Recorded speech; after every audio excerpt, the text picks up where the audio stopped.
Just type in leak dog. And you go to it. I just switched.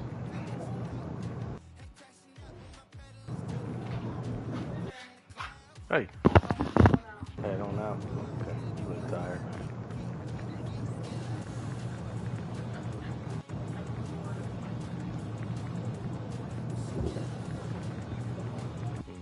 Okay. All right.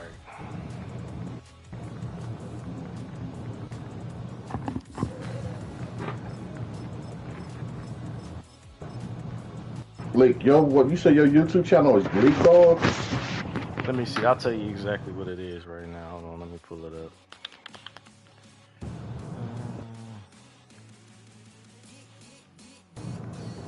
Yeah, Leak Dog. Leak, but it's space DOG. Okay. Or you could try Leak Dog 5193. So you try that. One word. It's one word, no spaces.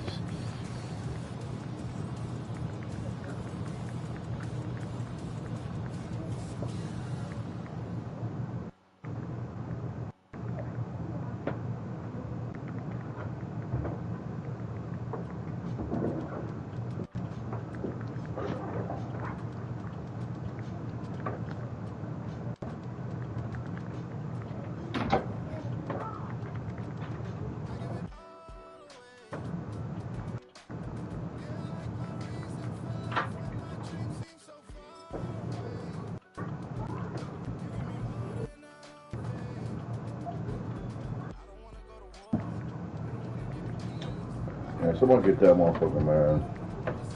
He can't help it, man.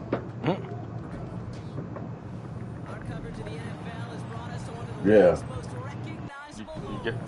You got it? Dropping on your head wasn't even the exchange. Hold on. No. Leak Dog, what's the other one, Leak? Leak Dog 5193. It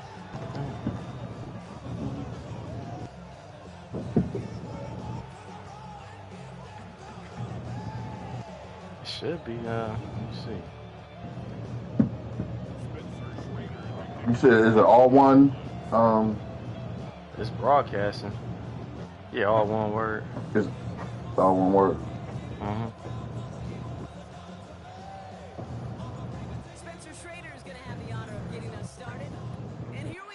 Mm-hmm.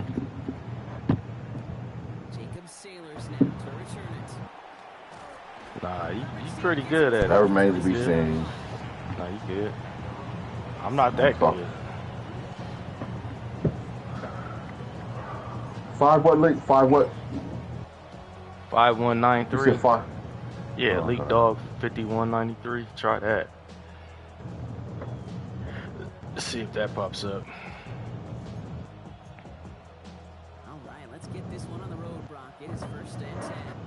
Yeah, I don't have a following though. You know. That's how you get them though. Oh my goodness. He spread them cheeks open. Damn. Touchdown.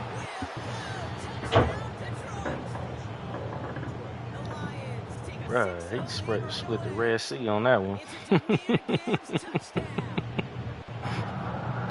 Oh. Let me stop. Cause you know this is all. Hey, this is. You know we over here talking like we ain't even being broadcast. Like, you know the audio. It's. Let me stop.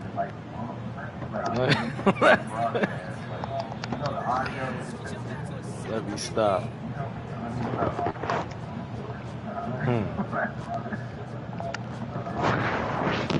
No, what's so crazy is I hear y'all, and then I hear y'all again on the TV. Oh, so you killed. Okay, did you pull it up? You were able to find it? Okay, good. Well, which one was it? 5193? Yeah. Okay.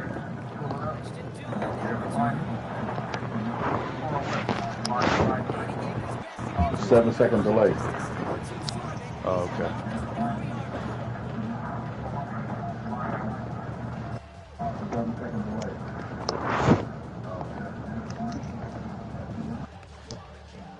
Parted the Red Sea on that one.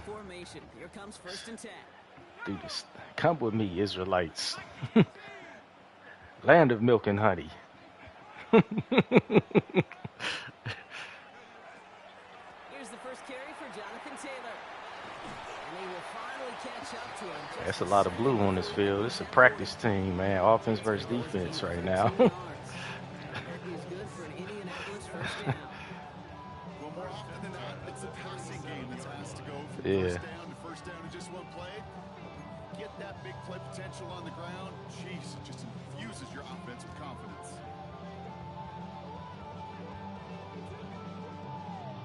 We've set it down from 37.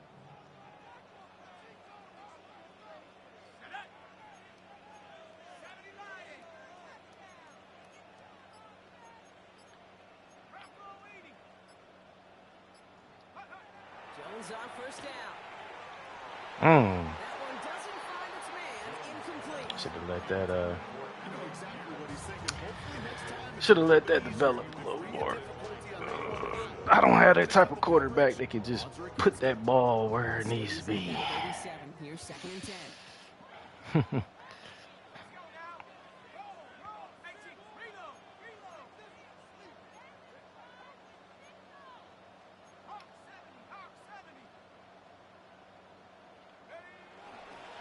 Straight ahead with Taylor. Come on, man. I had good blocking. I should have had way more yards than that. It's a little bit like a hitter in baseball falling behind in the count. And all you want to do as a hitter is get back to a fighting chance. Give yourself a better count. That play, well, it does the same here. Now a much more. You just like you get off the speed burst, man. Once you go through the hole, that's the problem. Yeah. Lions in the nickel. This is 3rd down. Sure. You just like you get off the speed burst, man. Once you go through the hole, that's the problem. Here's Jones to throw. Oh, brought that heat. And partner, I think we just got to look at what's going to be one of their biggest challenges in this one. Operating quick enough to neutralize that pass rush. That's right. And I know it's very, very early. Obviously, the opening drive, but it's like that inbound. That's why defenses stress it each and every. Come with me, Israelites. Land of milk and honey. That's part in that Red Sea, man. He had that. He had that staff. He had that staff, man. Here's 1st and 10. Yeah. Right. Start on the ground with Did it Gibbs. again. Or tried to. That's good. Good yardage right there. So.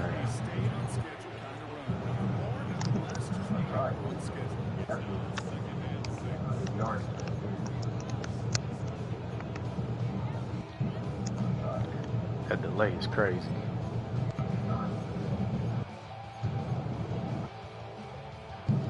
Come up after that 4-yard gain. It's 2nd and 6.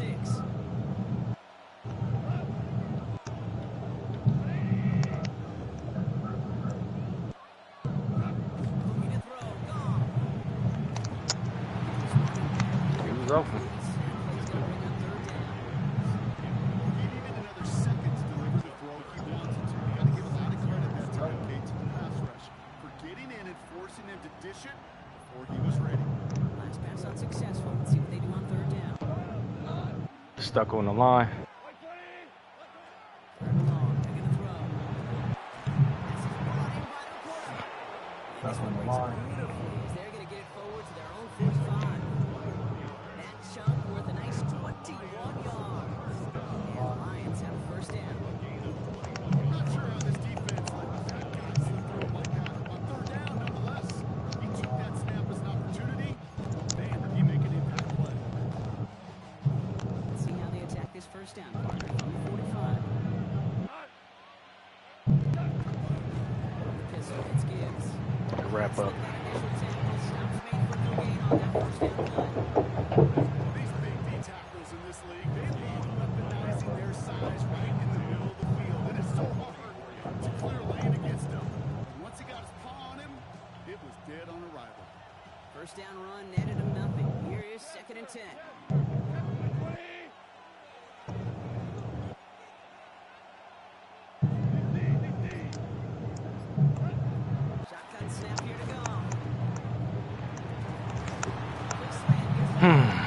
I ain't even gonna say nothing about that. Wow.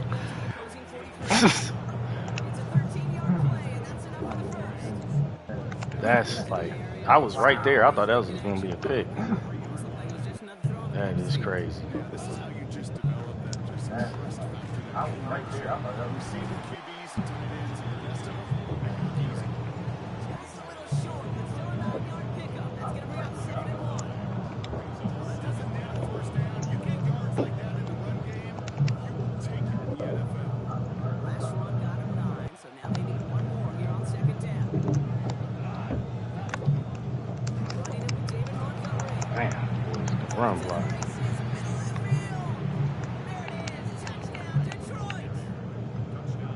The Lions take a 13-0 lead. David Montgomery with the touchdown. You know what a run like that does for everybody, for the play call, for the O-lineman, for the offense? It just gives you confidence that you can call that run again. I expect a little jump. We'll get explosive on the ground as well. Bates has it all set up. Here comes the kickoff. On the return, here's Doolin. And he's brought down just beyond that 25-yard line.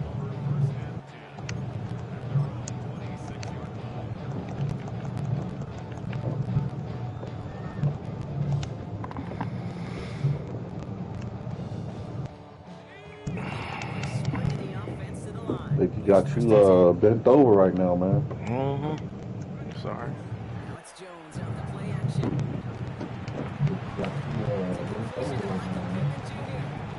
Like, He will have this across that 40-yard line before they manage to stop him. That one goes for 17 yards and moves the chains. Okay, you find teams who are using crossing route concepts. Sometimes a dozen times a game. A lot of times it's for shorter yardage. Sometimes things break into the coverage for a much bigger impact play. Just like that. It's some space around midfield. And he rocks out to oh, that's John. Hey, that's yeah, JT, and nice, he's nice. score. 14 to nothing. We'll take a brief pause and head back to Lucas Oil Stadium after this.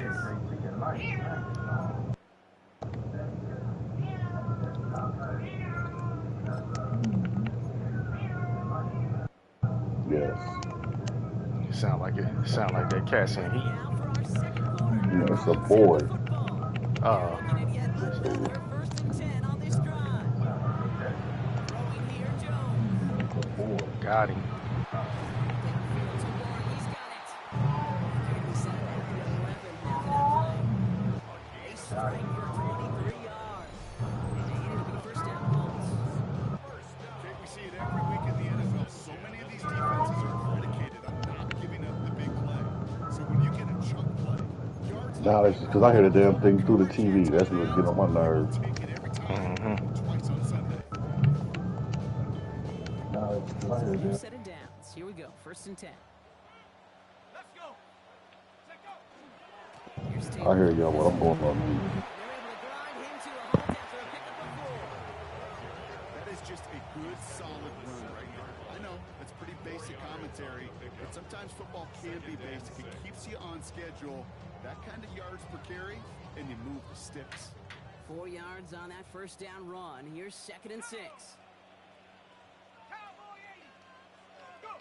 Pistol now for Jones.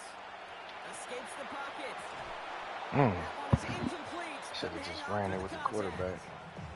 Gonna have to wait a little longer for his first catch of the game. So it'll be 3rd down. Yeah, he did.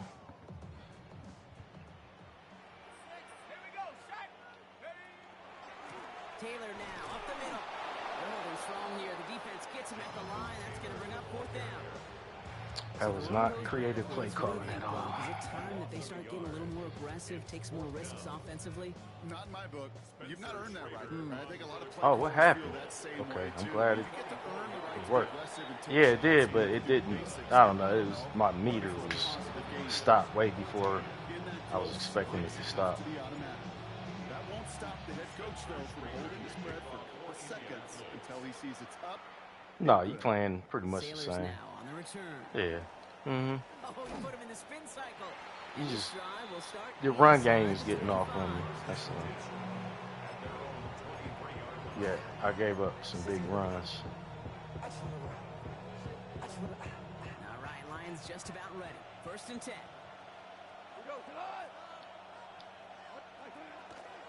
Drive begins with Gibbs. Loose cheeks, man. Loose cheeks. Fairly productive effort there, Brock, up to the 40-yard line. A big play, and that's him 17 yards. That is good for a Detroit first Yeah, down. run game getting off on me. Again, it's Gibbs. He gets it forward and still got a yard out of that. Forward that tackle to the effort of Leontu Latu. Hey, that's a run that's home on the stat sheet. But if you see a bigger play on the ground later on, it could be because of a play just like that. Softening up the front, opening the door. Bigger gap in the future. Last run, not a lot of help, Brock. 9 to go now on 2nd down. From the gun, Goff. Has him on the quick hitter. And they push this down to the opposing 47-yard line. They'll move the chains after that pick up of 12. It sure seemed like he knew exactly where he was going with that right off the snap.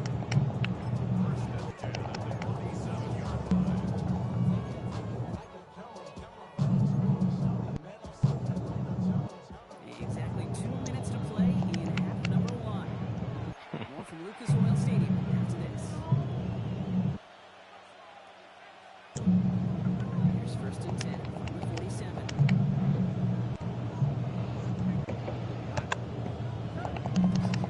Handoff running left. Here's Gibbs. On the move past the 40. And he's got this one down to No the time. 35 before they force him out. It's a gain of 12 on that one. And the Lions have 1st down. Danger, I say. You get this guy in the open field, and he is dangerous to take it to the house. 1st down, and they go right back to him. And he's only going to get 2 or 3 yards on that one. I'm still alive for one of my buddies, but I'm going to quote him. Mark Slayer, 2-time Super Bowl winner, says if you want to run the ball, you got to keep running the ball. And that's a perfect example of it. Don't get tired. Don't get mad at gaining 4 yards. It's a run that can set up even more in the run game. They'll come up after that 4-yard gain. It's 2nd and 6. That's going to be an incomplete pass on the throw to the right. And I think that's a little taster, a little entree of what's to come for this wide receiver. He's going to have to make some plays into some contested coverages, and he could do it right there. 7th play of the drive. They've been moving it well. This is 3rd and 6. They'll throw. 3rd and long. And he gets this Wow, down he to held on to the 13 ball. yards. That's what my receivers couldn't do against AD, That is good for Detroit catching first down. in traffic Say like it's that. about the Jimmies and the Joes. I think that's about the X's and the O's. That's a well-drawn-out completion that nets them a 1st down. Yeah, we don't have a St. Brown on our Here's team another 1st and 10. either. I said we don't have a St. Brown on our Straight team. ahead with Gibbs. And they're going to stop him after he wiggles his way forward for 2. It'll be this group's job watching the film to find all these plays. The ones that amount to really very little statistically and identify what was needed to just make them a little bigger, stretch them further. Afterthought plays now, they could be the big gains of next week. Last run got him 3. Here's 2nd and 7. Out of the shotgun, Goff. And he will score. Touchdown, Detroit. The Lions boat racing them to the halftime locker room. It's a Sam Laporta touchdown. Bates now for the point after. Right down the middle, it's good. And the Lions push their lead to 18. Bates has it all set up. Here comes the kickoff. On the return, here's Doolin. And he's brought down just inside the 25. Over 1st and 10 at their own 24-yard line.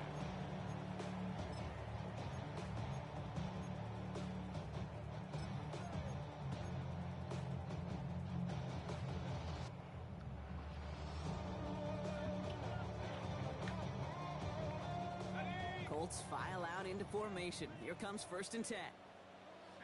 I got a taste for a homemade hamburger, man. Jones looking to throw. Oh And my there's a man there. It's intercepted. I got Brian a taste for a Bryant homemade And hamburger. the Lions are going to have the ball back with a short We had some yesterday. 22-yard line. That ain't helping me today. Fucker.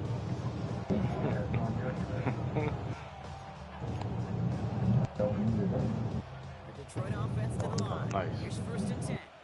Up your heat on me, fool. Off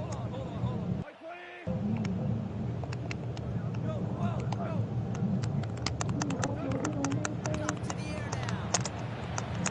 This one's incomplete. Too low as it skips off the ground. No luck finding his receiver that time. And it sets up 2nd down. You defy your receivers enough time to get open on their route, and your quarterback enough time to find and hit them with the throw. The line doesn't hold up, incompletions follow. 2nd and 10. Gone. It's a complete diving right. And he's in for the Detroit Crazy. touchdown. The Lions get more points to end a lopsided This first team half. again. Great snap for the point after. Extra point sent right down the middle. And the Lions continue piling onto this lead. Bates has it all set up. Here comes the I know. kickoff. Nah, I'm playing Red Dead, man, and I shot this dude, took his money, and then I just rolled him off a cliff. The 27. Damn. Nah, I'm playing Red Dead, man, and I shot this dude, took his money, and then I just rolled him off a cliff. Hey, he pulled his gun out on me. And even 20 seconds left at their Damn. disposal on the final drive of this half. On 1st down, Jones. Caught by the tight end, running that corner. And he is tagged right as he brings that one in. Shut up. Solid gain right up towards that midfield stripe. Now we get a timeout from the Colts. That's their first. I had you boxed out anyway. Big tight end, man. You had no chance. Fugazi.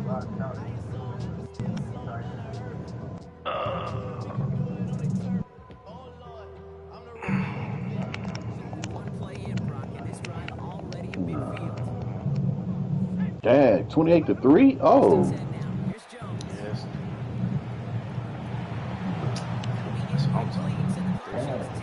it's a prison movie right now, man. It's that ball, Sersky. Prison movie right now, man.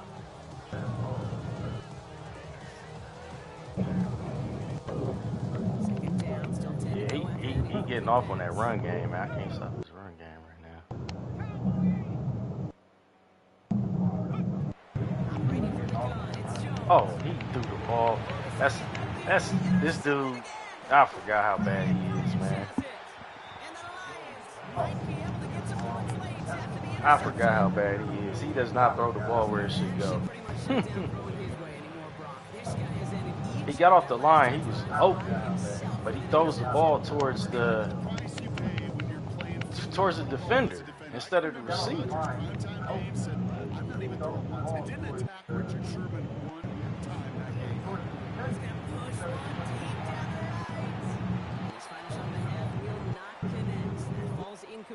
Hey, you got this game. I'm gonna make a quick run real quick and come back. You know I gotta get my little. Drinking. He I tapping say out. PG. Yeah, I'm gonna make a quick run. I'll be back though. Good game. Yeah. Gotta make a quick run real quick. We can rematch, or y'all play, and then I'll just play the winner between y'all two. On the return, here's Doolin. Let me see if I can He's score. brought down just beyond that 25-yard line.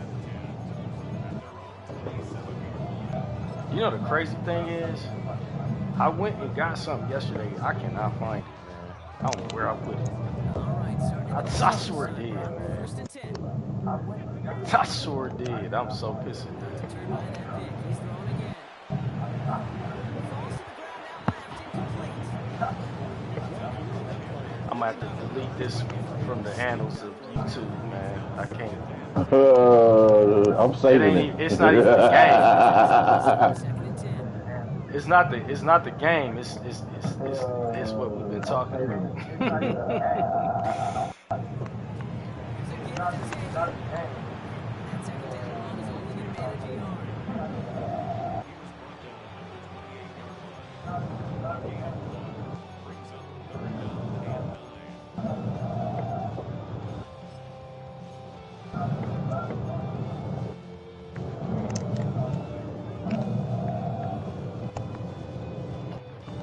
Third down, line to gain 9 yards out. On the draw, this is Taylor. And he's going to have this up near the 40, just He a scored little bit short enough. of it. And that one goes for a gain of 11. And that is good for an Indianapolis first down. Having been in enough locker rooms at halftime, Kate, I know what the messaging was in there. Start the game out by sending a message. Doesn't matter you're trailing, run right at them and go make a point. Screen to Taylor. All right, y'all. I'll be back on in a little bit, man. Respect this. Yeah, I was sitting down here about to go outside for a minute. I get outside. All right. Hit me up, Lee. Give me a call when you get back in, man. All right. Yep. I'll be back on here on this game. 8 yards on the gain, and the drive continues forward. First and 10 I'm now. glad he- 46. 46-yard line. Man, I'm glad his distortion and delay, man. Jeez. Man.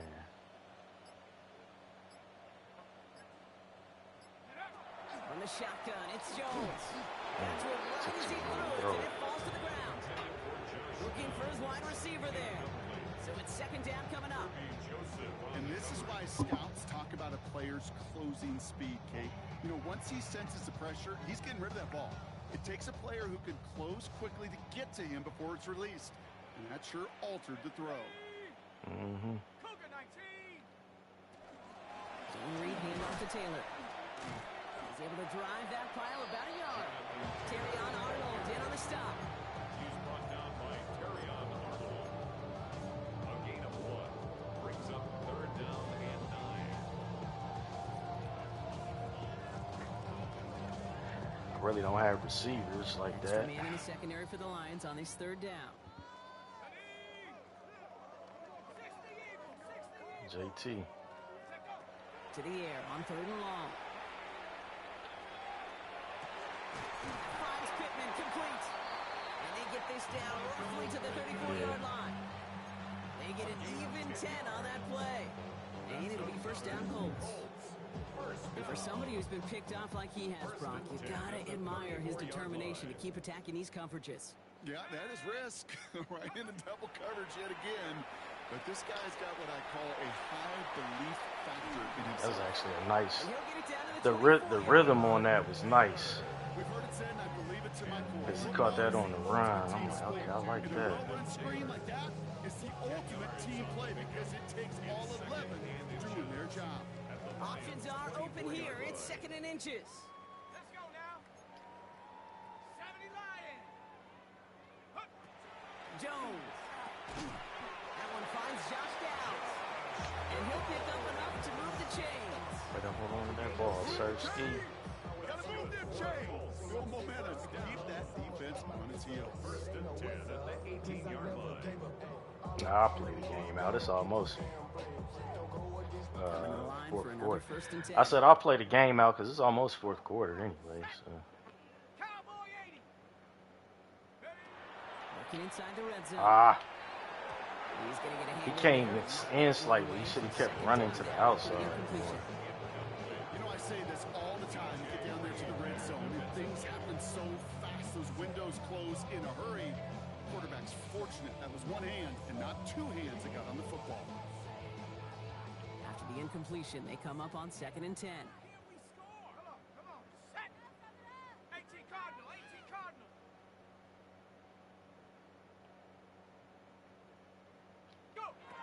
To throw again, It's Jones. Drops this underneath to Taylor. So a solid gain there, Brock, but still third down and short that they've got to figure out now as they pick up 9 on that previous play. I call this quarterback's best friend. I ain't Some call saying it a nothing. safety valve, some call it automatic, but it's sure nice as a quarterback when you got a trusty running back over the middle of the field that you can depend on. Come with me, Israelites. Lions Land with of, a dime look here on land third of milk down, and honey. 60 D's out there. Man, promised Taylor land, trying to bro. run for this first. They take it across the goal line for the Indianapolis touchdown. The Colts cut into the lead coming out of halftime. I just gotta get back into it, to the game. They kept it on the ground as opposed Yeah. to airing it out, and that time, well, Brock, the ground game paid off. Well, these great rushing attacks down here, I used to. score rushing touchdowns. There was a time. This is the only game I would play. Yeah, the burst of the running back was tremendous. How about Damn. the launch of his blockers But- right off the line of scrimmage? That's a touchdown the entire way, and it took the entire group offensively. For the missed extra point, it's still out there. Yeah, this used to be the only. Like I said, the best record, online record I ever had was like 220 and 60. I know. That's all I used to play. Before he stopped. So we hit the end of the third quarter. The Lions have fought their way to a strong lead in this one. That's it. They've got the You football see, too. you didn't play long enough. But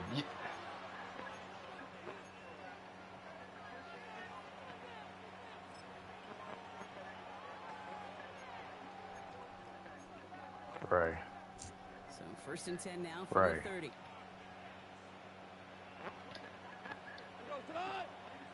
right. Off the gut they go with Gibbs. And I think I was on probably. I think when I had that type of record, I was probably on the PS3. It was when when Mike Vick was on the cover. I think around that time, back in like that was years ago, man. Like 05. 4 yards on that first down run. Here's second and 6. Mm-hmm. Goff back to throw. Nah, facts. Oh, good drop. Defender arrives from right as the ball does, and the hit knocks it free. Incomplete. Working across the middle, Brock. It is tough for anybody to make plays through all that mess, even when you're the biggest and baddest pass catcher on the roster. But as a tight end, you're going to be disappointed because that's what you're paid to do. It's one thing for those undersized receivers you talk about. It's another one for these big tight ends. You are paid to make that catch through contact, and you couldn't do it. Third down by Gibbs. Call it 3 yards on the pickup. They're short by just as many now as it brings up fourth down. Going for y'all.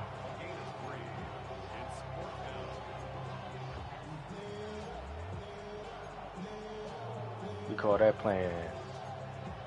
We play nigga ball. Let me stop. Yeah. Yeah. It's all good. The lead looks safe, but the pedal's staying down. They're going for this. They'll go for it. Goff. Oh my goodness, he was wide open. Complete to Sloan. At the 20. I don't know what happened right there. Touchdown Detroit. The Lions. I'm keep thinking you adding going it. underneath. I was playing for the underneath. So sensational work by the skill man there, Brock. Anytime you can make your quarterback look that good, you know he appreciates it. That's a quarterback's best friend, no question. But on the other side, gosh, defensively, you got to get that skill player down. Period. End of story. You can't give up that much yards after catch. Abdullah now to return. Yeah, I thought you was going underneath with that one. Start inside the 25.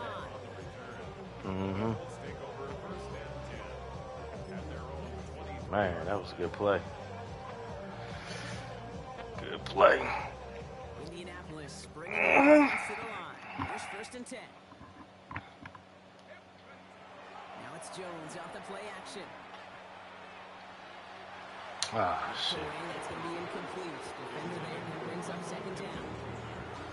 This quarterback gets out of the pocket genuinely a coin toss. This might be the worst she beat me on this game right here. Put in the air, sigh of relief there defensively as that ball falls incomplete.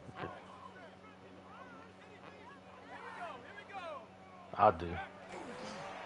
Counter is Taylor. And 2 Ooh, yards, all he can gain. shit. It's 3rd down. Well, no springing a big Man, I play should on that have. one. It's just gonna simply be Man, used if I as a could have got safe. past that Whether defender, that's another run that was a or first eventually down. what I love, setting up a play action pass off that counter action. Jones now on 3rd down. Ooh. Couldn't connect right side. It's incomplete. Hmm. No luck finding his receiver that time. And now 4th down. That was. Stare right at him. You know, that was a play game right there where you need to buy your receivers just enough time to get open along their routes. And your quarterback enough time to find and hit him with the throw. Time? Well, that's not what he had. O-line couldn't hold up, and it forces the incompletion. It's downfield. He's got it. And he's all the way across midfield, down inside that 45-yard line. What a time to rip off that type of gain, huh? Gets him a first on 4th down. You know, Kit, we often talk about flipping the field in special teams, right? A kick return, a good punt. Well, an explosive play like that does the exact same thing. Look at the difference in field position. By hitting on that shot, you've totally flipped the field and the tone of this drive. And this is going to end up incomplete. Really aired it out there on 1st down. Just couldn't Yeah, make the I was connection. going for that. That's what I call complimentary defense right there. That pressure by the group I hit you with the pump fake, leads to the incompletion. It's and I threw it high. No luck on 1st Still down. got Here's it. 2nd and 10. Viking 18. To the air once more. Here's Jones. What? The throw as he was Who going hit to him? hit Brock, and it's incomplete. Looking for his wide receiver there. So now it's going to be 3rd and long. This is why we hear about closing speed so often when you evaluate players. You know, once he senses the pressure, he's getting rid of that ball. It takes a player who can close quickly to get to him before it's released and alter that throw. No connection on the last play, and now it's 3rd down. Here he goes, 3rd and long. Oh, brother, it's another interception. Jack Campbell with the INT. I threw that too soon. Way too soon. Should have let that develop.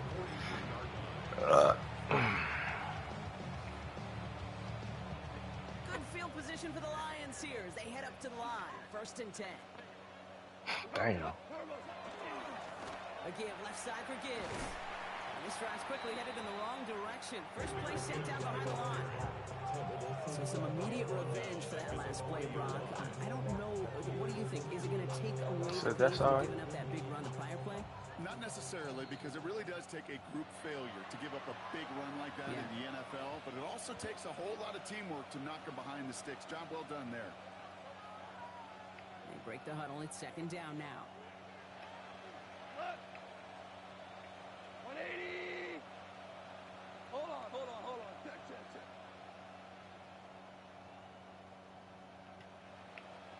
Value 3. Is that? Goff working from the pistol. To the ground it goes. That's incomplete.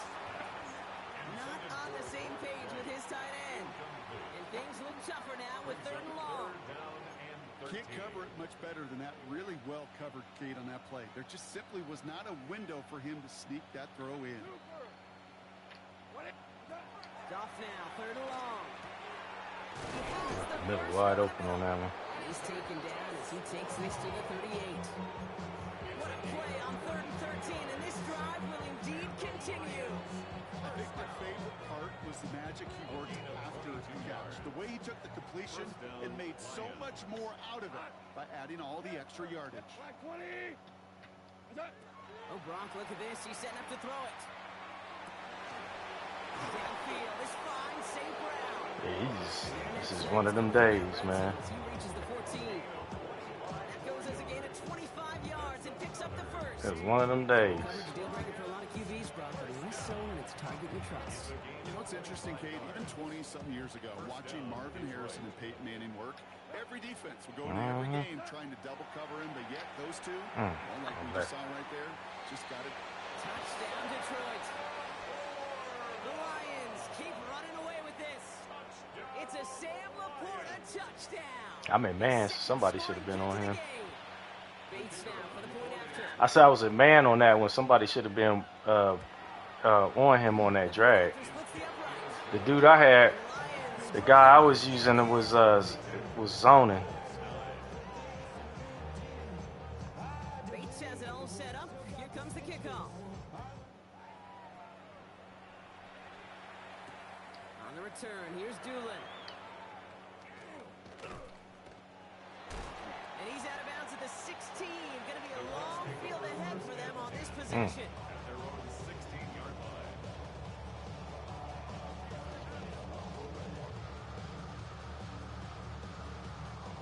Colts file out into formation. Here comes 1st and 10. Bruh. Taylor gets it to begin the drive. And they blow up the opening play of this drive. Love the aggressiveness from this defense. Ooh, talk about a bad look there, Brock. Going jumbo set and still moving backwards after that play. I don't think you're talking to this defense, Kate, because I think they thought that was an excellent look to knock that thing backwards. Yeah, good point, good point. And that was just a little bit too low to be brought in. Well, even with the pick on that last drive, partner, he is showing no hesitation whatsoever. Well, in order to play this game, Kate, at this level, you've got to be aggressive. You can't let a previous mistake really affect your next decision. I'll say this as well. In the NFL, you throw into coverage too many times, there's going to be more interceptions. And that one is incomplete, and the clock stops with 18 seconds to go. He arrived as the ball did to break things up. Right. And now they're staring at 4th and long. You never, ever, as an offense, like 3 and outs, Kate, but you really don't like them Might as on well. third down when you throw into tight coverage like that. Got to manufacture a better look.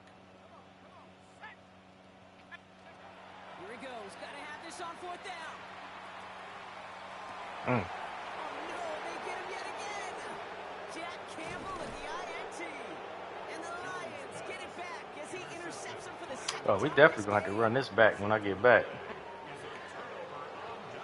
Yeah. Better watch your back when we in the. Hey, you better watch your back when we in. The, watch your back in the yard tomorrow. Watch your back. They're going to pass it here. Ooh. Almost had 6, but can't find him in the end zone. Incomplete. He said 50 burger. College I and hear you. professionally, one thing is abundantly clear. Teams Watch spend your so back. much more time in the red zone. They know it's the money zone. And defensively, if you can force incompletions and knock it away and lead Yeah, teams to field for you, goals, who was. great chance to win. No. And this one falls incomplete, so we're down to 4 seconds, and we'd assume our final snap. He was hoping to get it to Isaac to Slaw there. So they're left facing 3rd and long. This undoubtedly the final snap of what's already a decided contest. And they strike for a touchdown. Damn. Final play of the game. He didn't need it, but they will take it anyway. The Lions are running them out of the building. Amon-Ra St. Brown, the touchdown. So an exclamation point there. That caps off bad. what, and I think you'd agree, Brock, has been a dominating performance. Hey, your brakes might not work. Coming in at this week, a much closer game than I'll be. it's turned out to be. All right, I'll be back. Credit where it's due. This offense is outstanding throughout. So the Lions get the win on the road. And this is a game that proves every Pee Wee and Pop Warner and high school coach across the country correct, Brock. Teams who make fewer mistakes and turnovers gonna win a lot of football games. They kept the football, they forced a couple of turnovers, and that was a big part of the difference in this one. This has been another edition of the NFL on EA Sports. With all our crew here and my broadcast partner, Brock Heward, I'm Kate Scott. It's a win for the Lions as we say so long from Indy.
Yo, Rob.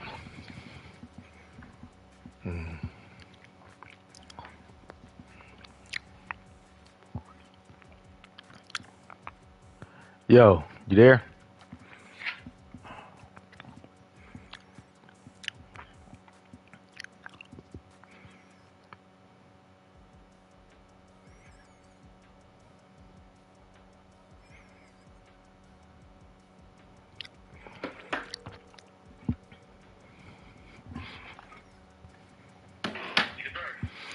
I found it.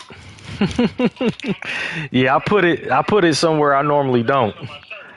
Man, put that in my change pocket.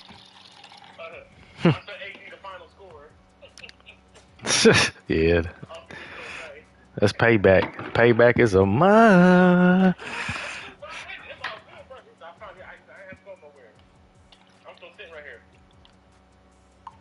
All right, I'm in the chat. All right.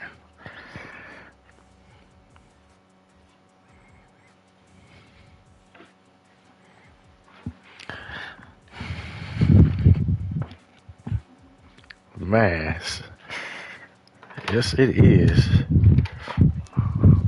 Yeah, that was nuts. My defense was my defense was just not good. I was giving up the middle. You like the middle, and the run game. The run game, just giving up the run game like that. That was major. Like early on, he was just hitting me with knockout blows.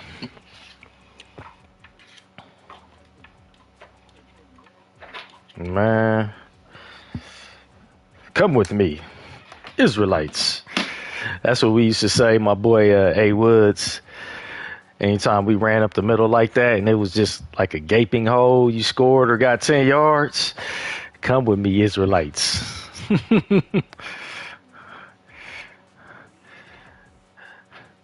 Or you gotta go when you run in the ball like that. You running that clock. You milking that clock by running the ball. That's when you start chewing like a cow. You move like a cow, and then you start chewing like a cow, like chewing grass. No, I didn't. I forgot to switch that. I had it on. Yeah, I forgot to switch that, man. I think I was playing all Madden against AD. I think he always has this set on all Madden.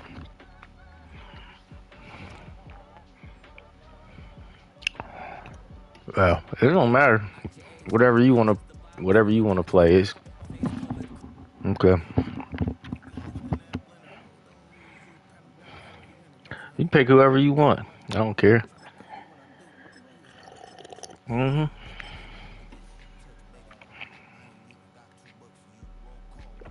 So I come with the Bucks.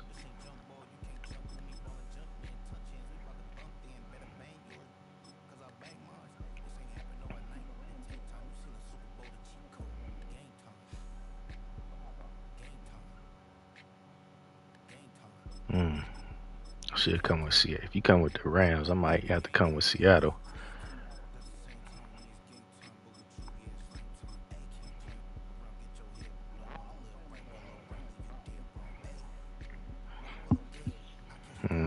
Yeah, them boys balling. This is the NFL on EA Sports. We're 10 miles south of downtown LA. As you get a look inside SoFi Stadium here in Inglewood. Straight ahead, we've got a good one on tap. It's the Seattle Seahawks and the Los Angeles Rams. Jason Myers to kick off. Mike Tirico. You got to change it in settings. Mine too. Here in Inglewood. We'll get this up past the 20. That's where they'll set up first down. Up their own 22-yard line. Everybody runs 3-4, huh?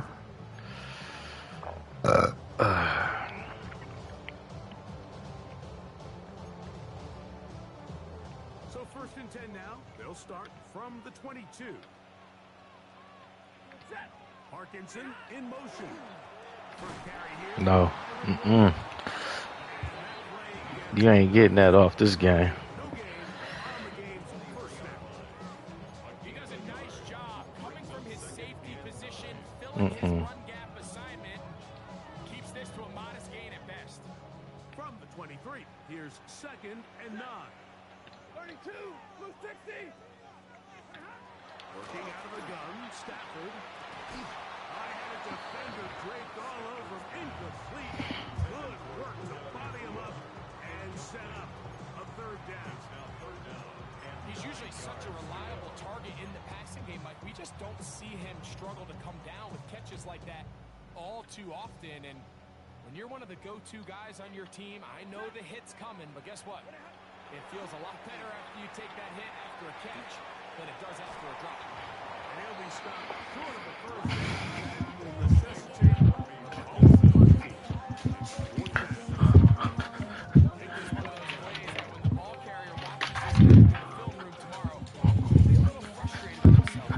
You see. What you going? You going for it? Oh, he going for it? Okay. Yeah, I feel you.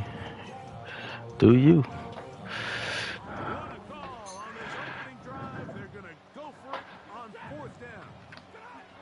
They are going for it. Woo! That's a good play right there. Complete. Oh, they elected to throw. Unfortunately, it does not work out. They turn it over on You had it too. Coaches love to come out early in the game and establish a Shit, he better than who you had last game. they needed to make Goff is nice, but he ain't Stafford though. I mean, well, come back later in the game to bite them. first carry now for Kenneth Walker. Good blocking. let's go, baby. Let's go. You know what I'm saying? I mean, what? Let's go, man. And he go 4 on 4 if he be playing that ninja light ball. Play ninja light ball. Let's go. He got the ball, the clear line to the end zone. Yeah, he did. He did, because you just threw it too fast and too. If you would have put maybe some touch on it, maybe he gets to it. But it was just a quick read. Like, it was too quick for him to get there. But he was open, and I was playing underneath. I got to stop doing that. He's across the 20, taken down just shy of 25.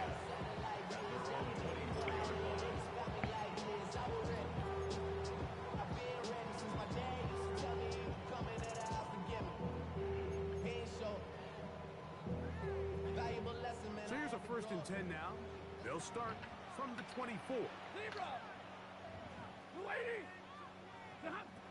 The shotgun snap to Stafford. That's out wide to Williams. And he's brought down after a gain of 6 on 1st down. Great example of first down efficiency. You don't always have to go for the big play. Put yourself in a second down. Now you have equal opportunity to both run and pass.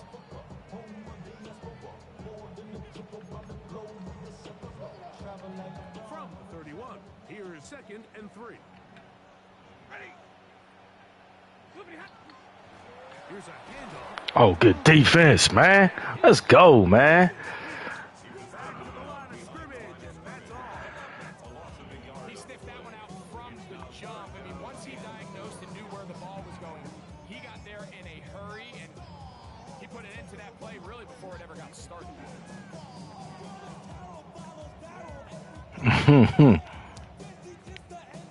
It's 3rd and 4.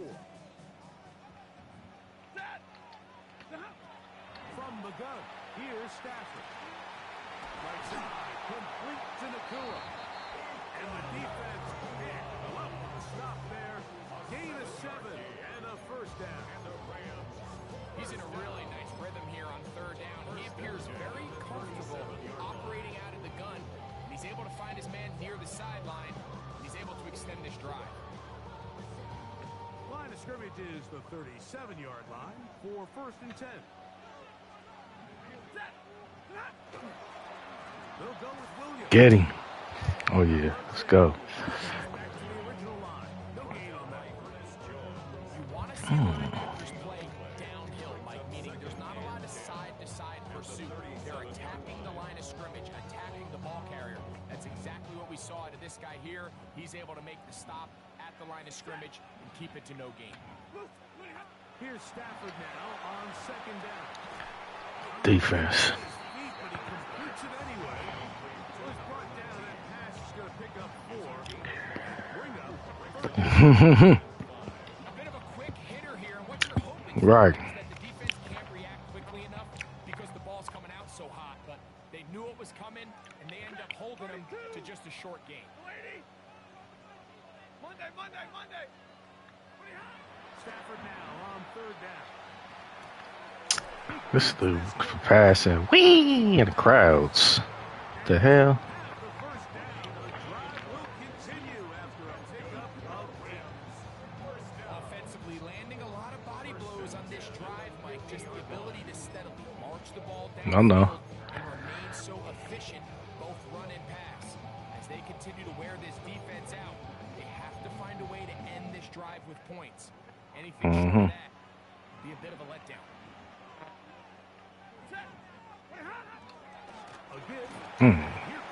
Let's get a run. Move this one down inside the 40-yard line. It's a pickup of 11 yards on that one. Good. First down. And these are the explosive runs that open everything up. There's all this conversation about the value of the run game, but when you take a look at the best running teams, Mike, it's not necessarily how many yards they run for, it's how many big plays do they generate on the ground. And when you can generate big plays on the ground, it makes everything so much more difficult for the defense.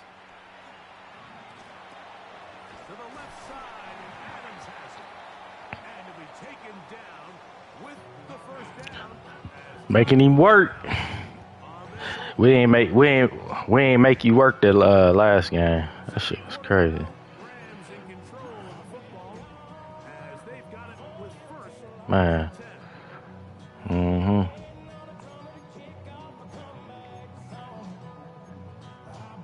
I've seen it. I've done it. I've done it. Yeah. Yeah, I know. Oh, yeah. This defense is nice. They got some speed on them. So they go with the first down run, hoping to just get them some positive yards and get themselves into a good second down situation. But now they find themselves in second and long. So the more you give defenses the opportunity, Mike, to defend you. Where's that one defense at? So in this case, we're only playing you in the pass. It stresses your protection, it stresses your play caller, and ultimately it stresses your quarterback. Second down, it's Stafford. Dang, he was wide open, man. I can't find these seat pencils I've had. I hate when I can't find defenses and you ain't got enough time to search for that shit. I got him.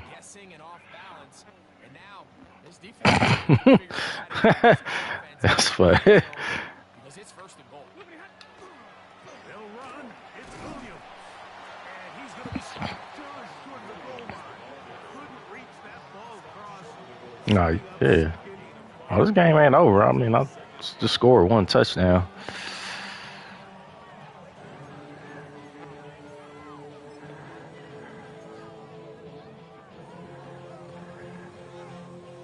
Now here's second and goal. Williams is into the end zone. Touchdown, LA.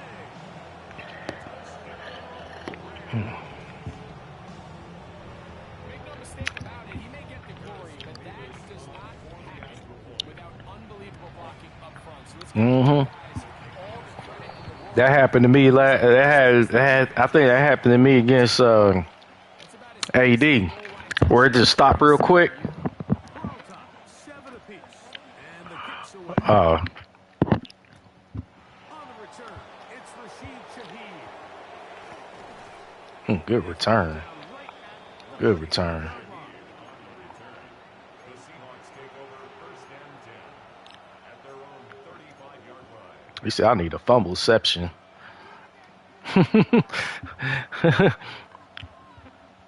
A fumble and an interception. Let me get a fumbleception turnaround screens. Pick and grin. Score. Off the play fake. Here's Darnold. Woo. Incredible. First time these two have connected. He's definitely better than Wind up being a first down. the other guy.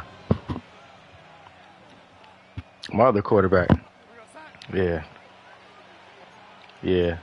I mean, Daniel is not bad. I just had a bad game, but The run up the middle. It's Walker. They try to push forward. He'll wind up getting 3 yards with that one. Roger McCreary up from his corner spot makes the play.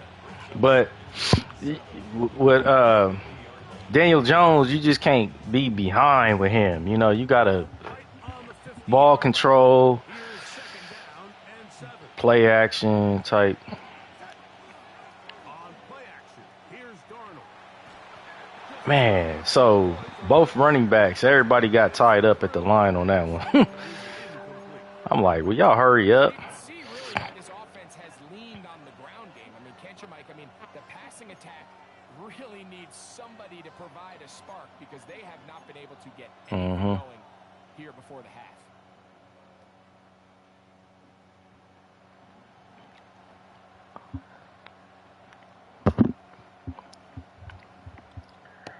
Here's 3rd and 7.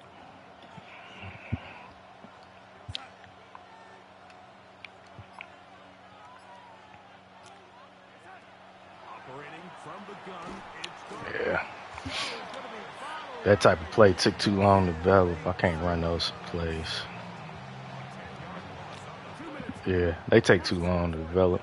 All tied at 7. I really need to be running something like that, like on first down, not on third and long. Dixon to punt. That's a bad time to run that. Deep to return.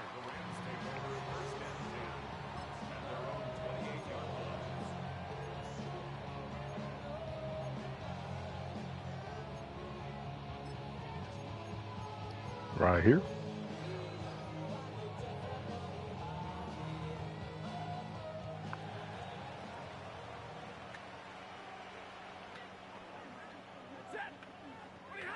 Yeah, definitely. This on the ground, it's Williams. And he'll be forced out of bounds. Take out a couple on that one. Bruh.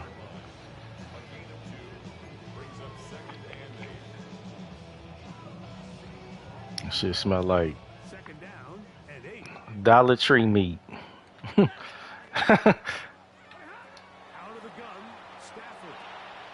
This one, grabbed by McCullough. And they'll work this close to a first down, maybe just a tad short. The key to good route running, Mike, is deceiving the man covering you into thinking you're doing one thing, and then you change it and do the other. And in this case, he had the defender thinking this was a vertical downfield route. He gets to his break point, he breaks in, and that ball's put right on the money for a big pickup. That'll be caught by the running back, Williams. Good shit, yo. Not be able to get to the end. They shut him down. Taken down behind the line. And it's 4th down. He said that was so stupid. I'm going for it again. Decision here on 4th down, and it looks like this is going to be a 3 and out. So this offense has to get to the sideline and regroup, figure out what went wrong, fix it, because they've got to be able to maintain possession the next time out.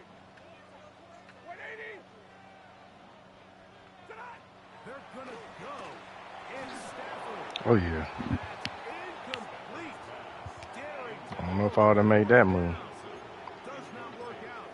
And it results in a turnover on down. You know, Mike, you could almost just look down in the huddle, and the players are looking at the sideline like, Coach, isn't the team going to come out? And the coach was having none of it. He says, no, you're staying on the field. We're being aggressive all day long, and we're going to go pick up this first down. And somehow he's gonna get a yard out of this. He fought through that first contact. Gonna bring up second down. Nice job by the running back making the first guy. He said he knew, huh? Pursued by the entire defense. Even though he doesn't get him down on his first try, the rest of his guys are all rallying to the ball, and they bring him down for a short gain. Once again, it's Walker. And he'll get All right, we'll take. give him about 4 yards. Good way to get out of bounds. Out of bounds, and that's going to bring up third down. And it's third down.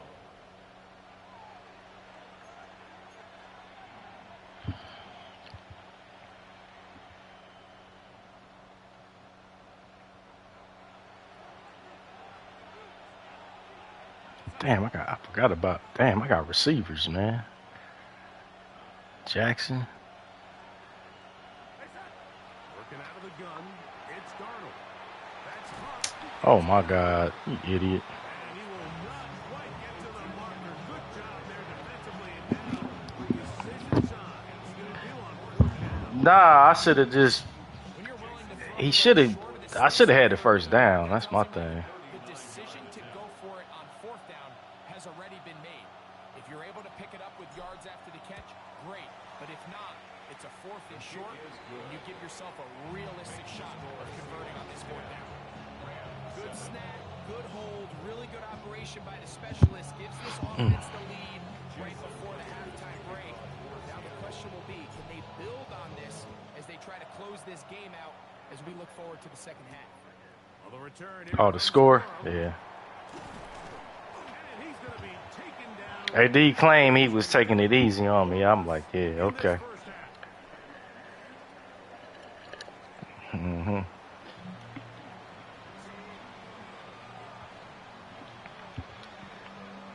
3 points to Oh, damn, excuse me. as half number 2 kicks off. Shaheed now to return it.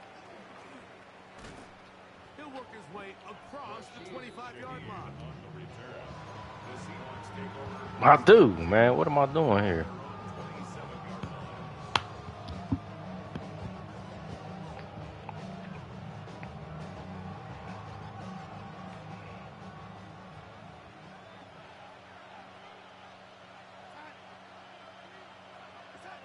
Throwing on 1st and 10 is Darnold.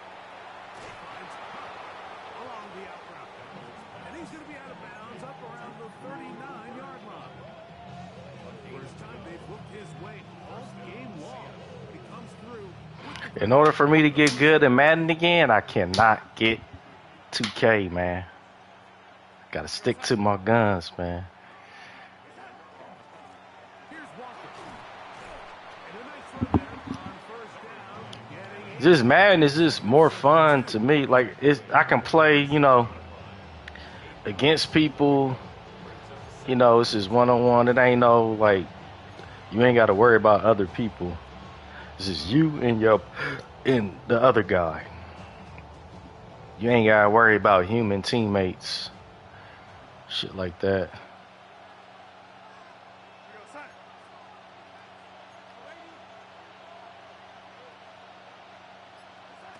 To throw is Darnold.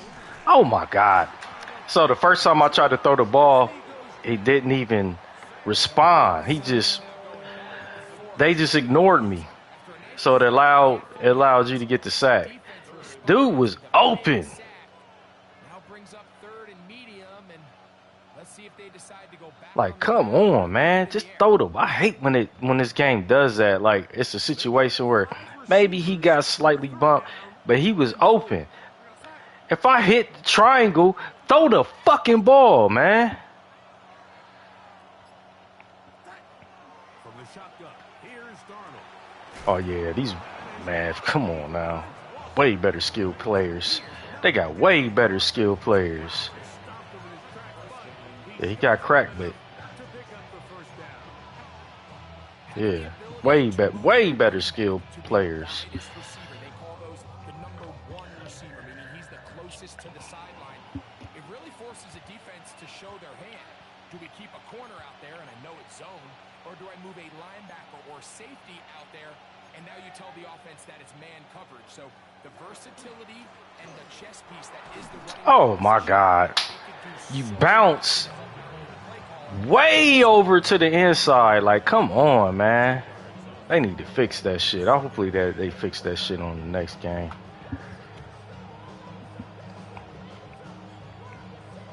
From the 43, here's 2nd and 8.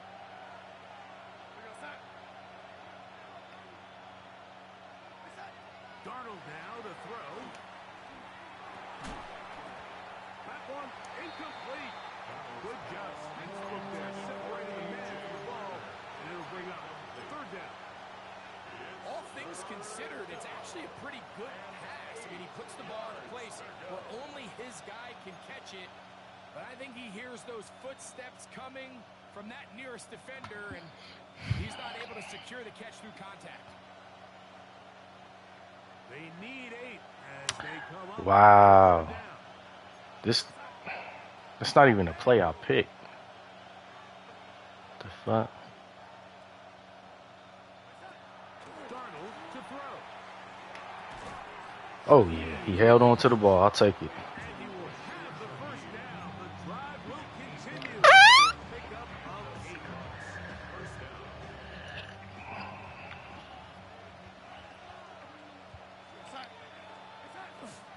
On the handoff, this is Walker. And he finds a little bit of space. He'll take this forward for a gain of 4. It's now 2nd and 6. Ball on the 30 now. Here's 2nd down and 6. Now Darnold. They go sideline and he stays in. That's what I'm talking about. Old State product, baby. Let's go. Old State product. Give him 16 there and a first down. Really nice Old State product. ability to throw the ball out on the Got me back in it, man. That 48 to 9 woke me up. That 48 to 9 woke me up. as his head comes around. If the ball's thrown too That early, 48 to 9 woke me up. I'm back in it. thrown too late, that's when disaster strikes. They'll run here with Walker 48 to 9. to get this ahead for a pickup of 5. In order to be successful as a run-heavy offense, like, it's so important that you remain Got me woke up. first and second down. The last thing you want is to be in third and pass, and it really throws off what you feel like your strengths are. So now you get down here in the red zone, it's got to be touchdowns. These long, sustained drives on the Oh, you fuck. That's bullshit. He was wrapped up. Man, come on, man. Ain't no way. I should have got around him. I should have got around him. Through 3. We'll return with more after this. This is the NFL on EA I should have got around him. There's no way.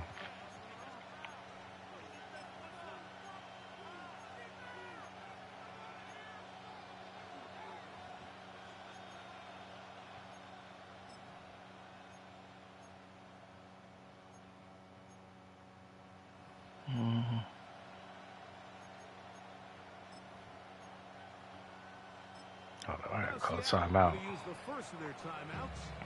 Talk things over before third down.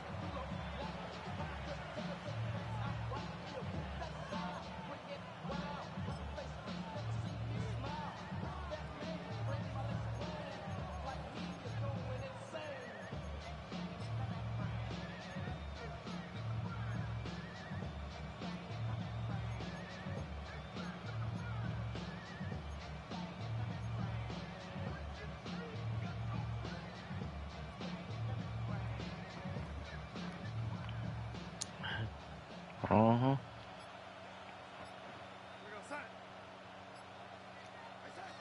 Throwing, Darnold. They'll try to set up the screen here with Walker. Oh, yeah. Into the end zone. That's what I was looking for. Kenneth Walker. Touchdown Seahawks. He had the touchdown run earlier. Now add a TD reception. Jason Myers. Everything you want to do right there, Greg, in the fourth quarter. Get the ball with the lead and extend it to a 2-score advantage. Yeah, I think this just might end up being too much to overcome. You said it. Once you get a 2-score lead this late in the fourth quarter, there's just not enough possessions to be had to claw yourself back in it. On the return, here comes Corum. And he'll work this one past the 25 to right about the 28-yard line.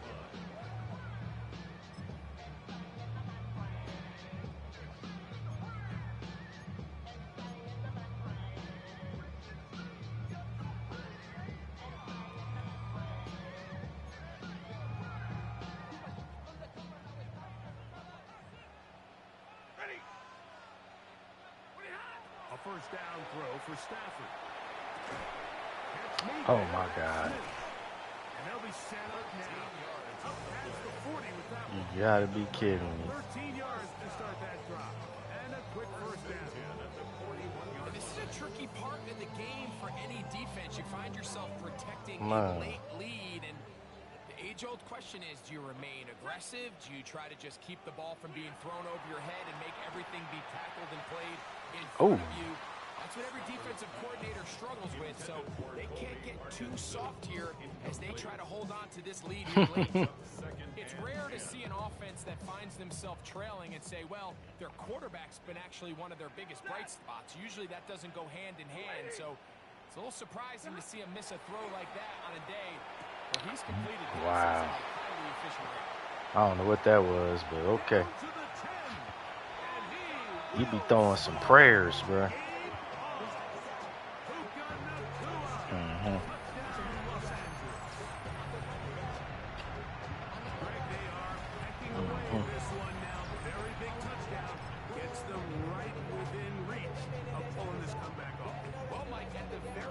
They've given themselves a chance, but can they get a stop and get the ball back again for a chance to go down and really make this one interesting?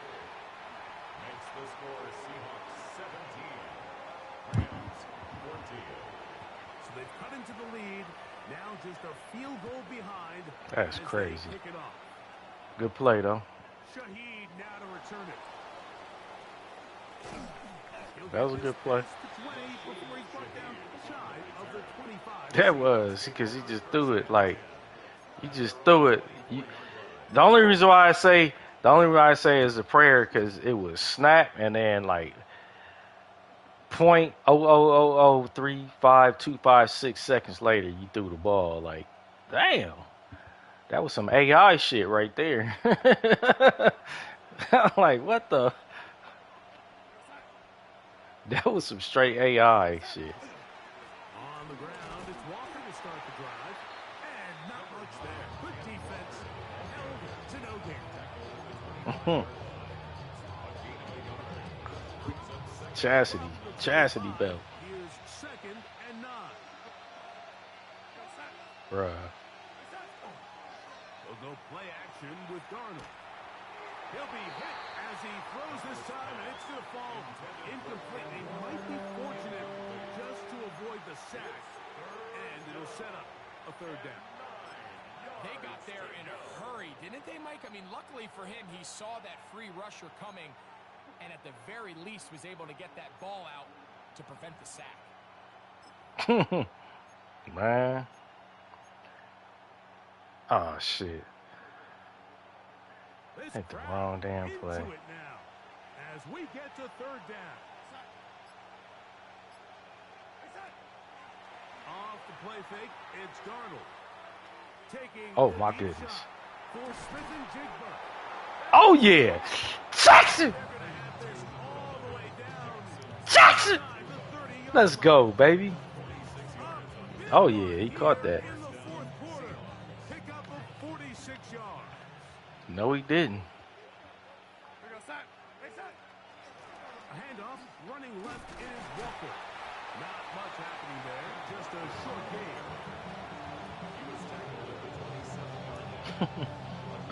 Nah, I'm going to tell you. The thing is, it was the throw. The throw was he gave the defenders time to catch up to Jackson because Jackson had him beat. They'll run the draw with Walker. And he's able to find a crease. Get ahead for 7. He'll bring up 3rd down. A 7-yard gain. He's done a really nice job making the most of his touches. They've made it a priority. Let's use this ground game to try to wear down the defense. And right now, it's one of the main reasons why they have the lead. 3rd and a yard.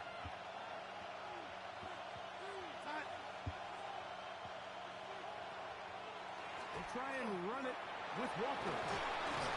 He stopped at the 11, but that is enough. First down picked up as they are getting close.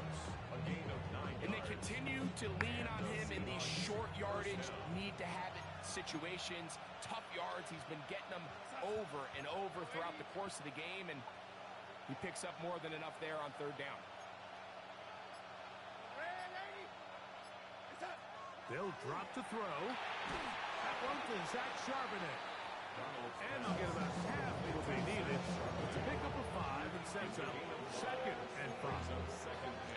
They were able to complete this pass, but how often do we see these running backs run these angle routes and they catch it in stride and run a hole through the defense? So, I know the defense gave up some yards here, but it could have been a lot worse. And that won't get a whole lot. Maybe a yard. That's it.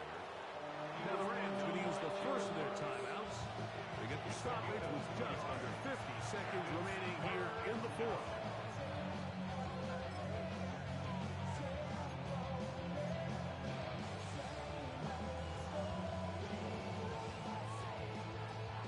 They can keep the drive alive if they get to the 4, but facing third down at the moment.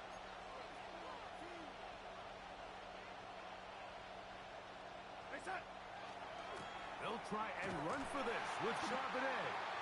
Searching for some kind of seed to go forward. It's not there. They get him behind the line. Fourth down coming up.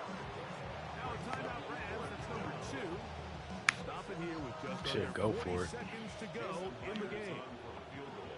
You gotta go from here. I'm about to gamble. I'm going for it. Because I feel like if you gotta,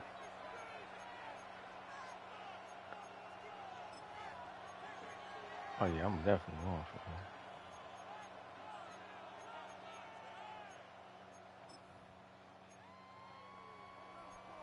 it. Damn.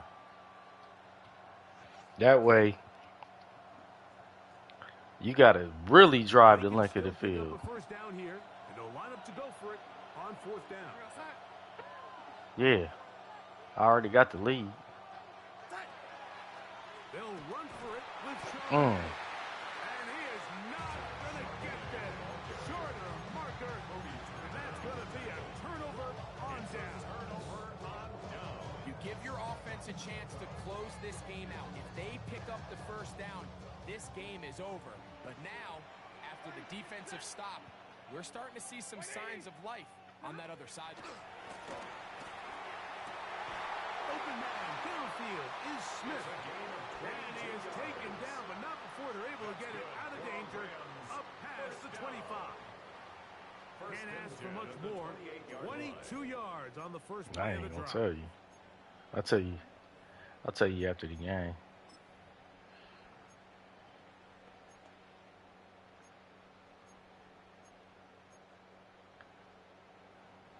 They'll come up for first and 10. Ready. Working out of the gun, Stafford. Oh yeah, And that's going to be intercepted. It is picked off by the that's the rookie first turnover and the Seahawks of the game right there. a late turnover, but it will only matter. That's why I was like, you know what? I ain't even about to. I'm going for it because like, if I kick the field goal, punt the ball off, you're gonna have probably better field position than what you're gonna have in that situation that I left you in. You know what I mean? So, good game, man. As bad as you beat me the last game, I gotta beat you like this about 50 times before I can even come outside. You know what I'm saying? Yeah, that was. What you want to do, runner? All right, we can run it back. That was a good one. Good game. All right.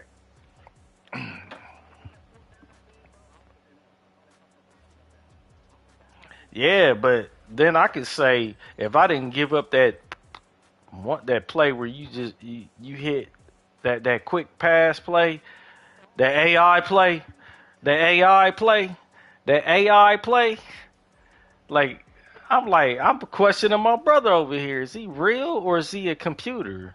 You know what I'm saying? You a computer, man. Hey, I know. You did. See, what you are willing to do and not scared to do, I've never been willing to do, like where you just trust, like you know the play, you can read it, and you like you're quick to just throw in spots, and you know that your receiver's gonna be there. Yeah, yeah, you throw in spots, right, right, right, right. So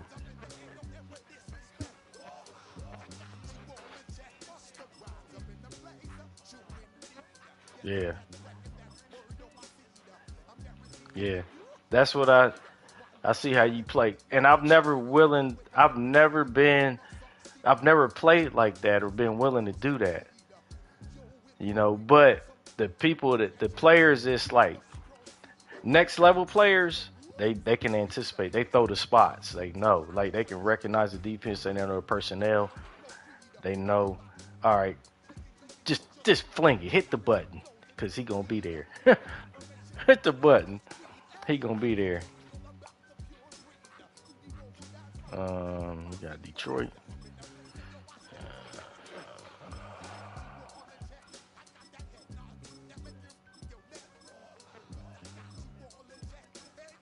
Man,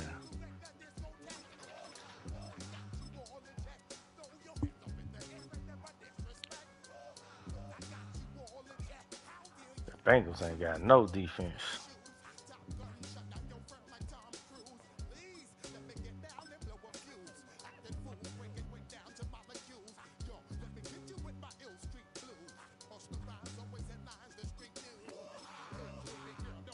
True that.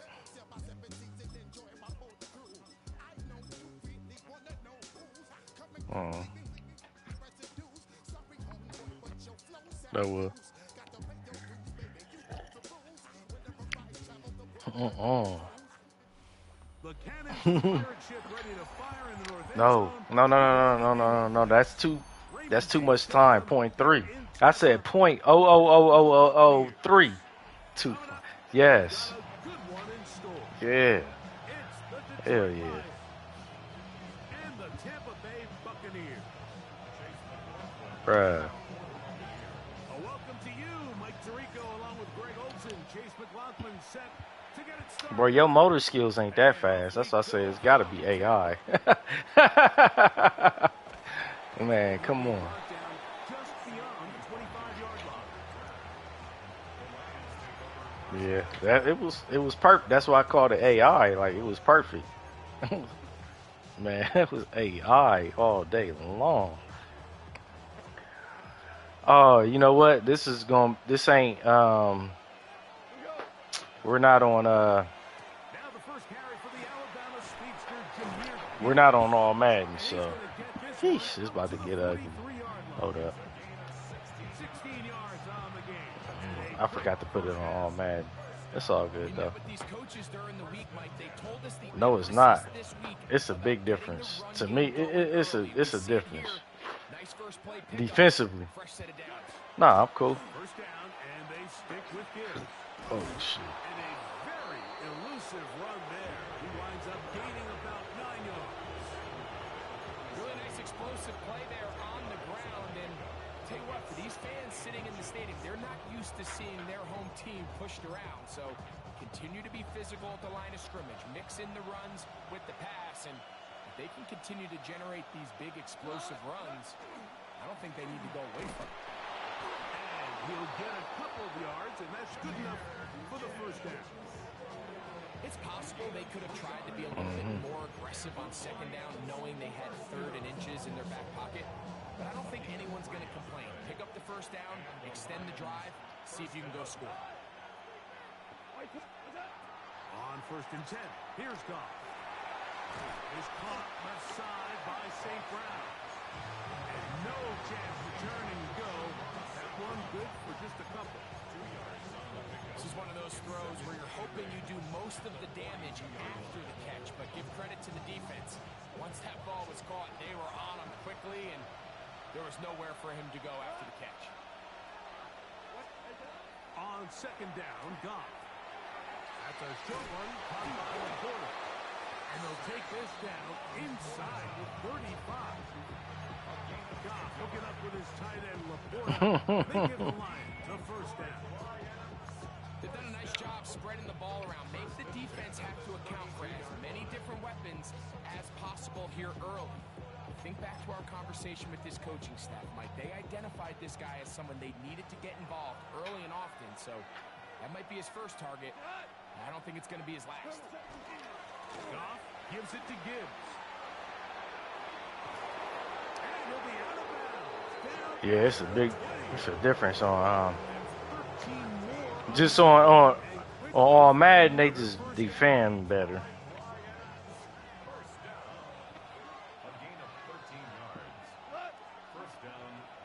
Laporta in motion. Off the play fake. Here's Goff.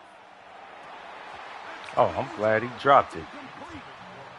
Great job in coverage, muscling that one free. It'll be second down now. Let's keep playing. Just keep playing. Fuck it. Out of the shotgun. It's Goff. Oh, I was right there. I overran it. And the Lions are going to have first and goal. Yeah, Trying to finish off this but I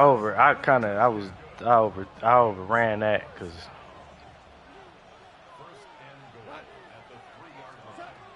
from the gun. It's Goff. That is caught by the tight end. Sam Laporta. Touchdown, Detroit. A terrific way to start this one. Not only a touchdown, but a nice long march down the field. Makes it a long walk back to the this bench. your squad right here. Mike, that's about as You good know as this you can team. imagine starting the game Yeah, offensively. you know this Be team able to right here. sustain that many plays and be able to cap it off with a touchdown. And you run That is better. a The dream key start is for this offense. it's really the key is the run game. On the return You is can run with this team. and they'll force him out of bounds right at the 25-yard line.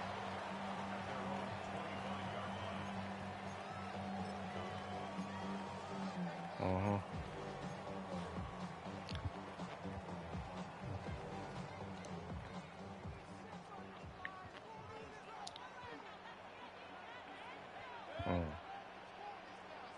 Off the play fake. It's Mayfield. Looking down the field there, but it falls incomplete. Chris Godwin, the receiver he was looking for. And it'll be second down. Uh-huh.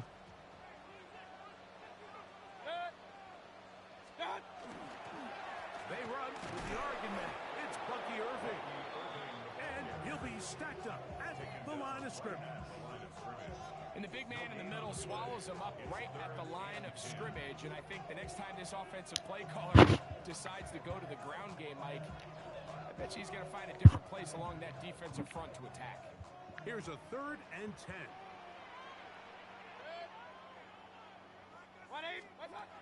From the gun, it's Mayfield.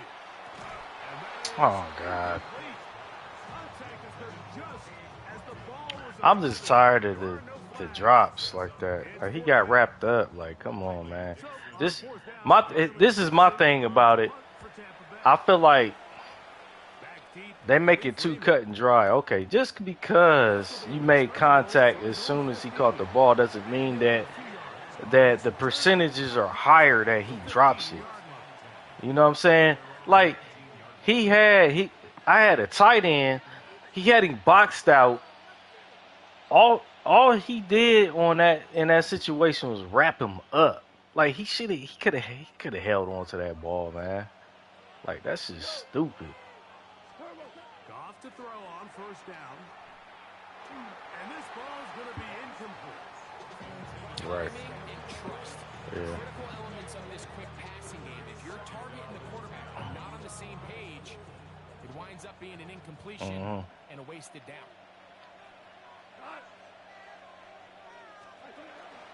A run here with Gibbs. And he'll get maybe about 4 yards out of that one. Lane close quickly. Here comes 3rd down.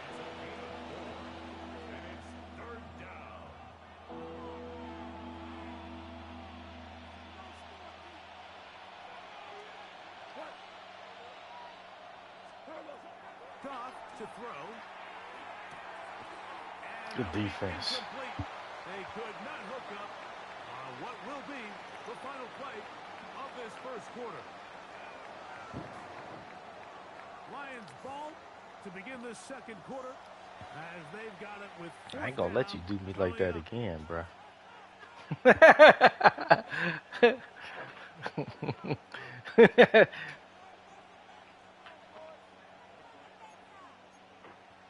This cat love that nigga light ball, I tell you.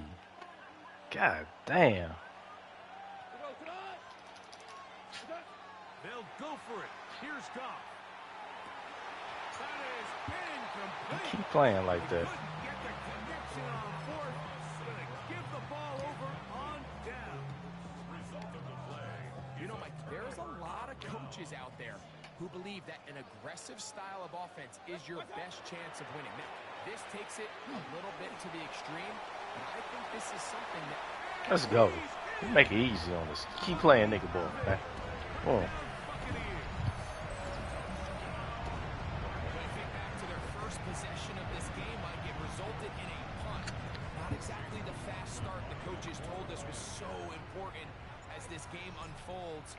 They get the ball back for possession two. Now they try to find some rhythm, find their identity of the game plan, and they come Let's away go. with 6. So that's how you bounce back in this league. It's not always going to be perfect. Really nice job settling into this game here with their second possession. Yeah, I have no sympathy. None at all. I have no sympathy. None at all.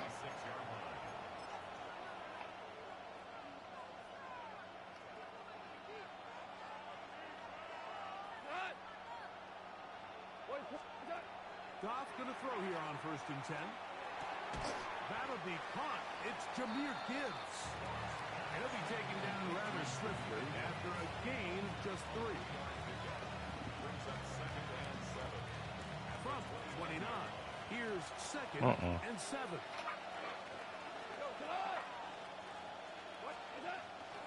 Here's a handoff to Gibbs. And he'll get back to the line of scrimmage at best. Might have even lost a yard there. And after that negative run, I think this changes the play call now on 3rd down. So this offensive line has to be a lot better on 1st and 2nd down to gain positive yards. Stay on track.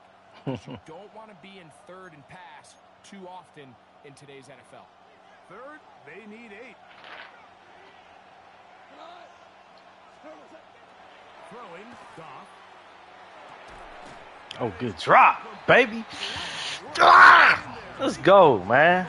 Defensively, it sets up 4th down. And that's exactly how you teach it. They want these defenders to time the hit, that right when the ball gets there. It's going to take a whole year to come back to be able to match what you just did, man. You just have to make that catch, Mike. I know it's easier said than done, but you know the hit's coming. Take a whole year. Brace for impact and make that play for your offense.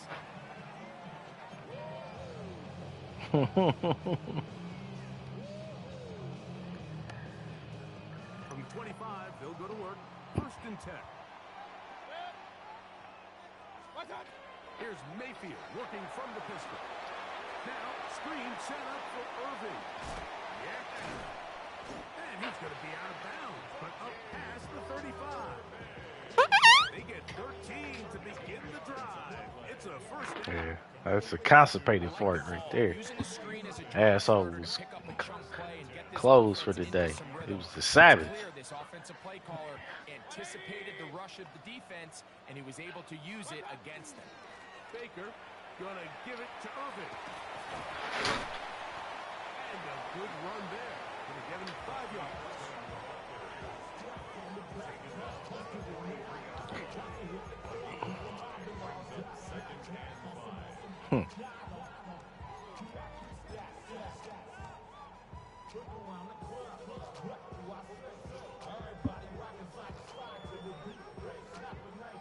Second and 5.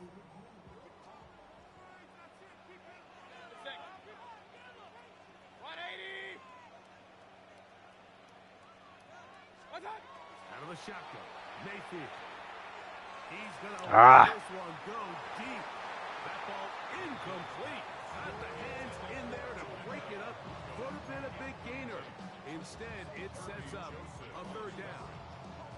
Let's make no mistake about it, Mike. I mean, this passing game, it just has not been very efficient here in the first half. I mean, they've produced more yards on the ground than through the air, and incompletions like that certainly aren't going to help.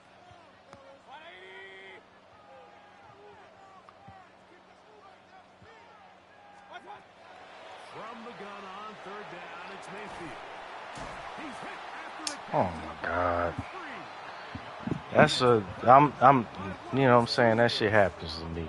You know what I'm saying? Obviously, Fumbles. there's never a good time to fumble the ball. It's probably the thing that teams stress the most is ball security. But it makes it a little bit easier knowing that your own team was able to fall on top of it, and at least you can maintain possession. A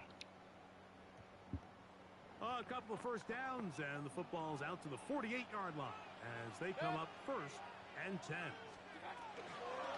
They'll run it.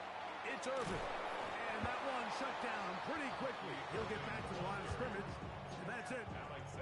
So much of what makes a toss play so good is it allows you to get the ball on the perimeter of the defense really quickly, and it doesn't stress all of your backside blocking.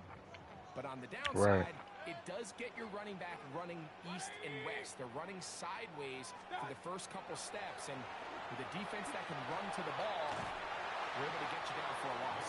And that's going to wind up incomplete. Pressure certainly impacted the quarterback there. Couldn't get his arm all the way through, and it's going to bring up a third down. They've been a little up and down in this first half. I mean, they have less than 80 yards of total offense, and halftime looms. So missed throws like that, those are missed opportunities. They've got to hit the plays when they have them if they want to have a chance to leave here with a win.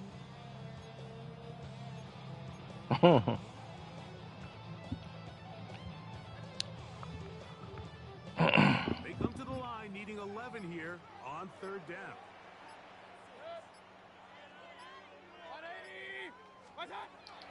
Throwing is Mayfield. That is left side and caught by Evans. And a good short tackle right there. It stops him a good distance short of the marker. It sets up fourth down. It's Riley Dixon coming on now. He's on for the second time. Keep it the hard ER on that one. Inside the 10. And no return forthcoming. It's a touchback and will come out to the 20-yard line.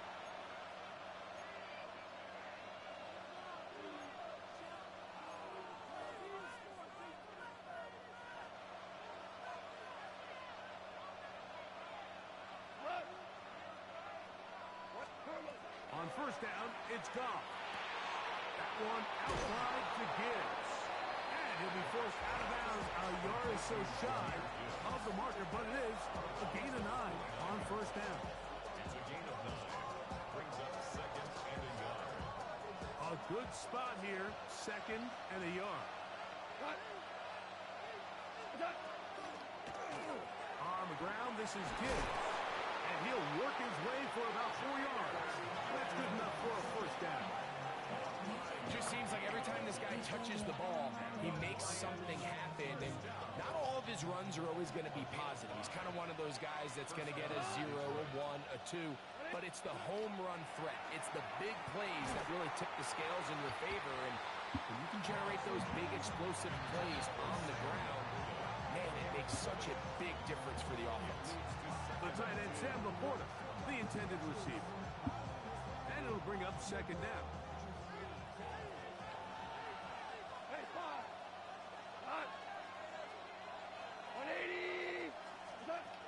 Now, Goff. That one's incomplete. Good coverage there. Made it uncomfortable for the receiver. Couldn't hang with it, and it brings up third down. And they got the look they were hoping for, one-on-one on the outside. He's just unable to hold on to it through contact, and I think that was a big opportunity missed. Oh, yeah. Huge mistake late in the half. Let's go, baby. Ah! You brought me back, man. Come on now. And You shouldn't have did it. You shouldn't have did what you did, man. You done woke up a beast, man. Shouldn't have did what you did, bro. Should not have. Don't ever beat me 48-9 like that again, bro. On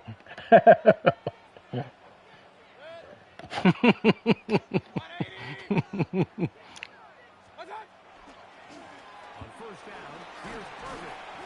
Nice job finding the seam. Gain of about 9. Just a yard short of that first down. Now the Bucs will take their first timeout. And the stoppage comes with 23 seconds left on the first half clock.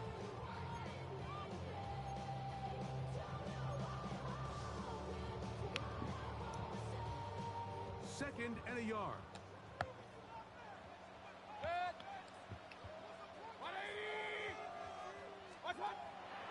They go play action with Mayfield.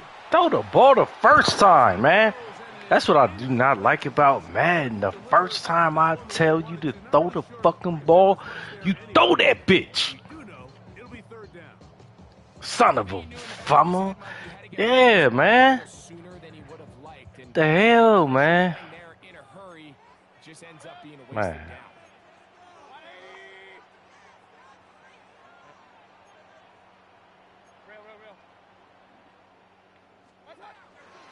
On third down, it's Irvin. Oh, he didn't need much. I don't think he got there. Gonna depend on the spot, but it looks like he is short. Timeout here, Tampa Bay.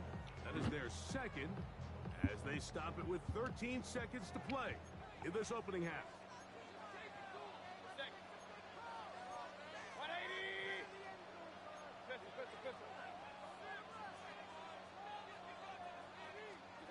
They'll go. Mayfield. That's caught. It's out. Hey, I'm trying to be like you, man. The AI, I'm trying to be like you with the AI play, man. It's a pickup of 12 as they wind up converting on fourth down.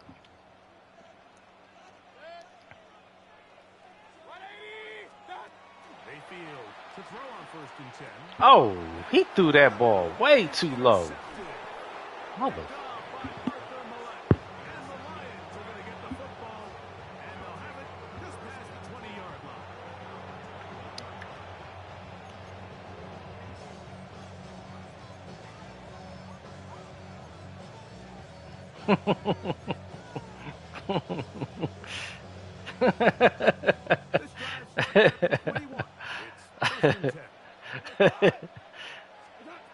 Here's Goff. He is hit before he can get rid of it, and down he goes. Yeah, the human you, but the AI you would have got that shit all. That'd been a touchdown, bro. The human you would have scored twice on that bitch. I mean the AI you. Could not ask for more from that first half. All even as we begin. Nah, actually, no. I'm just been playing more. That's all. Is Tucker.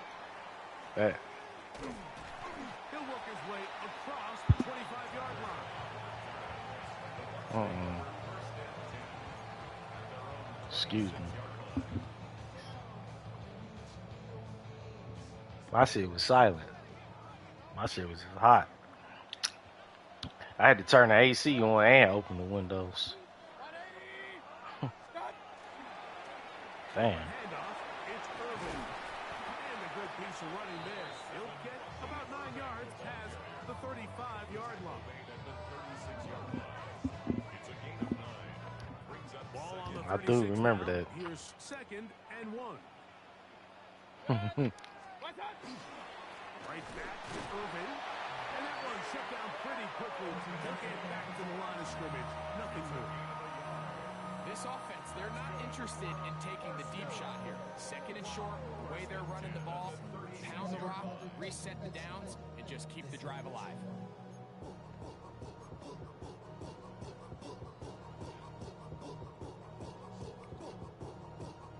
So, from the 36, it is first and 10. Now, Mayfield. Oh, he did all he could to get away, but they're going to catch up to him. It is a big loss. The defensive coaches, they preached all week, Mike. They have to have relentless pursuit of this quarterback when he tries to extend the play. So often it results in a great play for the offense and a big pickup. This time, because of that pursuit, it leads to a big loss. Nah, I just took too long, I guess. Work to do now as they come up on 2nd and long. Mayfield. Oh my God! Out in front. That one's He was right there, man. the intended receiver. Now it's going to be 3rd down. He was right there. With this guy's speed, He had that shit though, man. overthrow. So that's one of those where they're telling this quarterback, throw it with everything you got. Just lay it out there. And more times than not, he's going to run under it. But Yeah, I gotta stop. And intercepted. Picked off by Brian Branch. That was a punt. you know what? I like the early aggressive play call to start this second half. I think anytime you find yourself, Yeah, I was on 3rd down. That was a be the punt. team that strikes That was next. 3rd. In this case, it backfires. They have the turnover. Now it's their I'm just saying, like taking the that field, play. and they're gonna have to come up Yeah, it with was something it was 3rd to and keep this 25. ball Of course, square. I'm gonna throw up a prayer. Shit, what the hell? Hell yeah. That's why.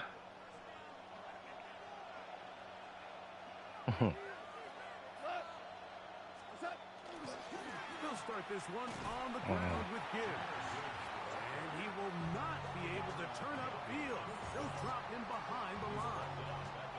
Well, they try to get the run game started here early on this drive, Mike, and they're just going to have to do a better job up front. There's really nowhere for this ball carrier to go. Damn. Never want to lose yards on 1st down, but that's exactly the case here. Throwing on 2nd down. Goff. That's Good hit. right side, but incomplete. And that's another brutal drop for an offense that has struggled to catch the ball up to this point. And yes, you can nitpick about ball placement and whatnot, but listen, the reality is at this level, if it hits your hands, you have to find a way to come down. From the gun on 3rd down, it's gone. This one, Ooh. it's incomplete. Good job separating the receiver from the ball, and it is 4th. Oh, he ain't playing. He ain't playing that nigga like ball. This Okay. passing game, Mike, it just seems a bit erratic. On top of the 2 straight incompletions, they've already turned the ball over through the air. And truthfully, with how dangerous some of these throws have been, they're lucky it hasn't been even more. To return is Johnson. That could have broken for a bigger return. but Bam. yes, it is. Nice job getting his offense a start out past the 30-yard line.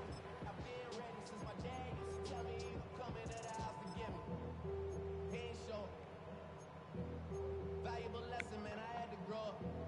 That's why I never ask for help. I do it for you.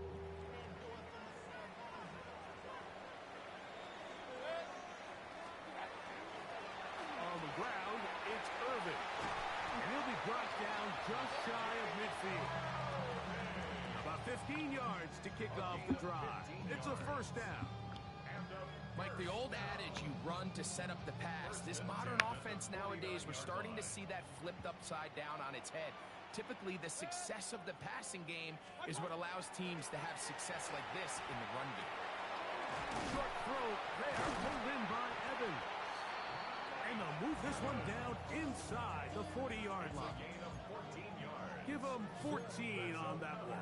Good for a Buccaneers 1st down.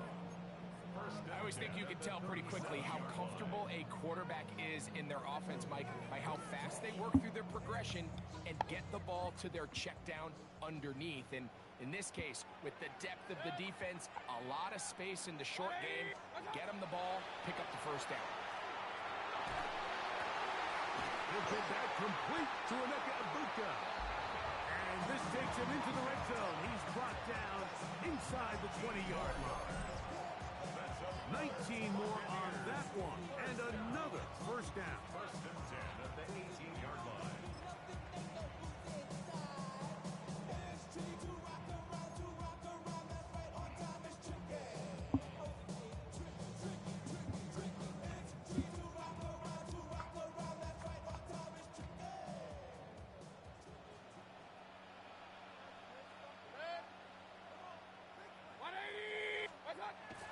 Walker to throw.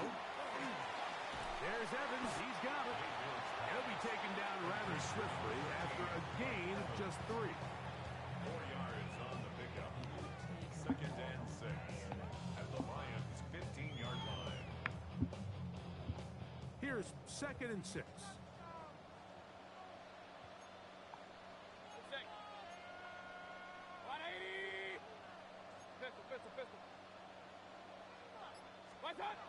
To throw is Mayfield. Got him. Let's go.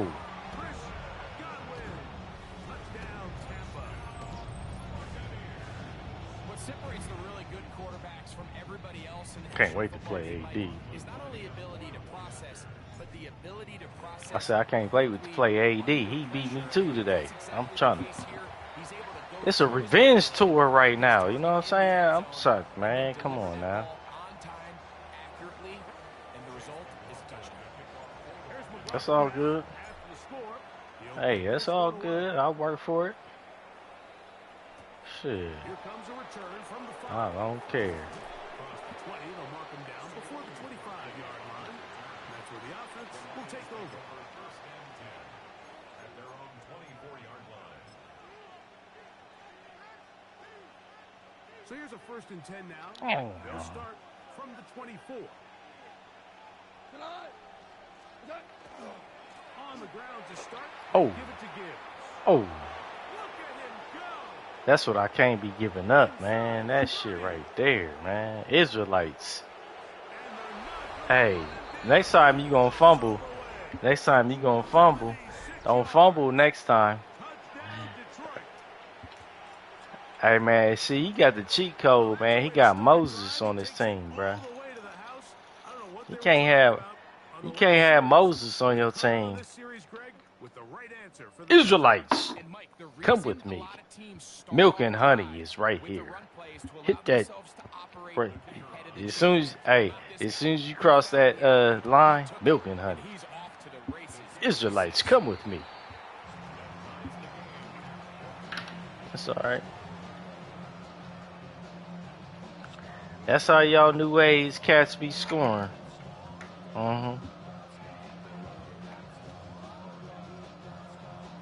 Yeah, that's all right. I ain't mad at that, you know.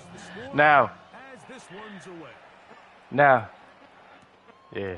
Oh, with the fumble would have been crazy on. But you know what?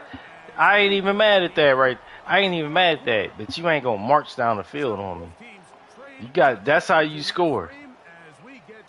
That's how y'all weak ninja like score like that. You're tuned in to the NFL. You know what I'm saying? I'm Gucci. I'm Gucci Bonner, bruh. I'm Gucci Bonner. That was nice though.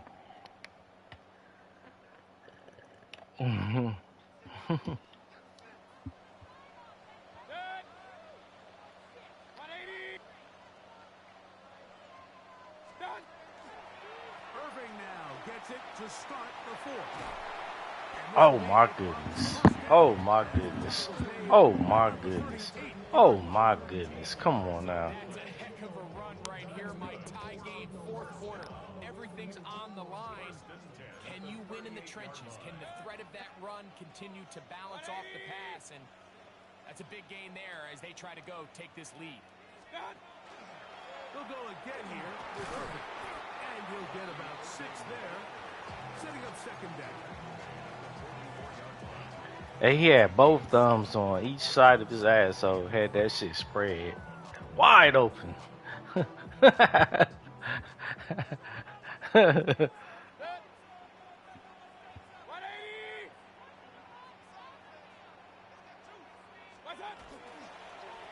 run with Irving. And he's going to have that 1st down across midfield and down to the 46-yard line. Nice job by them getting to the perimeter. Then he's able to Bang. get outside, stick his foot in the ground, and then get vertical. Right down the numbers. Those are the type of runs this offense wants to see more of going forward.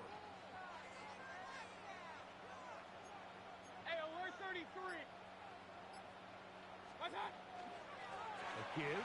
This is Irving, and he'll get forward for a couple. It's second down. Taken down at the 43-yard line.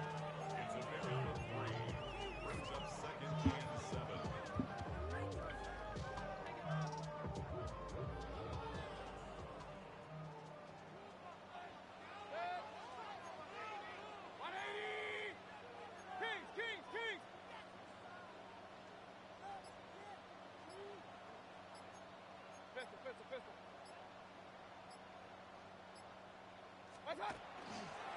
Here's Irving, and he'll get nothing here. Back to the line of scrimmage, and that's all. Running back looked a little unsure of himself on that carry there, Mike. You have to think back to that fumble earlier in the game. How much is that still weighing on his mind? He didn't really seem to attack that hole like we've seen in the past. He gets stopped for no gain. Now they face third down and 7. I know, right?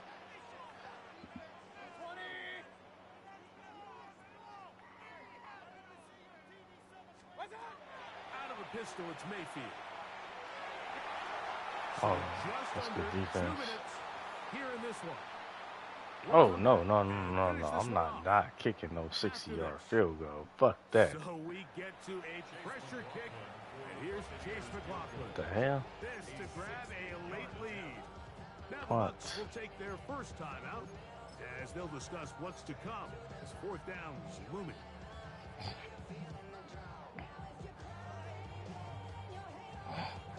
The Buccaneers getting their punter out there.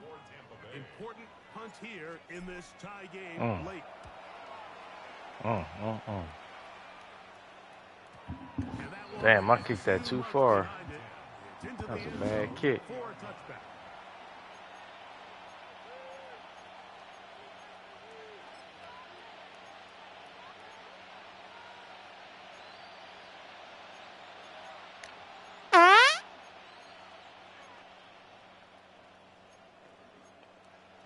Israelites, come with me.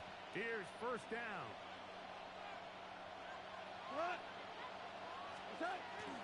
Here's Gibbs. Oh, And a nice run there. He'll get 8 to the 28-yard line.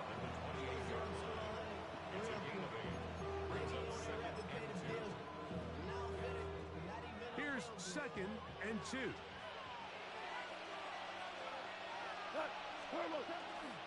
A run with Gibbs. And he will have the first down. Not a huge run, but enough to move the chain. This is a situation that play callers love to be in, Mike.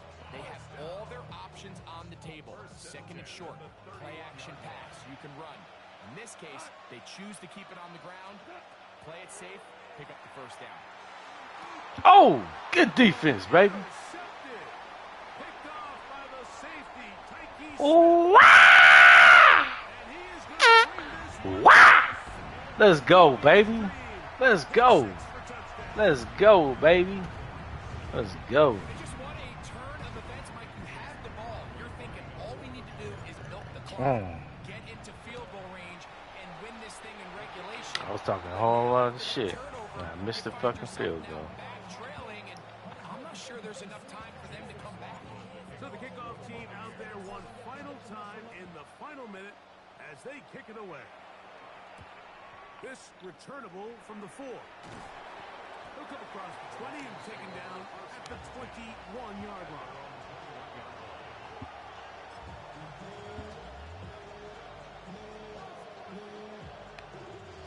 This is first and 10.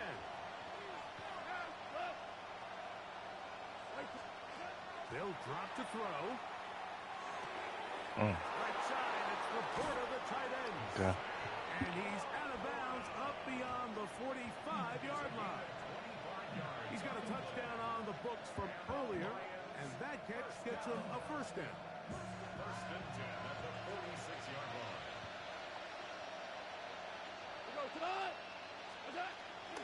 Gibbs. And they're going to work this down inside the 45. The Lions on their first time out, and they stop it with 40 seconds remaining in this fourth quarter. First and 10 at the 43-yard line.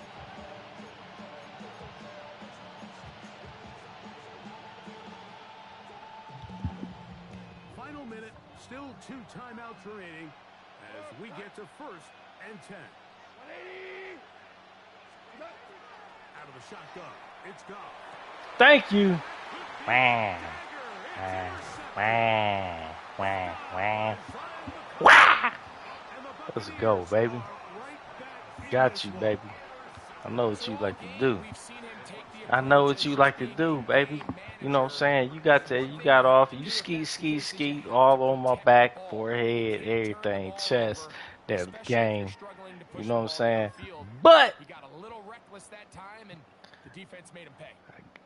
1st and 10 now payback's a from the 36. business. They'll begin here on the Oh, ground. no, he didn't. No, he didn't. No, he didn't. No, he didn't. No, he didn't. No, he didn't. No, he didn't. No, he didn't. No, he didn't. No, he didn't. No, he didn't. First and 10 at the 40-yard line. They'll stay on the ground. And he'll be brought down there. And that'll put a Yes, wrap Sirski. on this Let's one. go, man. Has expired in this I fourth still quarter. got about 46 more fucking wins to go to It's beat. a win for You the know what I'm Bucs. saying? To match They were the aggressors from the start. They would dictate the pace of play. In the end, they come away with the victory. Mm-mm. And that'll do it for my partner, Greg Olson. For our entire team, I'm Mike Tirico. This has been a presentation of the NFL on EA Sports. Yeah. The Buccaneers get You trying to run it? You want to run it back or you done? so long from Tampa.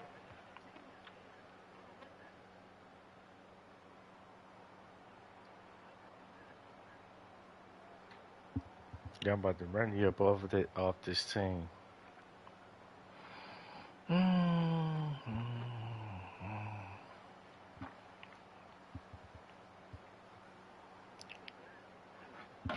Be right back.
Yo, yo. Oh, okay. Man. Yeah, I can't wait for that one. There's so many games coming out, man. Damn.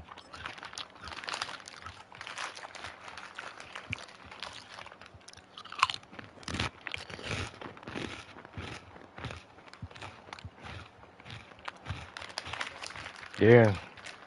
I'm looking at our stats, and they was similar. You had 145 on the ground. I had 125. Um, let's see.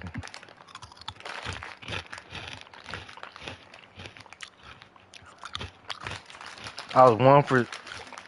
I was that Veronica gonna be nice, man. You know what the difference in this game was? I was 1 for 6 on third down. You was 0 for 4. And I was 1 for 1 on fourth down. You was 0 for 1. That was the difference. I converted in them situations. hmm Oh, turnovers.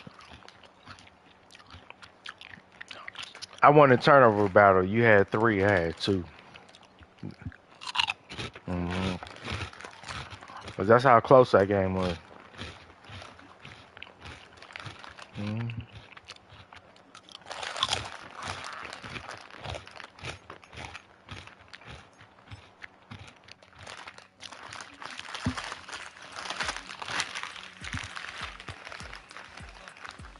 Yeah. AD still eating motherfucking gas station pizza, man. God damn. He went over to corner store and he eating Hunt's Pizza right now. hmm Yep. Damn. Damn.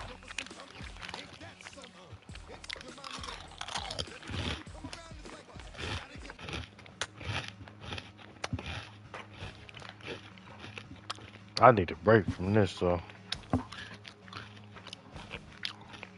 we'll run it back again. Matter of fact, matter of fact, wait a minute. We played at your house, didn't we? The last game we played was at your house, right? I'll be working. Send me the invite.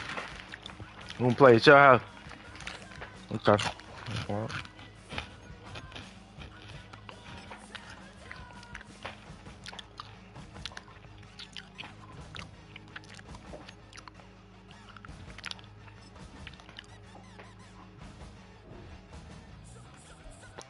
Oh, my shit is set on all man. My shit is set on all man. Let me see. Oh man, yep. So you just beat my ass earlier. That shit was on. Hell yeah.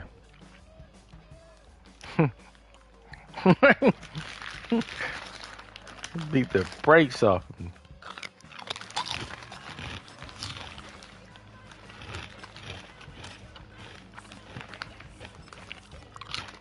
hmm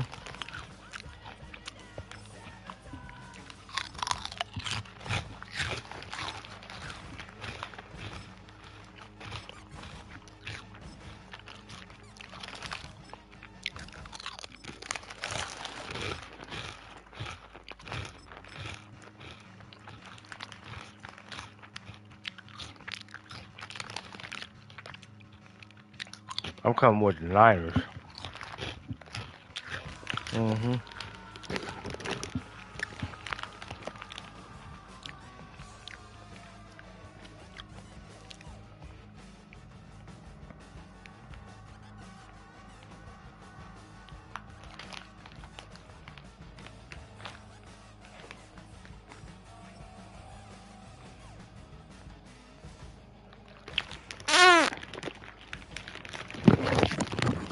Man.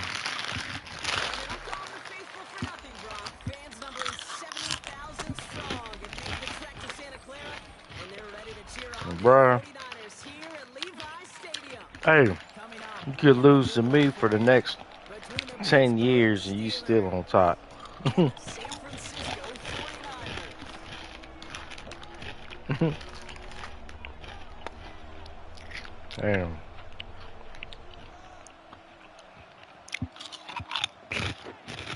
Mm-mm. Mm-mm. Mm-hmm. Yep.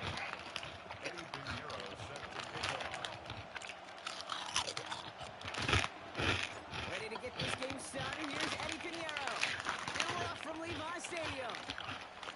And this is not a good start. So that kick falls just short of the landing zone. And this opening drive is going to begin from the 40. This is last game. Mm-hmm. Well, just not. I ain't gonna be on Madden.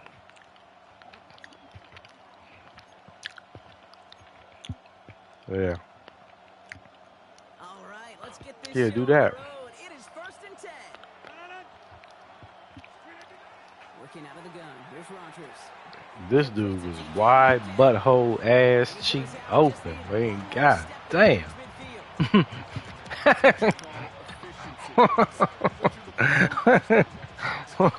It sets up second and very manageable. Creates that space How? to take a shot downfield. After a good God pickup, dang. there's 2nd and short. Rodgers from the gun. Back to his running back, Kenneth Gainwell. And they'll get him down. Gets him to the 48.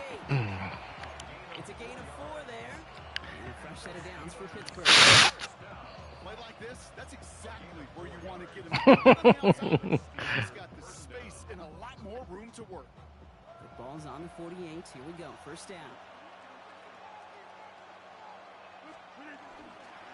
Now running for the first time with Jalen Warren. Solid block in there. Springs him for 8. It's going to be 2nd down. That's a run that you'll take the result in the NFL every time. Nice play, a solid game, but it's also a run that Hey man, and you may come back I did my job. you You smacked me, I smacked you back twice. really break the backs of the defense. I'm good. Nah, it ain't. It ain't. You right. After that little 8-yard scoot, here comes 2nd and 2.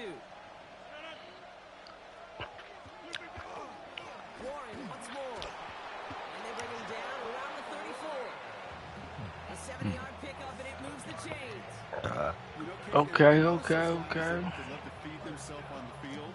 Right? They love to just get more and more. They're hungry for even more. I'll tell you what, that tackle, it prevented something that's going to be a lot bigger.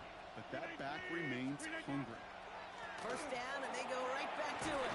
And he works it inside the 30. That's a gain of 7. Okay, I see. He trying to. Okay. I see. He trying to. He Dirk Diggler, right? He trying to be like Dirk Diggler right now. Okay. Nice run last play. Sets up 2nd and 2.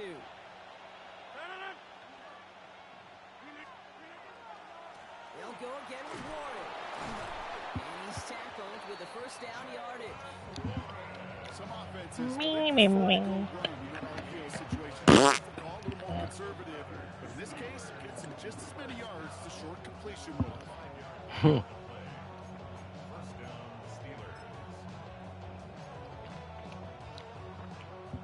Mm-hmm. So a new set of downs. Here we go. 1st and 10.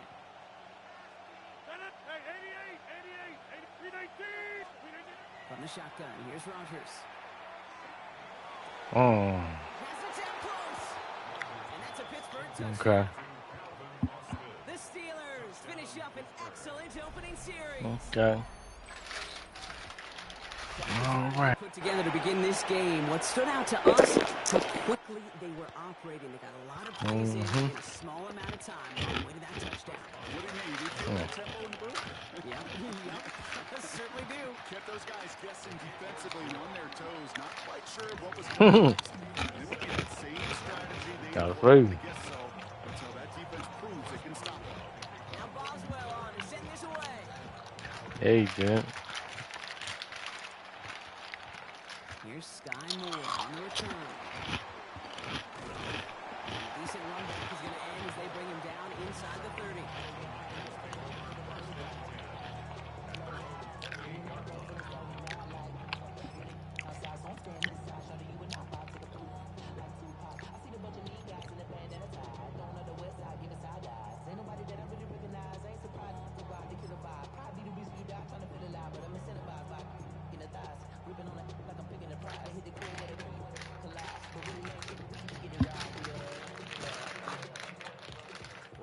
to the line. 1st and 10.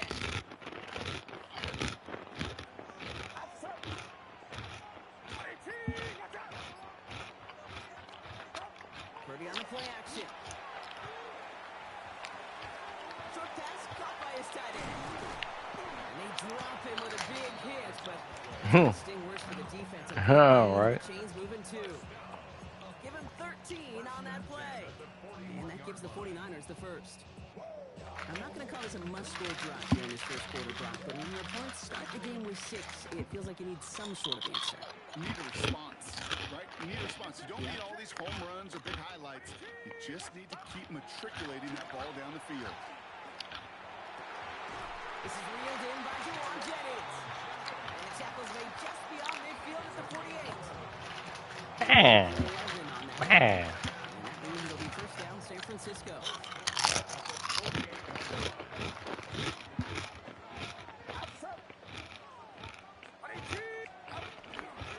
Here's the first carry for Christian McCaffrey. And he's going to have this one down to the 37.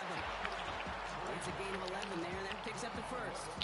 We know how hard explosive plays can be in the NFL, and so often they come via the air. What a great help for the offense to find an explosive play on the ground. Well done.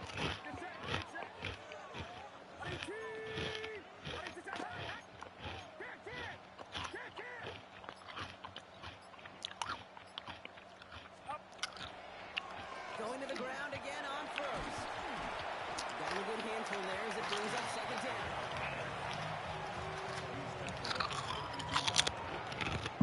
And before they can break the huddle, we hit the end of our first quarter. 7-0 is our score. Back to Levi Stadium right after this.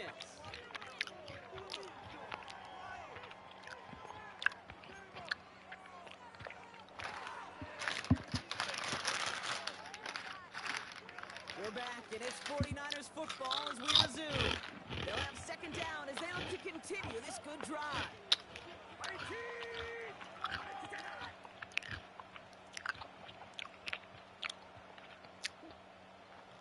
Damn. Off the play fake, Purdy. He had it for a moment, but a great defensive Oh, he dropped it? That was almost a nice chunk play before he was able to recover. Hit that dislodges the football. You like to see that physical edge and scrappiness to contest any kind of shot plays deep. So after that prior incompletion, it's 3rd down. Man. Shotgun snap for Purdy. Kittle makes the catch. And they haul him down just a foot or 2 shy of the red zone. That's an 11-yard pickup, and it gives them the first down. There are times a quarterback's got to be blacksmiths. When you're in the pocket, there's just a certain timing and precision. When you get outside that pocket, you got to be an artist. You got to be creative, and this guy is.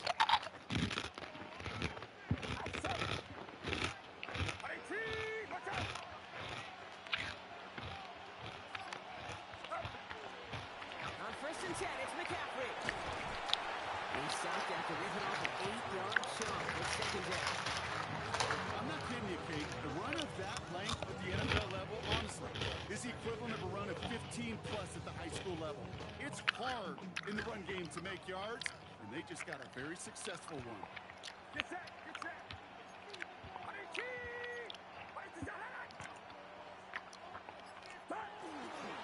On 2nd down, here's McCaffrey.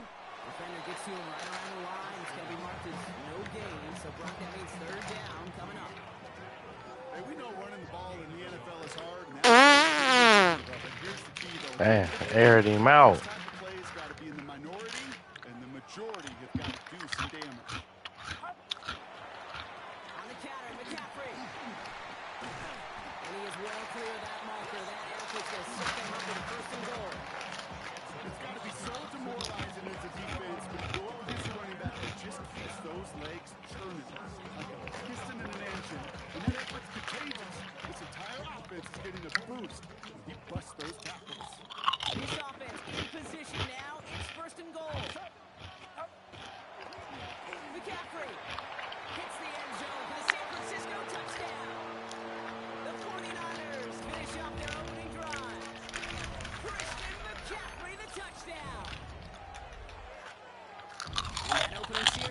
use this word a lot with me, Brock. Methodical. No massive highlights, just effective play calling, steady progress until they cross that goal line. Yep, and to fans and fantasy football owners, might not have been a highlight, but to the coaches, the entire drive was the highlight. A great start. I mean, great start to the game where their offense stayed consistent. Played the plan just how it was drawn up. Found the end zone as a result. That one splits the uprights. And the 49ers respond with 7 of their own to tie it here early. Now after tying this game up, they're all set to send her away. Kenneth Gainwell now to return. And that's going to set them up just beyond their own 20.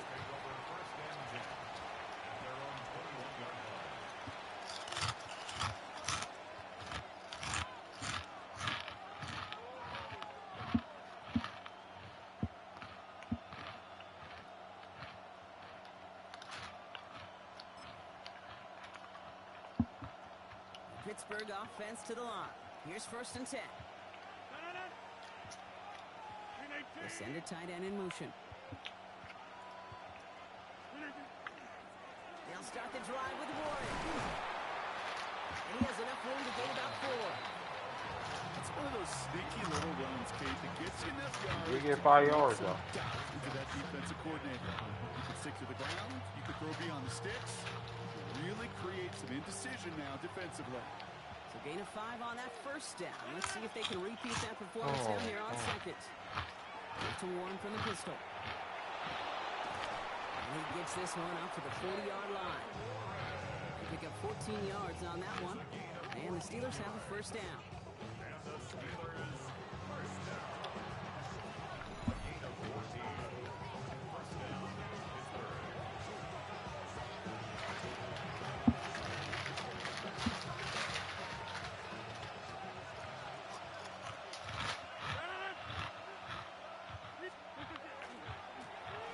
Give to Warren, coming right. And he's bottled up the line on the final play before the 2-minute warning. Call it no gain on that run, and they face 2nd and 10. Well, that's just about textbook defense and how to shut down an RPO. Coverage was tight, the numbers were up, and then the bodies were there to stuff that run before it could get going. 2nd and 10, need something positive here. To throw, Rodgers. Into the hands of Pat Fryermuth. And they're going to haul him down just shy of the 40. A 19-yard pickup, and that's going to move the chains. Sure seems like he knew exactly what he wanted, and he got going right where he wanted to with the ball off the snap. So 1st down from the 41.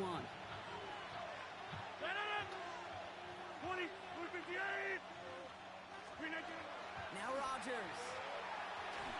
Couldn't find a completion on 1st down. Well, we can't get to that point on the drive. First time we've seen this coverage force him into a misstep in a while. I know you hear me talk all the time, Kate, about the rhythm of an offense, right? Yeah. And I look at it through those optics so much.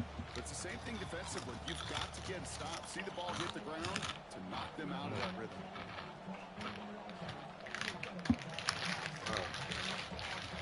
After the incomplete pass, here comes 2nd and 10. Rodgers to throw. Makes the grab downfield. And he's going to be stopped, but not before he gets it down to the 14. It's a pickup of 26. And a fresh set of downs for Pittsburgh. You know, it sure seems like he knew exactly where he was going with that before the snap. That's a pre-snap decision that led to a post-snap 1st down.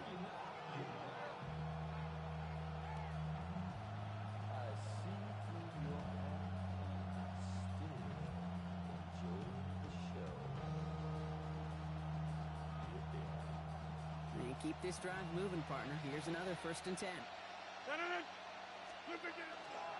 Trying an inside give to Warren. And the stop is made 3 yards from the end zone. It's going to be 1st and goal. To be a stud back in this league, it takes more than just checking the athletic boxes. There's an IQ, a feel, a patience and craftiness required along with just tremendous vision. He showed all of it navigating that run up the middle.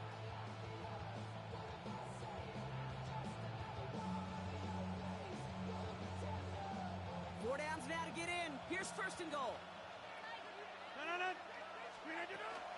Warren is across the line for the Pittsburgh touchdown. The Steelers take the lead just before halftime.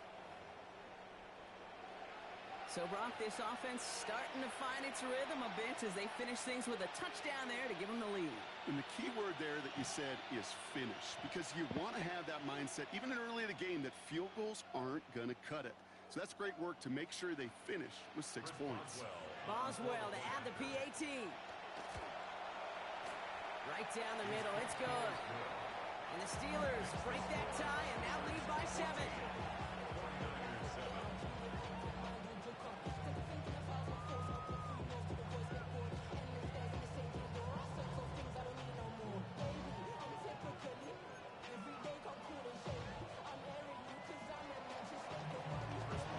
Now Boswell on to send this away.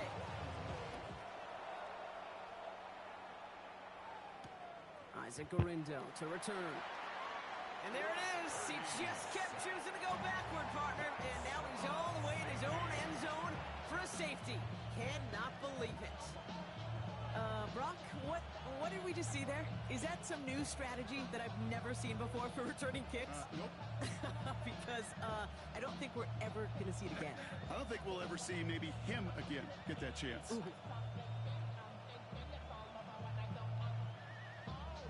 Eddie Pinheiro set to kick off.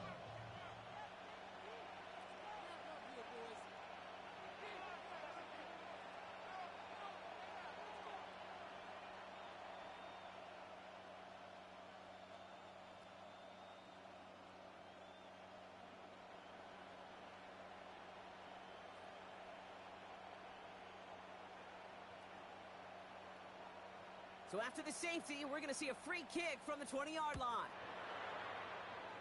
And this isn't going to help things following that safety as the free kick winds up out of bounds. So march it forward after they accept the penalty.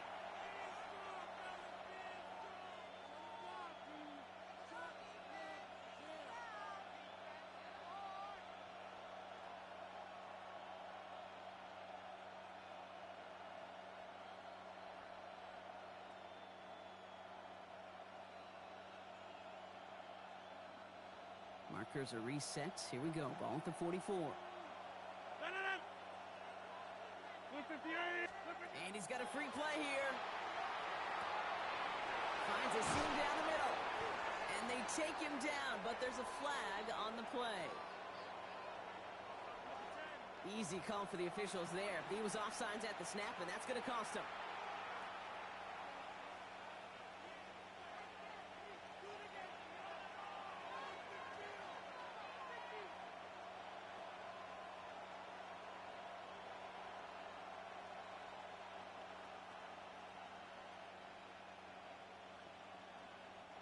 A 1st and 5 to begin this drive following the penalty.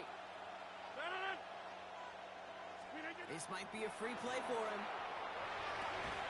This one won't be reeled in, but they had that green light to take the shot, and they did. Looked like somebody on the defense jumped the snap. Now, hang on a minute. I'm upset for this quarterback. They just declined that call, Brock. Boy, if I was the quarterback who threw the incompletion and my coach declined it, I'd be right over there asking for an explanation and maybe his resignation. Ooh.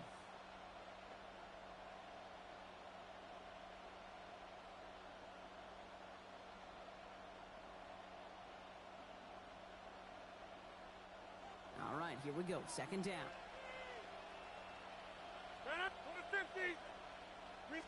Oh, flag is down here. This might be a free play.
when the extraction becomes illegal.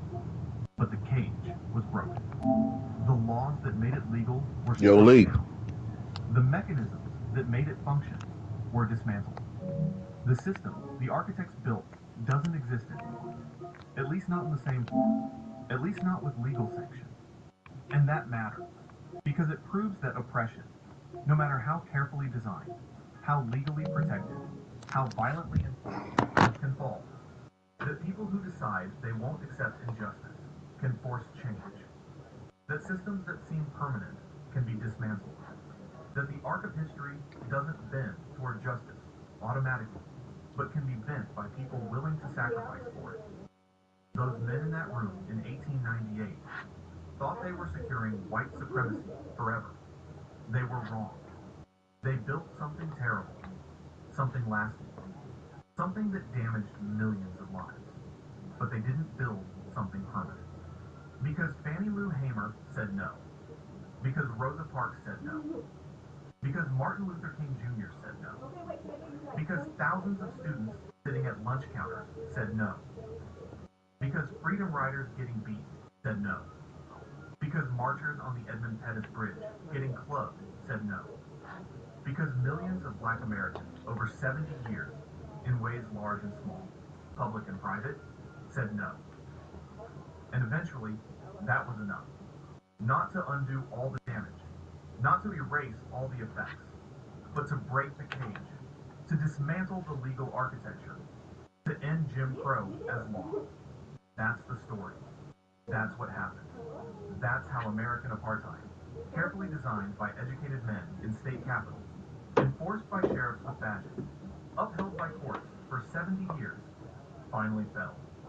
It fell because people decided it should fall, and they were willing to die to make it fall.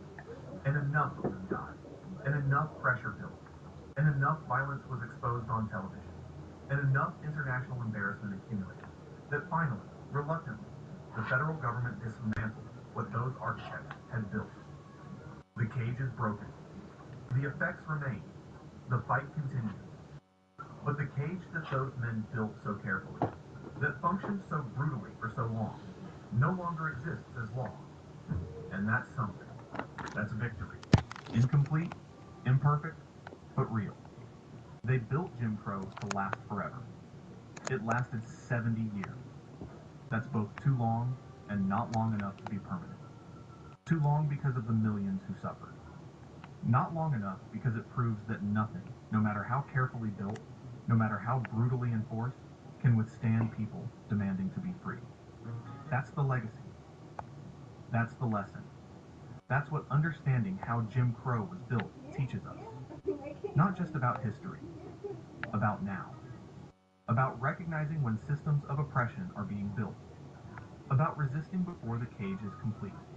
About understanding that legal oppression can look respectable, can have educated architects, can be defended with constitutional arguments, and still be fundamentally evil. And about remembering that it can fall.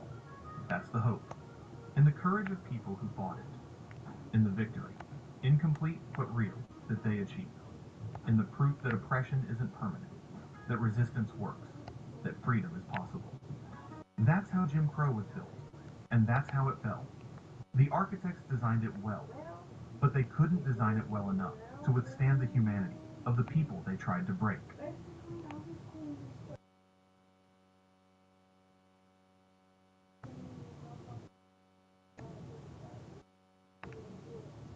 In 1944, the skies over Europe burned with fire. From the coasts of France to the valleys of Italy, the air was alive with the thunder of engines and the rattle of machines.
Machine guns.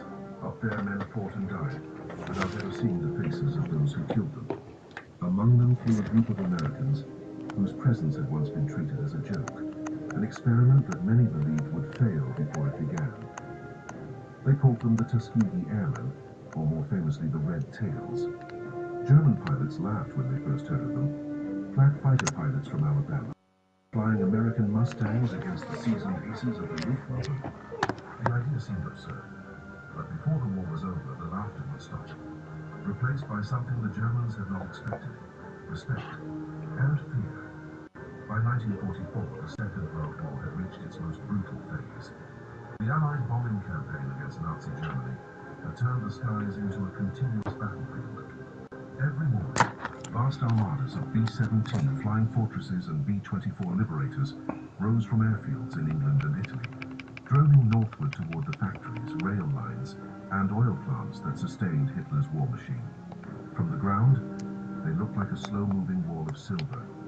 To the men inside, it was a different world: deafening engines, frozen oxygen masks, and the constant rattle of flak bursting around them like black flowers.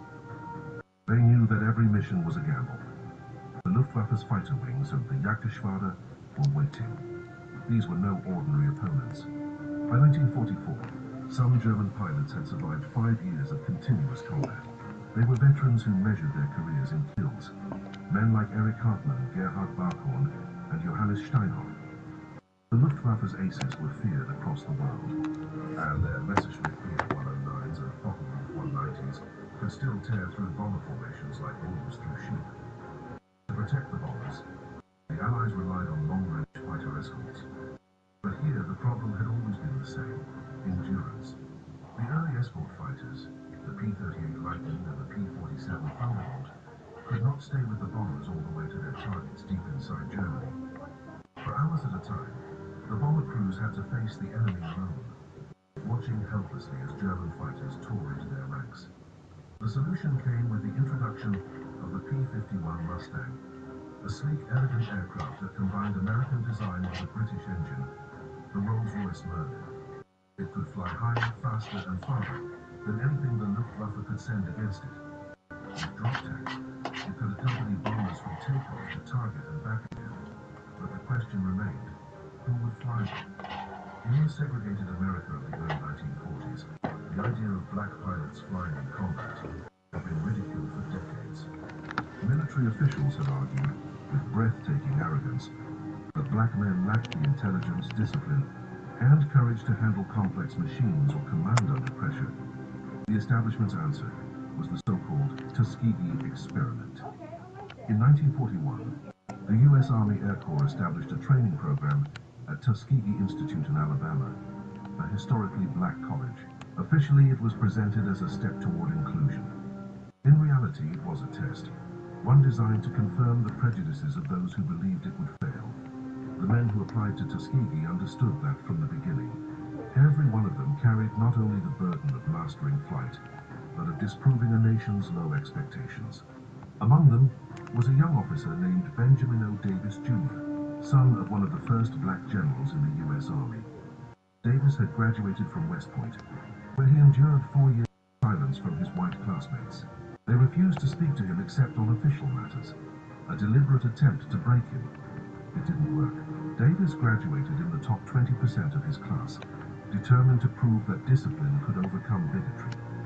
At Tuskegee, the training was rigorous and unforgiving.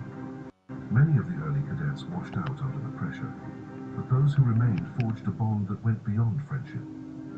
They were, as one airman later said, a brotherhood held together by the knowledge that the country didn't believe in us.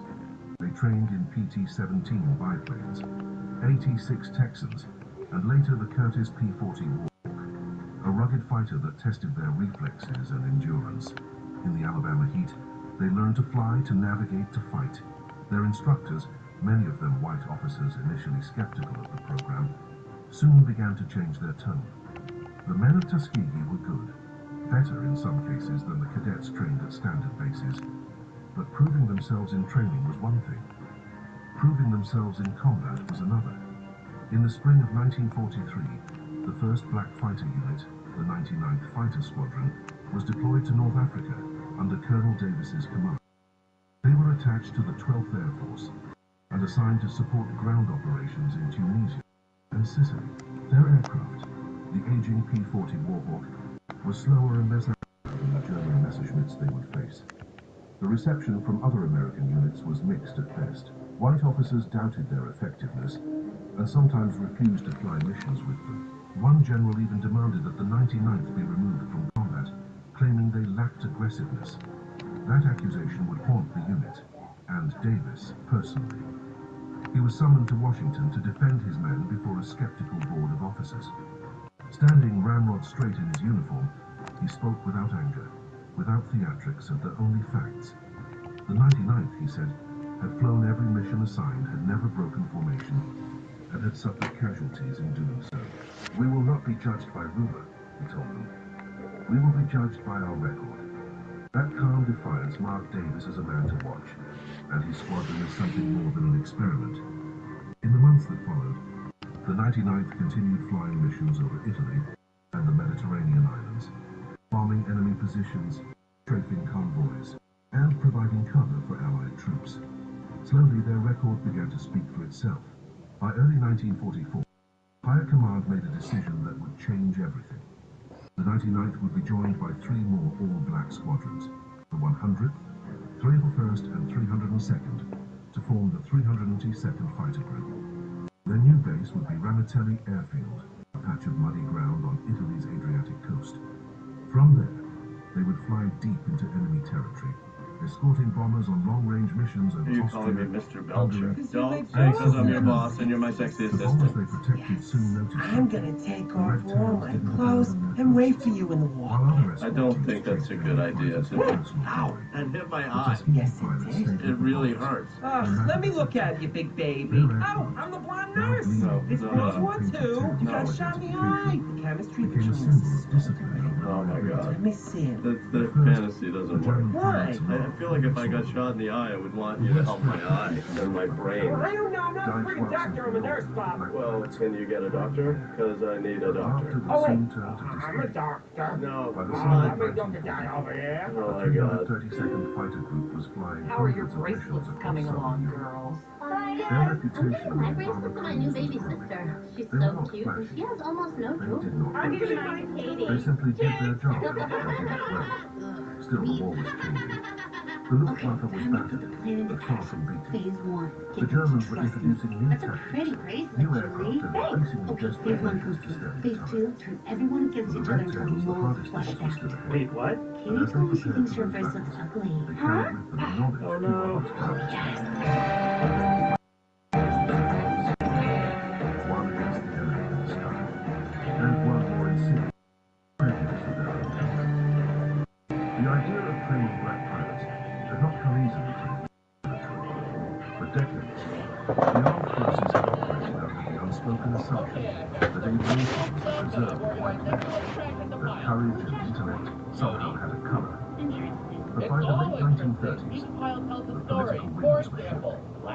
The threat of global war forced the Roosevelt administration to expand the armed forces, and civil rights groups saw their chance. Organizations like the ACT and the Black Press began to push hard for inclusion. If this is a war for democracy, one editorial wrote, then democracy must start at home. Reluctantly, the War Department agreed to create a segregated training program. It would be an experiment in separate but equal in name only. The location chosen was Tuskegee, Alabama, a place with a rich legacy of black education, and a climate well suited for flying. On paper, the plan was a concession. In reality, it was a challenge. The first cadets arrived in 1941. They were young, ambitious, and acutely aware of the burden on their shoulders. Some were college graduates, others mechanics or flight enthusiasts who had scraped together civilian training hours before the war. All of them knew that one mistake, one crash, one failure would not be judged as personal. But racial among them were names that would later become legend. Charles McGee, Roscoe Brown, Lee Archer, and Daniel Chappie James. They trained under harsh conditions. The Alabama heat was relentless, the equipment outdated, and the scrutiny constant. Every flight was observed, every report dissected, but there was also something else, pride. Many instructors, once skeptical, began to recognize the quality of these men. Their discipline was unmatched, their camaraderie unshakable. As one white officer admitted later, they couldn't afford to fail, and because of that, they didn't. When the first graduating class, 42C, received their wings, it was more than a military ceremony. It was a quiet revolution in Europe. Colonel Benjamin Oliver Davis Jr. was not a man given to grand speeches. He led through calm authority and relentless professionalism. For the men of Tuskegee, he was both a father figure and a son, proof that perseverance could outlast prejudice. Davis's leadership was built on a single principle: excellence as defiance.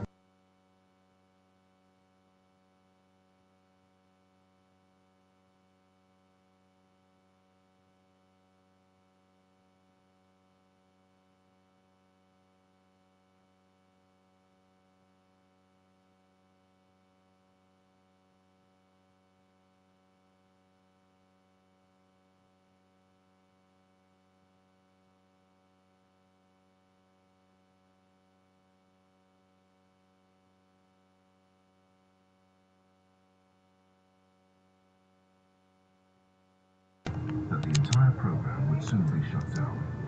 But Davis refused to yield. "We will fight where we are told," he said, "and we will fight well." In early 1943, his squadron was finally declared ready for combat. Orders came through. The 99th would deploy overseas to North Africa. Their first missions were far from glamorous. Flying the rugged P-40 Warhawk, the 99th was assigned to ground attack operations, dive bombing enemy positions, and escorting medium bombers across the Mediterranean. The P-40 was durable but outdated.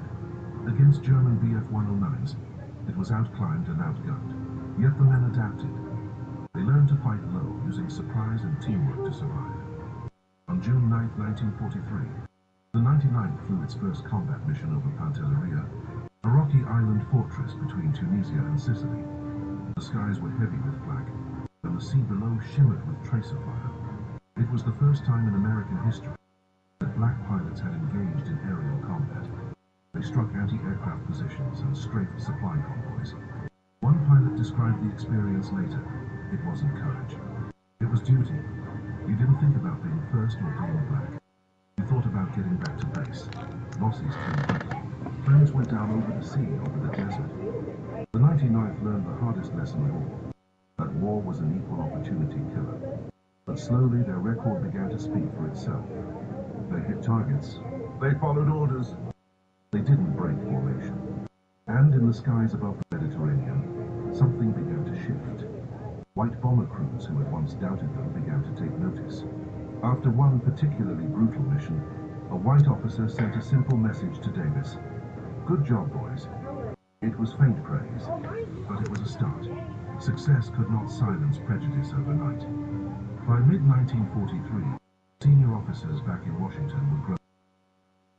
The 99th's kill count was modest, their missions mostly support-oriented. Critics seized on that as proof of failure. One of them was Colonel William Molnier, commander of a white fighter group in the Mediterranean. He filed a report accusing the 99th of being ineffective and unfit for combat. It was an attack not just on their record, but on their right to exist. For Davis, it was a turning point. Summoned to Washington, he stood before a board of officers who questioned whether black men could handle modern warfare. New Game Plus has no business making Grace's dish towel smell this good. Especially after that. Our greatest scent ever. New Game Plus dogs.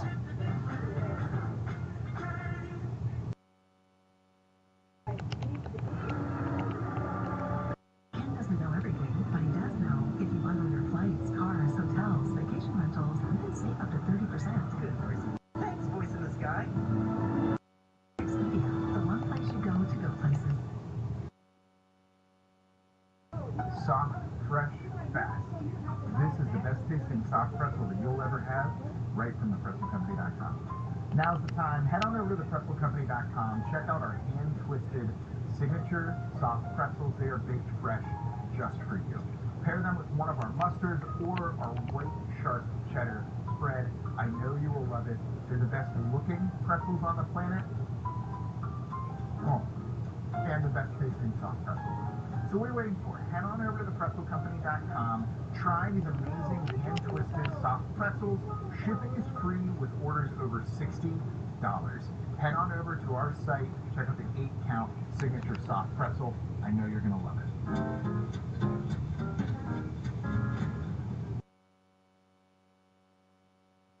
Calmly, methodically, Davis dismantled every accusation. He presented mission reports, sortie statistics, and testimonials from bomber crews. We have fulfilled every order given to us, he said. If that is not success, then success has no meaning. The War Department postponed its decision. Meanwhile, the 99th continued to fly. In July 1943, during the invasion of Sicily, they scored their first confirmed air victory, downing a German Focke-Wulf 190. It wasn't just a kill. It was proof.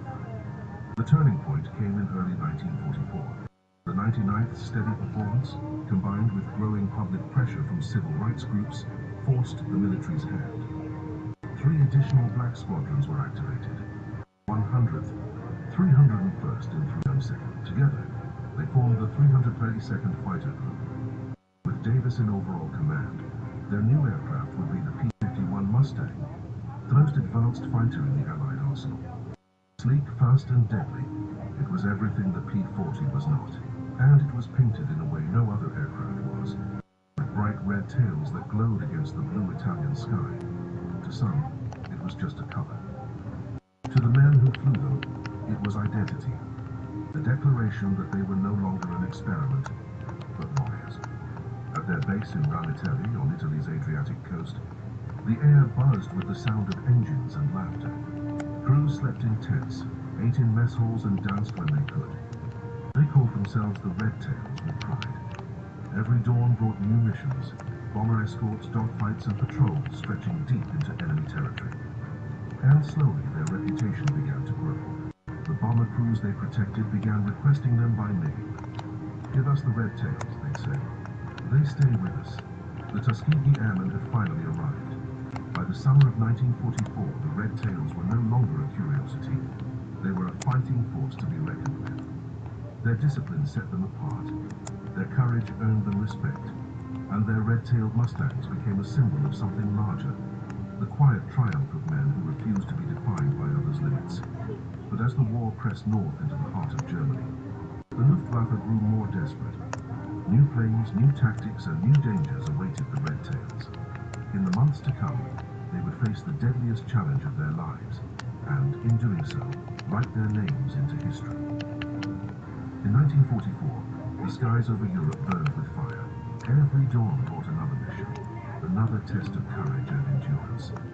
The men of the 322nd Fighter Group, known by now as the Red Tails, had proven themselves in training, but the war ahead would demand something greater than skill.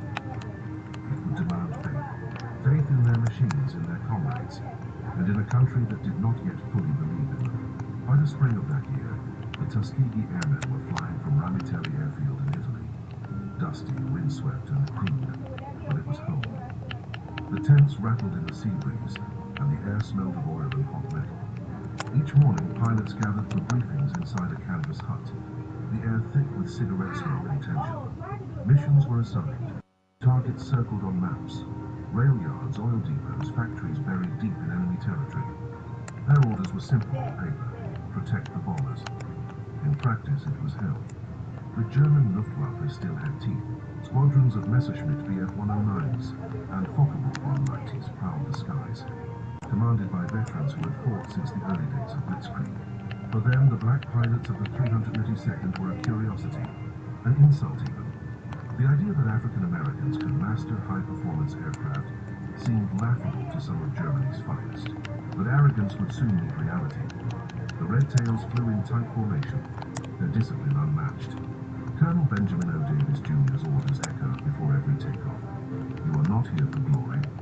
You are here to protect the bombers," and they obeyed. When the first German interceptors dove on the formation, the Red Tails didn't scatter. They held the line. Their P-51 Mustangs climbed through flak and cloud, engines screaming, guns armed. One by one, they intercepted the attackers, sharp, controlled bursts of gunfire cutting through the chaos. Bomber crews watched from above, stunned. They had expected inexperienced escorts, but what they saw were professionals, men who fought with calm precision. Those red-tailed angels, one gunner would later call them. They never left us. Word began to spread across the 15th Air Force. Missions escorted by the 322nd suffered fewer losses than any other. Only 27 bombers were lost under their protection across 179 escort boats. An almost impossible statistic in a war that devoured men and machines by the thousands. At first, some white crews doubted the numbers. Rumors claimed the Red Tails were getting easy ones, but those rumors died quickly. The 322nd was flying some of the most dangerous missions in the European theater. Vienna, Munich, Berlin, Ploiești, targets deep in the Reich's heart. Each sortie began the same way. The long climb into freezing air, the silence before contact, then the sudden storm of flak and gunfire. At 20,000 feet, the world shrank to a trembling cockpit, a heartbeat and the smell of oxygen and sweat. Frost lined the canopy glass. You couldn't think about fear, you could only fly. Then came the call over the radio. "Bandits, 10 o'clock high." The German fighters came fast, diving from the sun, cannons flashing. In that split second, everything became instinct. The Red Tails moved as one, cutting through the enemy attack, rolling, diving, pulling high G turns, until the sky became a violent ballet of smoke and tracer fire. And somehow the bombers kept flying. That discipline, Davis's doctrine of no chasing kills, became their defining strength. Other escort groups sometimes broke formation to score personal victories, leaving the bombers exposed. The 322nd never did. They stayed with their charges, even when it meant letting German fighters escape. Their restraint was often misunderstood as hesitation. In truth, it was control, a mastery of purpose that no statistic could measure. In July 1944, the Red Tails faced one of their toughest missions yet. an escort run over the Ploiești oil refineries in Romania. The refineries were the lifeblood of Hitler's war machine, and the Germans defended them like a fortress in the sky. As the bombers approached, black puffs of flak filled the air like deadly confetti. The sky turned into a blackened storm. Then the radio crackled. Enemy fighters inbound. Dozens of Messerschmitts dove from altitude. Red flight, tighten up. Don't break off! Davis's voice cut through the static. The Mustangs banked in formation, engines roaring. Cannon shells streaked past, shaking the planes. But the Red Tails didn't flinch. One pilot, Lieutenant Charles McGee, rolled into a head-on pass with a 109, squeezing the trigger at point-blank range. The German plane erupted into fire and fell in pieces through the smoke. For hours they fought, turning, diving, climbing again. By the end, the bombers made it home battered but intact. The Luftwaffe lost heavily. That day, for the first time, the German pilots stopped laughing. Reports filtered back through Allied channels. The Red Tails were no longer just an experiment. They were becoming legends. By late 1944, bomber crews began requesting them by name. Get us the Red Tails, they'd say during mission briefings. They bring us back. That respect was hard won. When the Tuskegee men first arrived in Italy, they had been met with skepticism and sneers. Now at the officers' mess, crews who once refused to sit beside them would nod in quiet gratitude. Even within the Air Force, their achievements began to echo. Reports praised their exceptional discipline and record of protection, but the Red Tails themselves rarely celebrated. For every victory, there was a name missing at roll call. Men like Captain Andrew Jug Turner and Lieutenant Clarence Lucky Lester. Pilots who pushed their Mustangs beyond limits. Some returned with bullet holes in their wings. Others never came back at all. When a man failed to return, his boat stayed untouched for a week. The others would gather in silence that night, passing around a tin cup of coffee, staring at the empty space that grief had carved into their circle. Colonel Davis would stand before them and remind them softly, "We fly for them now." On March 24, 1945, the Red Tails received a mission that would etch their place permanently into history, an escort run all the way to Berlin. That was the deepest penetration of enemy territory, yet attempted by the 15th Air Force. Skies over Germany that morning were pale blue and deceptively calm. Below, the bombers droned eastward toward the Reich's shattered capital. Above them, the Red Tails flew in staggered formation, red gleaming against the sun. Halfway to target, radar screens lit up. The Luftwaffe had scrambled its newest weapon, the Me-262 jet fighter, the first operational jet in history. The Me-262 was fast, nearly 200 miles per hour faster than any Allied plane. Its twin jet engines left white streaks through the sky, and its cannons could shred a bomber in seconds. But that day, even the jets met their match. As the Me-262 screamed into the bomber formation, two red-tail pilots, Lieutenants Earl Lane and Roscoe Brown, broke formation just long enough to intercept. They angled into a dive, guns blazing. Brown's burst hit home, tearing into the tail of a jet as it tried to climb. Flames erupted. The world's most advanced fighter spiraled to Earth, brought down by a man whose country still denied him a seat in its restaurants. It was the moment that silenced the last of the doubters. The Red Tails had done the impossible. Victory came with a cost. Between 1944 and 19... the 302nd flew over 15,000 sorties. 66 pilots were killed in action. 32 were captured as prisoners of war. And yet, despite the loss, their record stood unmatched.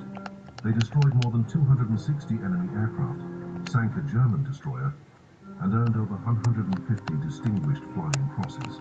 When the war finally ended, and the guns fell silent, the Red Tails returned home to a country still divided by color. There were no parades waiting for them, no headlines celebrating their heroism. Many would go back to ordinary jobs, quietly carrying memories of fire and sky that the world around them could not understand. But within the bomber crews, within the hearts of those who had survived because of them, the name Tuskegee became sacred. Years later, historians would look back and call them pioneers. But for the men themselves, it had always been simpler than that. They had set out to prove that courage had no color. In time, the Red Tails' legacy would reach beyond the war.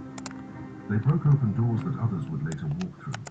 The desegregation of the U.S. military, the rise of black officers, the slow, painful march toward equality. Colonel Benjamin O. Davis, Jr. would go on to become the first African-American general in the U.S. Air Force. And decades after the war, the men who once flew under him would gather at reunions old and grey, recalling the roar of engines and the sound of gunfire over Europe. When we flew, one said softly, we weren't fighting just the Germans. We were fighting the world's idea of what we could be. In 1944, the skies over Europe had burned with war. By 1945, they burned instead with the colour red, the mark of courage, the symbol of men who refused to bow. The Red Tails had rewritten the rules of the air, and though time would fade their faces, the story of their discipline, honour and defiance would never fall silent. In the spring of 1945, the war in Europe was reaching its violent crescendo. The Allies had punched through Italy, France and the Rhine, and now their eyes were fixed on the very heart of Hitler's empire. The 15th Air Force was preparing its most dangerous missions yet, deep strikes into Germany itself. For the 302nd Fighter Group, the Red Tails, this was the moment their years of endurance, discipline and sacrifice would converge. Before dawn, Ramitelli Airfield stirred to life. Ground crews moved like ghosts in the dim light, checking oil lines, tightening bolts and running final diagnostics under the cold Adriatic breeze. Pilots zipped up their flight suits, pulled on gloves stiff with wear and carried with them quiet rituals. Some kissed a small photograph tucked into their flight log. Others just stood still for a moment, watching the sun bleed over the eastern hills. There was no ceremony to these mornings, only the sound of engines rumbling to life. First one, then another, until the air vibrated with a metallic chorus. Above the steady hum, Colonel Benjamin O. Davis Jr.'s voice came calm and clipped through the radio. Remember, gentlemen, our job is to bring those bombers home. Nothing else. The words needed no explanation. They had heard them hundreds of times before. Inside the briefing tent, a map of Europe was pinned to the wall, riddled with colored lines and grease pencil marks. The target, Berlin, not just any strike. This was to hit the capital's massive rail yards, the arteries feeding the German war machine. Intelligence warned that the Luftwaffe would defend it with everything they had left. Me-262 jets, FW-190s, Bf-109s, and perhaps even desperate flak batteries hidden between apartment blocks. Captain Charles A. Train Dryden leaned back in his chair, whistling loud. Berlin, huh? That's not just deep, it's hell's front porch. A few men chuckled softly, but the tension lingered. They knew the risks. Berlin wasn't just another target. It was symbolic both to the Germans and to the Allies. And now the Red Tails were being trusted with the escort. Outside, the Mustangs lined up like sentinels. The red paint on their tails faintly under the pale sun, part pride, part defiance. The white crews who once refused their protection now requested them by name. The transformation was almost complete. The takeoff rolled like thunder over the Italian hills. Dozens of P-51s leapt into the air, joining formations of B-17s and B-24s, already climbing toward the clouds. The sky above the Adriatic turned silver with contrails, ribbons of ice and exhaust stretching north. At 20,000 feet, the world was stripped of color, only gray and blinding white. The radio crackled with constant chatter, interlaced with bursts of static. Red Leader, this is Blue 3, maintaining position. Copy that, Blue 3. Eyes open, boys. We're in their backyard now. Over the Alps, the horizon began to change. Below lay the scarred earth of southern Germany. Rail lines cut, bridges shattered, towns burned. But Berlin was still ahead, and with every mile the flak grew thicker. It started as a shimmer on the horizon. Tiny black dots against the pale sky, growing, multiplying. Then came the radio call. Bandits. 11 o'clock high. The Luftwaffe was waiting. Dozens of Me-109s dove from the clouds, sunlight flashing off their wings, tracers stitched across the sky. The first burst caught a bomber on the right flank. One engine burst into flame, spiraling smoke over the formation. The Red Tails didn't flinch. Their formation tightened. Colonel Davis's voice stayed calm. Stay with the heavies. No chasing. Protect the formation. Lenny Roscoe Brown spotted a Me-109 cutting through the bombers. He pushed his throttle forward, pulled into a climbing turn and lined up his shot. Got him in sight, firing. Where's he doing that? Shit. 650 caliber streams of fire reaching out like white-hot threads. The Messerschmitt exploded mid-roll, breaking into fragments that vanished into cloud. The discipline held. No one broke formation to chase. One bomber crew later recalled over. Those red tails stayed right with us like guardian angels. Then came something new. Fast-moving silver shapes tore through the bomber columns. Jets. The Field Messerschmitt Me-262s, the world's first operational jet fighters. Their speed was unlike anything the red tails had faced before. Jesus, they're fast. Someone shouted over the radio. The jets slashed through the formation, firing their 30mm cannons, then climbed steeply away. One bomber vanished in a single burst, its wings sheared clean off. Panic rippled through the sky, but Davis kept his composure. Ignore the speed, anticipate their path. Make them come to you. Brown and his wingman angled upward, turning into the jet's dive rather than chasing. Timing it perfectly, Brown fired a burst as a Me-262 crossed his line of sight. The rounds tore through the fuselage. The jet wobbled, then exploded into a ball of flame. It was one of the first jet kills credited to a Tuskegee pilot. The Luftwaffe had underestimated them again. As the bombers reached Berlin, the sky erupted. Black flak bursts filled the air like storm clouds. Below the city burned. The B-17s opened their bomb bays, releasing payloads that tumbled down into the inferno. Bridges, rail yards, and factories vanished under fire and smoke. The red tails circled high above, keeping the German fighters at bay. From the cockpit, the view was apocalyptic. Columns of smoke rising miles high, flashes of orange through the haze. For a moment, even the hardened pilots were struck silent.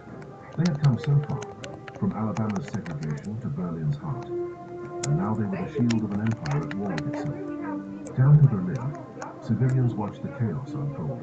In a street near Tempelhof, a young German woman clutched her daughter as the sirens wailed. She looked up, seeing streaks of silver against the smoke, tiny planes with red tails flashing in the sun. Her husband, once a Luftwaffe mechanic, whispered under his breath, "Those are the black pilots they laughed about." The irony cut deep. Propaganda had called them inferior, but now they owned the sky. In the chaos of the city, even German soldiers paused to stare upward as the unthinkable unfolded. The very symbol of Nazi supremacy crumbling under an onslaught led, in part, by the men they had mocked. The mission wasn't over. On the way back, German fighters regrouped, harassing the retreating bombers. But the red tails stayed firm, even as fuel ran low and the cold gnawed their hands. Over the radio, exhaustion set in. Red leader to base. We've lost 2, repeat 2, but formation intact. Bombers returning safe. Copy that, Red leader. Godspeed home. When the coast of Italy came into view hours later, the men finally exhaled. The sea sparkled below, and Ranitelli waited like a mirage in the haze.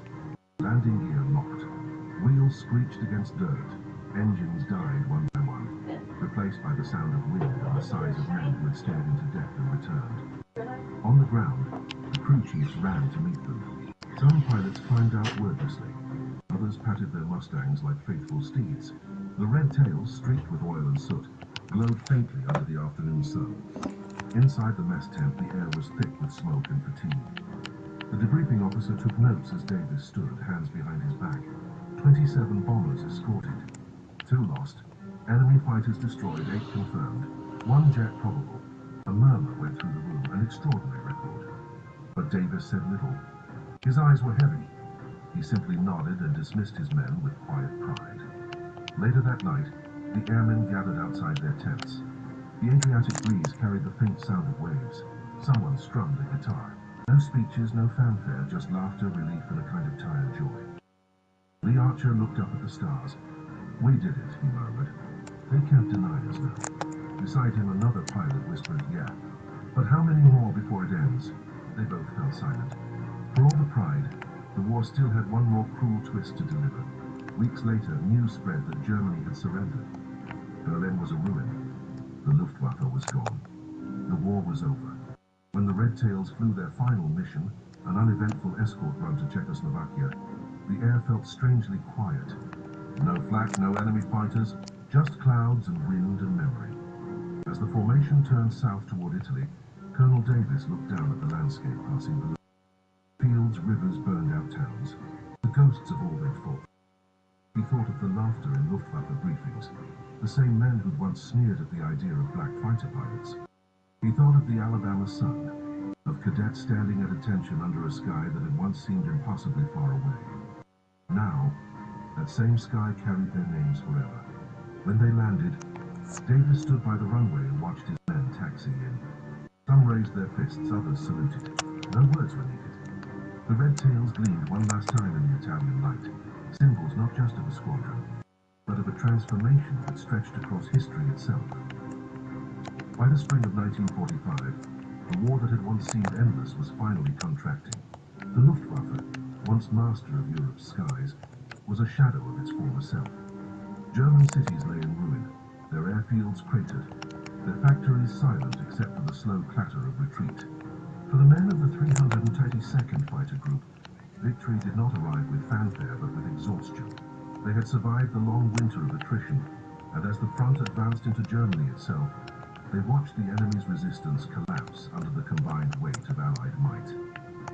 In those closing months, the Red Tails continued to fly escort missions, sometimes over landscapes already conquered. Their pilots knew that each sortie could be their last, even as the war's end appeared visible beyond the horizon. They guarded the lumbering bombers to Berlin and back, sweeping above the Elbe, where columns of smoke rose like grey pillars of penance. Below, civilians fled the cities, and German soldiers threw down their rifles, hoping to surrender to Americans rather than Soviets. Yet still, now and again, a solitary Fu-190 or Me-262 streaked through the clouds, as if unwilling to concede that the Reich had died. For the Tuskegee Airmen, these fleeting encounters carried a strange melancholy. They no longer fought for tactical advantage, but to finish a story written in sacrifice. Every loss now felt doubly cruel because peace was so near. When Lieutenant Roscoe Brown shot down a jet over Berlin in March, he later admitted he felt no triumph, only a dull, weary relief. In that moment, he understood the paradox of soldiers. Victory never erases the burden of those left behind.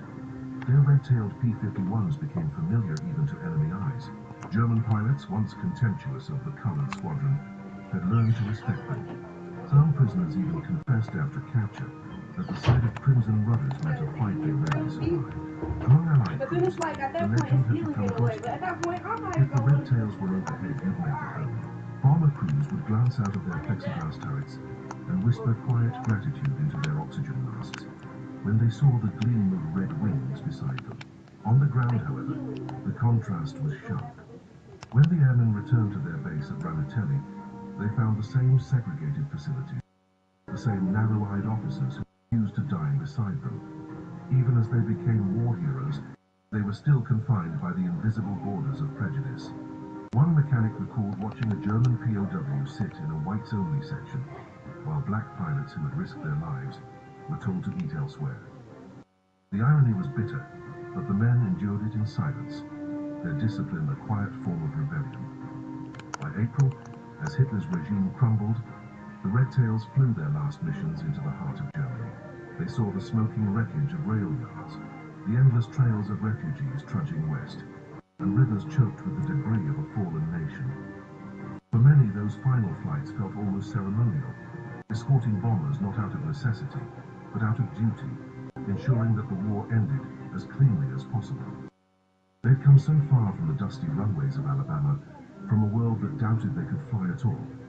When Germany surrendered on May 8, 1945, the celebration at Ramitelli was subdued. There was no champagne, no parade, just a handful of weary men who gathered on the flight line, watching the sunset over the 8. The red tails of their Mustangs glowed faintly in the evening light, symbols of both triumph and restraint. They had won every challenge placed before them, yet knew that the battle for respect was far from over. Turning home proved more disorienting than many expected welcome. Instead, they met the same divided America they had left behind. In railway stations and diners, signs still separated color from white. A few veterans wore their uniforms proudly, only to be asked to remove them in towns that refused to serve them.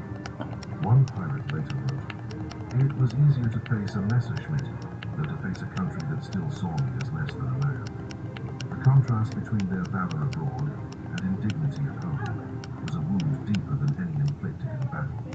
Yet from those years of disappointment, purpose grew. The Tuskegee Airmen carried themselves with the same discipline that had defined their service. They lectured in schools, trained younger pilots, and pushed persistently for integration in the armed forces. In 1948, when President Truman signed Executive Order 9981, officially ending segregation in the U.S. military, many saw it as the belated recognition of the Red Tails' moral victory. The order did not erase prejudice, but it opened the door, and the men who had flown through flak and fire had forced that door wide enough for others to follow. The years after the war scattered them across America. Some pursued aviation careers. Others became teachers, engineers, or ministers. They raised families, built communities, and lived quietly, their fame receding as the world moved on. But among historians, their story persisted, a fragment of moral clarity amid the wider chaos of the 20th century. The Red Tails had proved with undeniable precision that courage and competence were never matters of color. In later decades, filmmakers and writers sought to capture their story, often missing the quiet dignity that defined it. The surviving pilots, now elderly, would speak softly at reunions, recalling comrades lost and skies once filled with thunder. They described how fear was constant, but how professionalism always overrode panic. And as they spoke, younger generations listened, not only to tales of dogfights, but to lessons in endurance and self-respect. There were moments of belated recognition. 2007, 62 years after the war, surviving Tuskegee Airmen received the Congressional Gold Medal. They stood in their sky high. The applause was the sound of distant voices. Many were afraid, but their posture was unchanged. Straight-backed, formal, still carrying the discipline of war. Reporters asked what the war meant. One veteran replied quietly, "It means we will finally see." But perhaps the truest tribute lies not in medals, but in the generations to come. When America sent men to Korea, to Vietnam, to the Gulf, and finally beyond Earth's atmosphere, it did so with aviators whose opportunities had been born from Tuskegee's example. The line runs unbroken, from the red-tailed Mustangs over Berlin to the astronauts who carried patches embroidered with crimson wings. The airman spirit had become institutional memory, shaping the ethos of equality in the modern Air Force. There is, too, a quieter measure of their triumph. It lives in the ordinary acts of consequence. Everyone loves to spam 6-0 in the comment section like Michael Jordan coasted to 6 easy rings. A classroom where their story is told not as an exception, but as part of the American fabric. History, once reluctant, now embraces them fully. The Red Tails are no longer a footnote. They are a chapter in the long narrative of a nation learning, painfully, to live up to its ideals. And so as the final images fade, we return to the sky, their element, their testament. High above the clouds, the Red Tails gleam once more in memory, cutting across the light like brushstrokes of defiance. They flew for country, for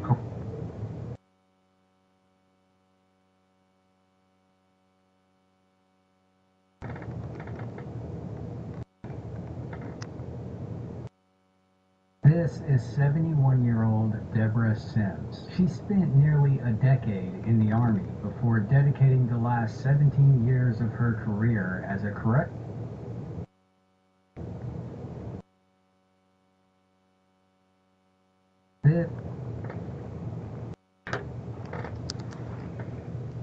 This settlement check completely changed my life, and it came from a car accident I almost forgot about. I'm honestly shaking. This is 71-year-old Deborah Sims. She spent nearly a decade in the Army before dedicating the last 17 years of her career as a corrections officer managing drug rehab programs inside of detention facilities. She's now retired and disabled. This is 75-year-old Bobby Sims. He is a former security guard, but now he suffers from several chronic medical conditions. One of his legs is amputated below the knees, and he's missing all the toes and the only foot he still has. Needless to say, Deborah and Bobby are both upstanding citizens in the later stage of life who make a legitimate effort to ensure that they're always in compliance with the law at all times. But apparently being in full compliance compliance of the law wasn't enough to save them from the administrative wrath of a small police department in Georgia. At approximately 2:30 in the morning on April 27, 2026, Deborah was driving along Highway 196 in Hinesville, Georgia with her husband in the passenger seat when Officer Todd Parmentier of the Hinesville Police Department spotted her vehicle. Despite observing no traffic infractions or otherwise suspicious behavior, Officer Parmentier decided to run Deborah's tag through the Georgia Crime Information Center database, or GCIC, which flagged Deborah's vehicle as not having valid insurance. Officer Parmentier initiated a traffic stop on Deborah, and before he had even approached the vehicle or assessed the situation in any way beyond the GCIC information, he had already called for a tow truck. What followed quickly devolved into what can only be described as a callous, borderline sociopathic display of moral bankruptcy. How you doing? I'm Officer Parmentier with the Hinesville Police Department. May I see your driver's license, please? Yes. Once I get your driver's license, I'll tell you.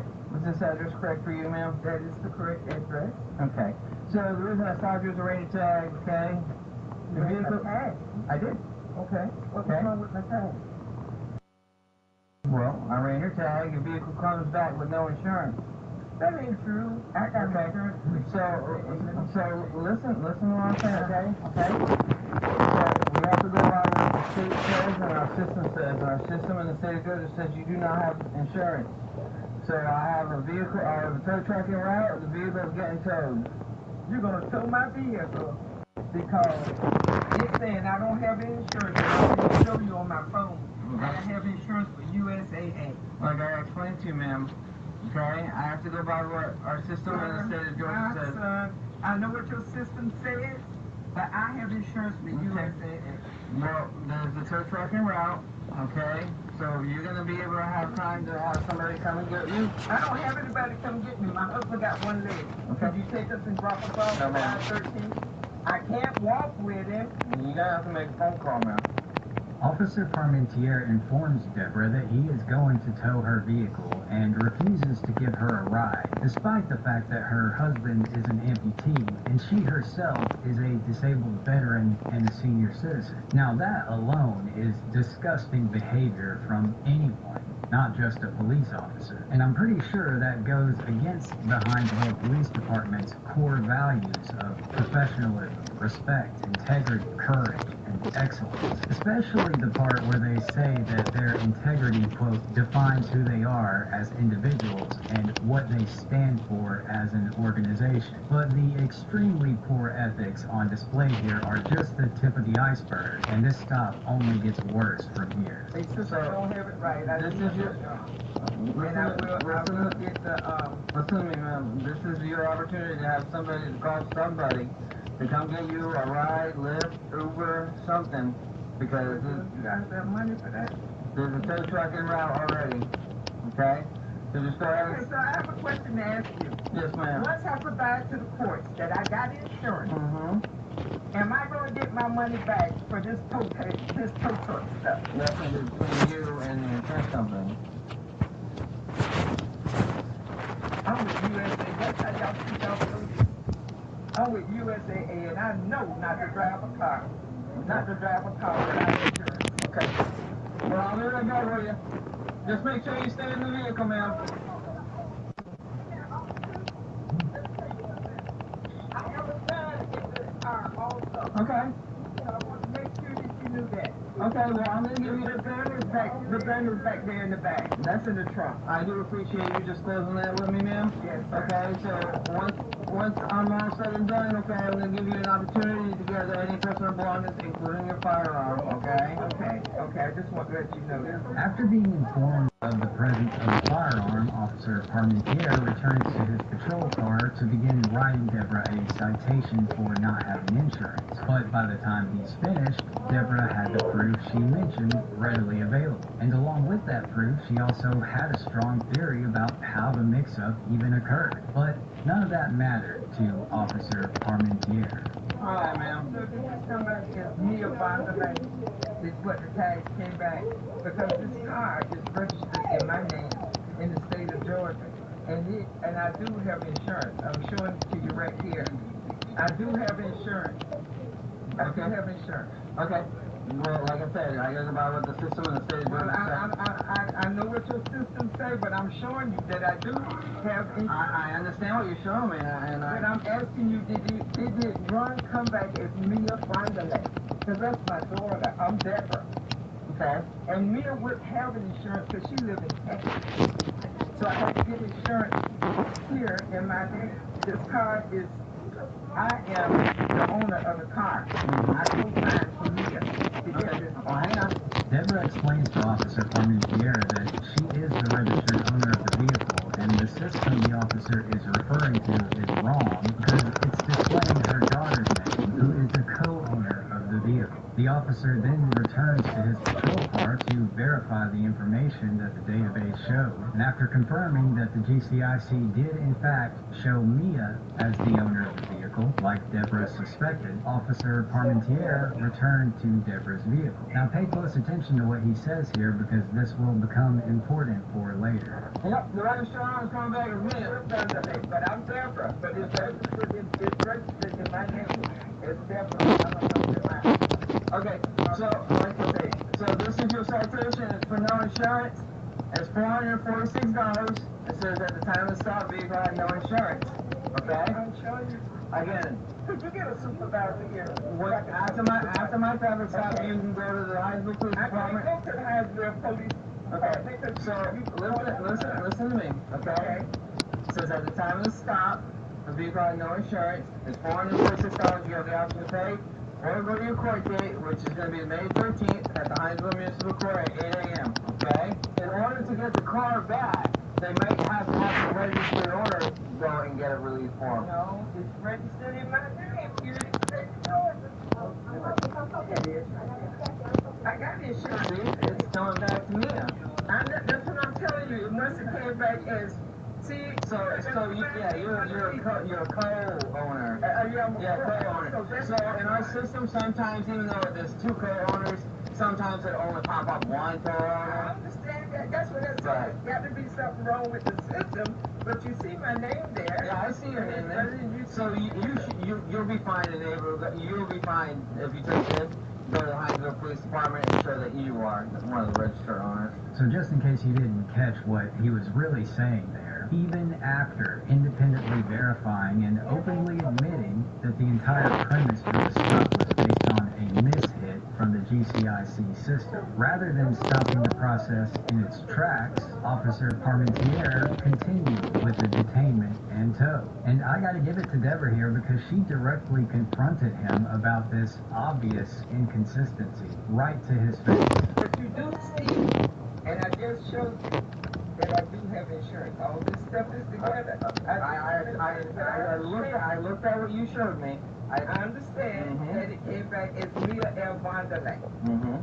Show y'all the paperwork. Listen, I'm going to take your word for it. Yeah. Okay?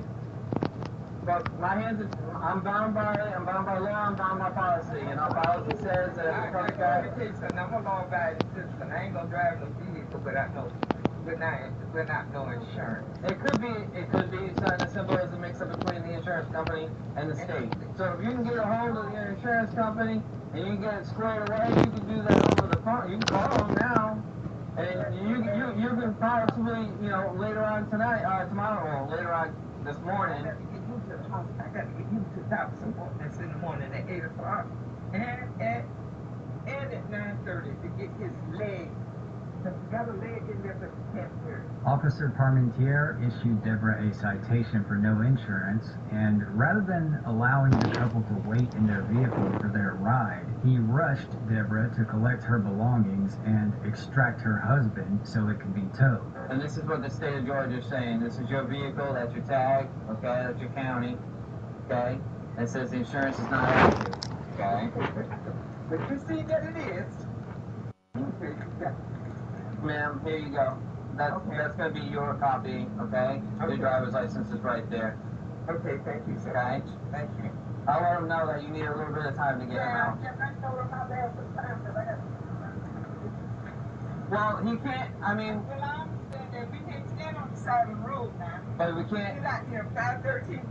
It's a long ways down. I understand that, but we can't hold this driver up right here. Say that again? And I gotta give him a full situation so I can stand up and get out of the car. Do you need me to back this up? Oh, that's sir, you don't have any toes on that foot, and then you got one leg. You see that? Yeah, I can see that, ma'am. Okay, I just want to just back it up. I gotta push going the distance. Okay. You know what they need to do? When folks don't do their job, like when they stop being inconvenienced like this, their asses need to be fired. Because this does not make sense. And I'm not angry at you, but whoever at that courthouse that did not, and I know that the insurance company sent it to them. I know they sent it to them because it wouldn't issue me a permanent tag until they got it. So somebody didn't put it in the system. And I'm kidding. This makes absolutely no sense at all. No sense. None. Once the car was loaded onto the tow truck, Officer Parmentier abandoned Deborah and her husband in the parking lot just after 3 a.m. It was 54 degrees that night, and Deborah and her husband were stranded for approximately 20 minutes. Deborah's sister had to leave their 97-year-old mother at home unattended to give the couple a ride home. A few days later, one of Deborah's daughters submitted a complaint to the Hinesville Police Department, and that's when the interaction caught the local media's attention. He just left us out there on the side of the road like we were bags of trash. It happened just after 2:30 in the morning on April 27th on Highway 196 in Hinesville. 71-year-old Deborah Mobley Sadler Sims, a disabled Army veteran with 17 years in law enforcement, and her husband Bobby, a 75-year-old amputee, were pulled over. He helped Bobby out of the car. So it's not like he didn't know, because I told him my husband had walked in 2 years. And I'm definitely not going to be able to push him down 196 all out here in the woods where it's not lit. Officer Todd Parmentier's citation states it's because his database showed they did not have insurance for the vehicle. Deborah says she showed him their active USAA insurance policy on her phone and the car registration. She says he refused to look at either. USAA has since confirmed in writing that the coverage was active the entire time. He pulled off and left. That was like, wow, served my country well, and this is how I'm going to be treated. Georgia's Peace Officer Standards and Training Council, known as POST, is now weighing in. Executive Director Chris Harvey said the agency is aware of the incident and has spoken directly with Hinesville Police Chief Tracy Howard. In a written statement, Harvey said, quote, ethical conduct includes exercising due regard for the well-being of those interacting with officers and compassionate handling of unusual circumstances. He calls it an isolated case of short-sightedness by the officer involved. Once the bell is rung, you can't unring it. The only thing you can do is train it. So hopefully they will train it. On May 13th, the Hinesville Police Department posted a public response to their Facebook page along with the full unedited body camera footage. In that response, which was clearly written by some unnamed attorney, the department claimed that they had conducted a review of the incident and Officer Parmentier's conduct was lawful and within policy. They did go on to admit that they, quote, should have done more to ensure the parties involved had safe and reliable transportation before clearing the scene, and announced that they would be implementing a new policy to ensure that they don't strand other motorists whose car they tow, when practical at least. The department also claimed that it met with Deborah and she, quote, made it clear that her desire was for the incident to serve as a learning and training opportunity to help prevent similar situations in the future. But that seems pretty contrary to how she felt when she was interviewed by WTOC. That Facebook post that the department made also laid out a legal framework for justifying Officer Parmentier's actions that I believe is intentionally misleading, legally dubious, and downplays the significance of what actually happened. Not only that, but there's a much deeper and plainly obvious structural issue at play here as well. To sum it up in a few words, it is utterly absurd that a state can create a law that requires you to have proof of insurance for the very purpose of proving the I ain't never seen nobody this mad at niggas. He got some balls. Watch this shit. This is gonna be an unpopular fucking opinion, and I'm gonna call you out since you motherfuckers don't seem to fucking understand. Every single one of you over there, one database says so. There are so many issues and contentions I have with both the legal framing and the mischaracterizations that this post makes that I can't even fit them all into one video. If you want to read a deeper analysis of why I believe that most of what this post says is complete bullshit, then be sure to check out thelanemarine.com, where I go much deeper into the facts and analysis of this case and pretty much every other episode on this channel. It's free, you don't have to sign up for anything, it's just there if you're interested in the deeper dive. And this story isn't over just yet. I still have a few questions lingering about the department's policy, and I've already filed a few public records requests to get some information about all that. I'm sure you noticed in the video that Officer Parmentier repeatedly stated that it was the department's policy to tow vehicles if they got a hit in their system, regardless of whether the driver actually shows them proof of insurance. And I'm interested to know if that's true, because if this really is the policy of the department, then that seems like something the citizens of Hinesville should rally to change.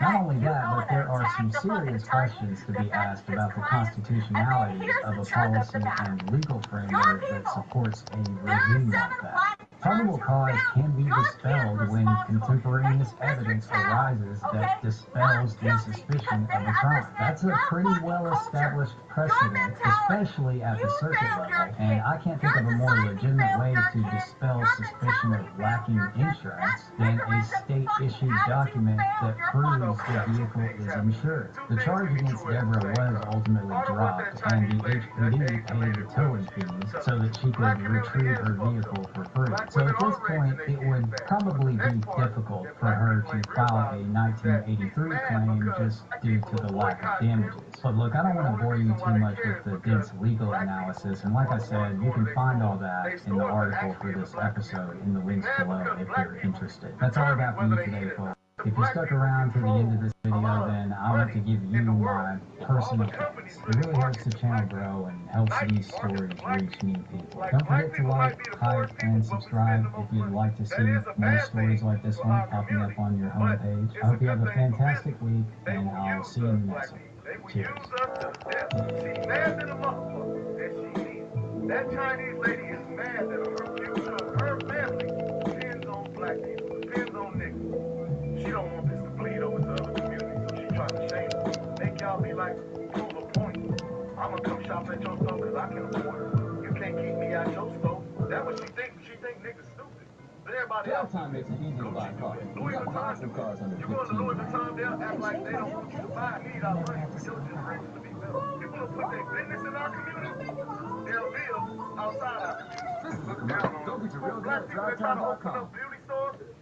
Earn $300 with our most popular accounts with smart features like no maintenance fees or minimums, no fees at KeyBank and Allpoint ATMs nationwide, and other great features like early pay. Open a KeySmart checking account today with $300 when you meet requirements. KeyBank opens doors.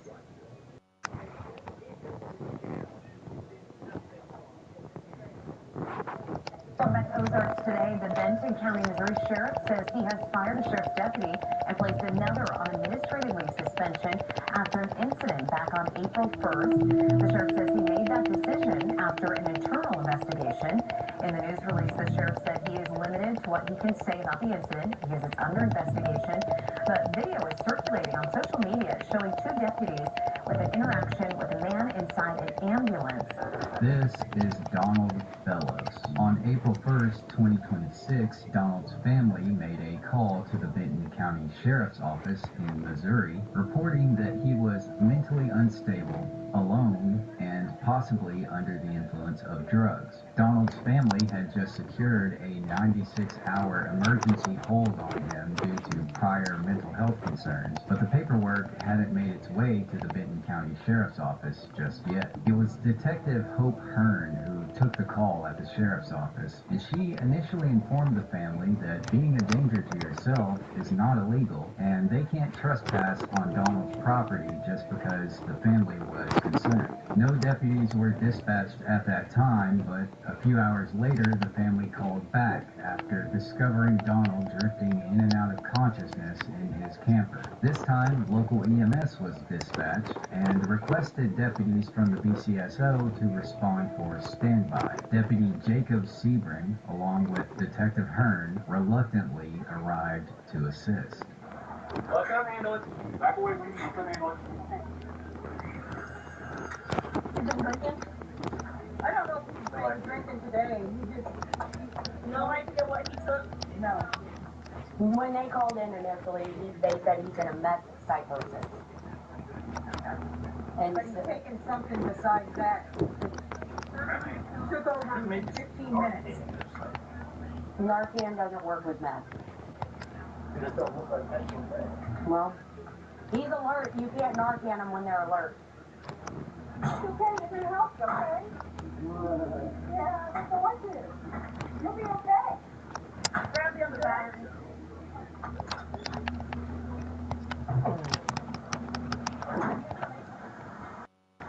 Okay, so here's the deal.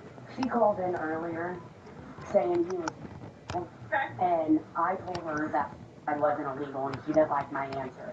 Because she said he was holding a gun in his mouth, and he was alone. And I said, that doesn't give me a reason to trespass on his property. And then it's dwindled down from here. So, she says he's a methamphetamine user, and that I mean, they could have taken him to the hospital. So. I get that. Any reason law enforcement doesn't want to respond to us for sites anymore? Well, we can. It's just we can't force people to go to the hospital. But we want it for us, not for okay. And, I mean, that's fine. We're okay with doing that, but we would love it and appreciate it if you guys could, because we just had a medic stabbed in Kansas City within the last year. I know. So, I just appreciate you guys having our backs. You're probably good. If you want to go back to the office, I'll stay here with them until they can get him going. Okay. No, we're not doing this. Hey, we're here to help you. You need to cooperate with us, okay? We're just here to help you. Can you tell me what you took today? Thank you. Hey, Donald, let her put that on your arm. Lift up your arm so she can put that on there. Hey, look at me. Real quick, Donald. Donald. Hey. Hey, man, look. Your family's calling us and we all come out here for you. So you gotta at least bare minimum answer our questions. You're not in the league. Stop. We are here to help you. You need to cooperate and you need to be calm for me. I'm not playing these games, okay? I'm a paramedic. We're just here to help you. You need to be nice. You're not in trouble at all, man. We're just here to help you because we're worried about you. I'm gonna go over there with her. I'm gonna try to. You come this way, sweetie. We need to check your oxygen because I don't know what you took, man. I don't know what you took. I'll go grab it again. Hey, let her check your oxygen. Stop. Right now. He's got knives stabbing in his eyes, so he's probably just drunk. He smells good. Hey, Donald. What? Your family called because they're worried about you. And they brought you up here, and they want you to get help. Here's the deal. You need to cooperate with these medics. You understand me? What did you take? At this point, Donald had been somewhat combative with EMS, but he was also clearly not in his proper state of mind. Everything was relatively under control until one of the paramedics attempted to insert an IV, and this is where everything started to go sideways. Alright, I'm gonna throw this IV in him and get some fluids going. Hey, lean your head back. Lean your head back. Thank you. You know, looks like retracts. Yep. Are you shooting up methamphetamine? What? Are you shooting up methamphetamine? Are you I'm not. Hey, nobody's putting meth in you, buddy. We're gonna give you some. We're gonna give you normal saline. Okay, because you're pretty drunk. That's about all I can. So, alright. Don't move on her, buddy. What's going on with that? Oh. Hey. You want to relax. Relax? Yeah. No. Okay.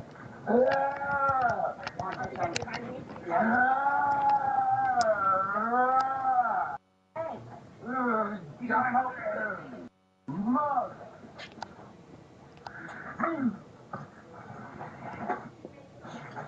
Do not touch her.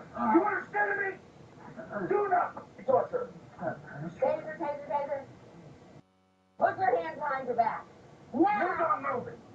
Put your hands behind your back. I got it. Right now. Pull your hands behind your back. Put your hands behind your back. Why? Now. Do what you're told, dude. You understand me?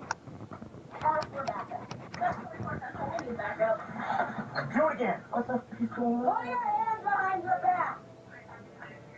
I'm asking to Hold on, let me get my stuff. I'm gone. Hey. Stop. Now.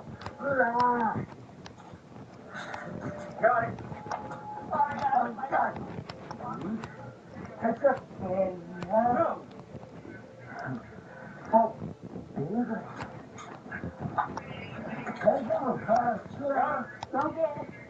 Go get my shackles, leg shackles out. This is why I don't go to sleep. But what about if I know that, and I understand. I know. But this is why we don't go. I get it. Because technically, if he says he doesn't want to go, we can't go. I know, but it's safe for my I know. Hey, Donald. What? Listen to me right now. You need to knock it off. Do you understand me? What? You need to knock it off. What? Listen to me. Listen to me right now. Do not move your legs and listen. You need to knock it off. Well, You're fighting law enforcement. Go ahead and have them continue this way for now. You understand me? There's no reason for this. what's going on? Do not kick me. You kick me, you're going to jail. No. You understand? No.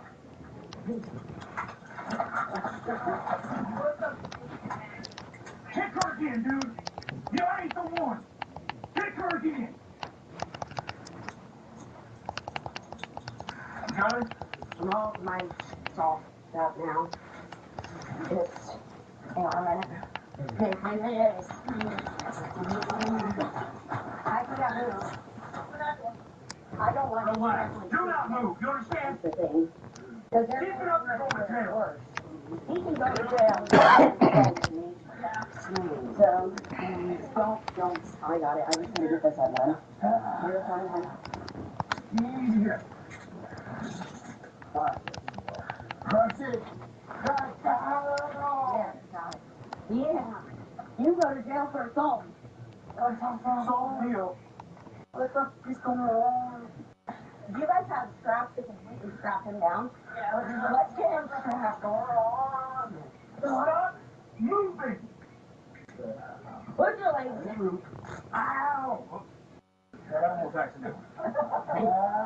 Bear in mind that the whole time that these deputies were fighting, tasing, and restraining Donald, his family was standing just outside of the ambulance. They could see the ambulance bouncing around and hear Donald's screams coming from inside. Once the deputies had successfully restrained Donald, they decided to inform the family that he was going to jail and order them to leave private property for no apparent reason.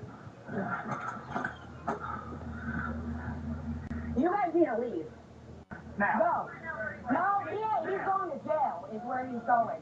So leave. Why are you going to jail? He's going to jail. He's going to Because he assaulted law enforcement. Okay, but No. because he's in a All four of you Go. leave now. he's in a psychosis. No, he's not. This is why, when I talk to you on the phone, this is why we don't deal with mental subjects. Because they're put... I totally get that. You need to leave. Go. Then you guys should have taken him to the hospital. We didn't have time. Right there. Yes, you did. Between the time, Detective Hearn, Benton County 295. Yep. That's not when we got there. You guys had enough time to play around with the leave. Leave. He's an adult. Go. Leave. You're done. What jail is he going to? Benton County. 24 hours and he'll get a felony warrant for assault on law enforcement. He'll go. But he's not going to die. I promise you. But he's got to die. No, we don't have it. So go. Leave. He's an adult. You don't get to make decisions. You don't make decisions for him. He's an adult. Go. Hey, you can get arrested too. Go. Or you can leave. Or you can get arrested. Go. You're interfering. Go. You're interfering. Go. Goodbye. Grainger offers professional-grade products, easy reordering online, and 24/7 support, helping procurement managers keep buildings running so people can keep working. Call, click, or stop by. Grainger, for the ones who get it done.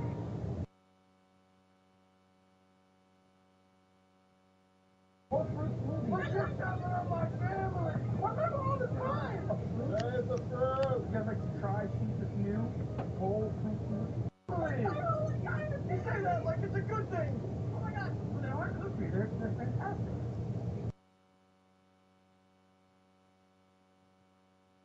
My husband just wasn't lasting long enough for me to finish. It was frustrating. I love him, but it got to a point where we were both avoiding it.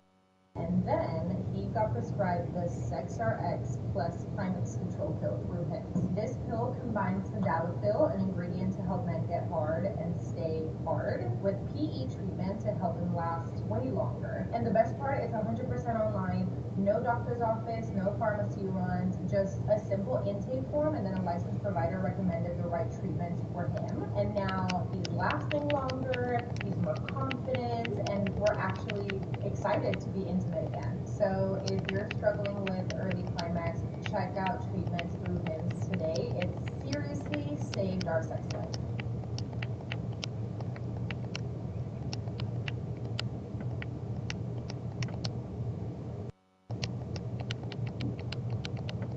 After ordering the family to leave with no apparent authority to do so, the deputies reconvened to discuss how to proceed, and Detective Hearn had a sudden change of heart that went against everything she just told Donald's family. I love you. I don't believe that one. Okay. Here's the deal. Were they likely to respond to that? He does not need to go to jail. He assaulted me, but he should have never come out here in the first place. Black people that try to open up beauty stores, Chinese people won't even sell you the stuff, and if they do, they raise the price up. So black people gotta raise their prices up to black people, and you thinking that black people like always trying to charge more. No, it's because people charge. We shouldn't have been out here in the first place. Okay. So I don't care that he kicked me. It's whatever. He's clearly not in the right state of mind. But I didn't feel like I needed to come out. Like, you know, he shouldn't be in the back here if you don't want to. But we can't let him go with this. No. But you guys can't drink it. Nope. Unless I take one of you guys with me. I can. But if we take him to the hospital, we may have to do it. Yeah. And the family should have taken him themselves. Yeah. I agree. That's where my frustration lies. Yeah. Does that make sense? Issue recently with law enforcement. But does that make sense to you? That's where because it's not illegal. It's not, but and I understand it's a gray area. And I understand you guys want to help. We're bound by legal stuff too. Like if they make a statement, we have to. So I don't care that he assaulted me. He's not going to our jail. He is not fit for confinement. But we can't release him. No, I mean now he's got a resistant charge. I mean, or assault on LEO. But I'm not gonna go through with it because we should have never been out here in the first place. I agree. Unless I have law enforcement. Well, I wouldn't want you guys to either. I mean, That's gonna be a two-person driver. Yeah. Hello? Okay, so I didn't think we needed to come out here in the first place. We come out for medics. She goes to stick him with an IV and then he assaults me. Yeah, he kicked me, pulled my vest. He kicked me multiple times. And we fought him and tased him. And then, but now what do we do?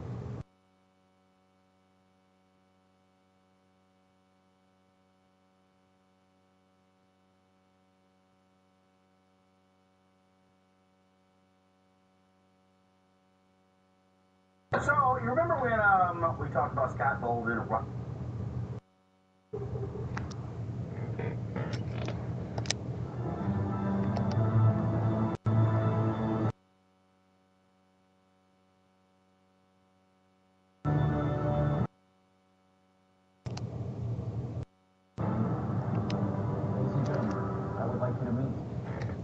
Michael Jordan is still the ultimate winner. Couldn't even beat a bunch of cartoons without Bill Murray. What about Space Jams 2? LeBron James pulled his team to win. LeBron is a choke artist. What was Jordan doing before Pippen? LeBron had more help to win less. He's the greatest athlete this earth has ever seen. I am a die-hard Michael Jordan fan, here to take on these 10 LeBron James fans. I have 5 claims for you today, and each one will be hotter than the last. Before we get into it, though, big shout-out to Threads. Make sure to follow House of Highlights on Threads to keep the convo going. My first claim today, MJ was the ultimate winner, and LeBron is not. If we're talking about, like, who the bigger winner is, right, we do have to also acknowledge that there are things outside of what happened on the basketball court that makes LeBron James a better winner. Because Michael Jordan retired. So Michael Jordan retired twice, right? The first time he retired, he went to go play baseball and sucked playing baseball. Then he became an owner of the Charlotte Hornets, and they sucked for forever, right? So we're going to pull in, like, what he represents as the brand of basketball, right? Then the things that Michael Jordan did off the basketball court, the things that Michael Jordan did as the owner, the one that makes the decision. So the thing that a lot of you Jordan fans complain about LeBron doing, because he sits in the back and he picks who comes where, well, at least he's building teams that's winning championships. My claim is Michael Jordan's the ultimate winner.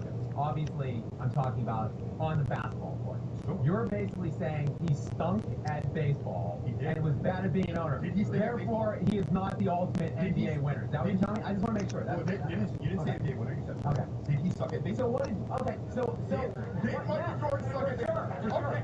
When Michael Jordan was an owner, were the Charlotte Hornets producing? Fair. Okay. Yeah, fair. So then if he's the ultimate winner of all of these things. All right, well, let's talk about then the fact that he won a collegiate national championship. Let's talk about the fair. You know why LeBron played international high school? He got picked number 1 overall out of high school. LeBron James played international basketball, and he had 2 bronze medals. Michael Jordan never lost a single game in international play. It's 30-0. 4 gold medals. Last I checked, Michael Jordan was with Charles Barkley and he all played. these other great players. You know when Michael Jordan's gold medals came back? One of them came in 1984 when we weren't sending pros and it was still collegiate players at that point. You say that Jordan's been on with all kinds of great players. LeBron's been on those same teams with all these great players. And he still has 2 bronze, and Jordan has no bronze. He has 4 golds and not 1 single loss. Can we both agree that the discrepancy between U.S. basketball and international basketball then and now is much different? Sure. Okay, so then what are we talking about? If the talent we're also talking about 6-0 and 4-6 in the finals. Michael Jordan's never stepped foot on a basketball court with a player that can shoot the ball as well as Steph Curry has. He's never seen a basketball player all I know is as a scorer as unique as a guy like Kevin Durant. So we can sit here and splice the 6-0 and the 4-6, but let's also remember if Michael Jordan doesn't retire the first time in 2 years, he's not winning those 2 championships. So he could be 6-2. We can also talk about if Steve Kerr doesn't hit a shot in whatever game that was, they won a series that way, right? Michael Jordan comes back, they lost in the second round of the playoffs. So we're talking about being a winner. He's 1-9 before Scottie Pippen arrived to Chicago. So how much winning really? I'm not talking. Hold on. You want to take away a Steve Kerr hit a shot championship? LeBron James was down 3-2 and down 5 points in an elimination game when Ray Allen saved his ass in that game. I didn't take that away. LeBron James is also responsible for the greatest playoff run you've ever seen in your lifetime. Also false. I didn't take that away. So I'm giving LeBron credit for his work. Hold on. And by the way, and speaking of that, there was a suspension and multiple injuries that we have to sort out. But I'm not taking that away either. Hold on. He's got 4. Jordan's got 6. LeBron's lost 6 times. Jordan's never lost. Listen. If he's in one singular moment where he could just flex his all-time greatness, as you would say the GOAT, don't you think then we can count that against him if he loses in those moments? Would you not agree with that? Sure, but also in these moments when LeBron James has flexed his all-time greatness, how many times in those moments has he failed? Plenty. In 2011, he was in his 8th season. He was fresh off of back-to-back league MVPs. He again recruited a top 3 player to play with him in Dwayne Wade from the year before. They went to each other, whatever. And people say Bosh top 10, top 15. I'm not talking that idiocy. But he's top 20. He was top 20. So a top 3 or top 20 player in a series against one All-Star in Dirk Nowitzki. Look, 2011 sucked. 2011 was is a massive is the biggest stain on anyone's legacy. It's not. Dwayne Wade averaged 27 points on 55% in that series. Chris Bosh was averaging 19 and 7. And LeBron James was the 3rd leading scorer on his own team. He then also got outscored in that series by Dirk Nowitzki and Jason Terry, who was coming off the bench and played 70 fewer minutes than LeBron James. They were up 2-1 the Miami Heat. They were up 9 in the 4th quarter of Game 4 to go up 3-1 in that series. And they lost that game 86-83. In that game, LeBron James played more minutes than anybody, 45 minutes. 3 of 11 shooting, 8 points in 45 minutes for a back-to-back league MVP in his 8th season. This is your GOAT. This is your all-time winner. I'm not going to sit here and try to Do you need more concrete examples? I am not going to sit here and try to make it seem like the 2011 finals is a good thing. Can you give me an instance of Jordan failing in that spectacular of a level? I think being forced to retire after winning 3 straight championships. How was he forced to retire? He had a gambling problem.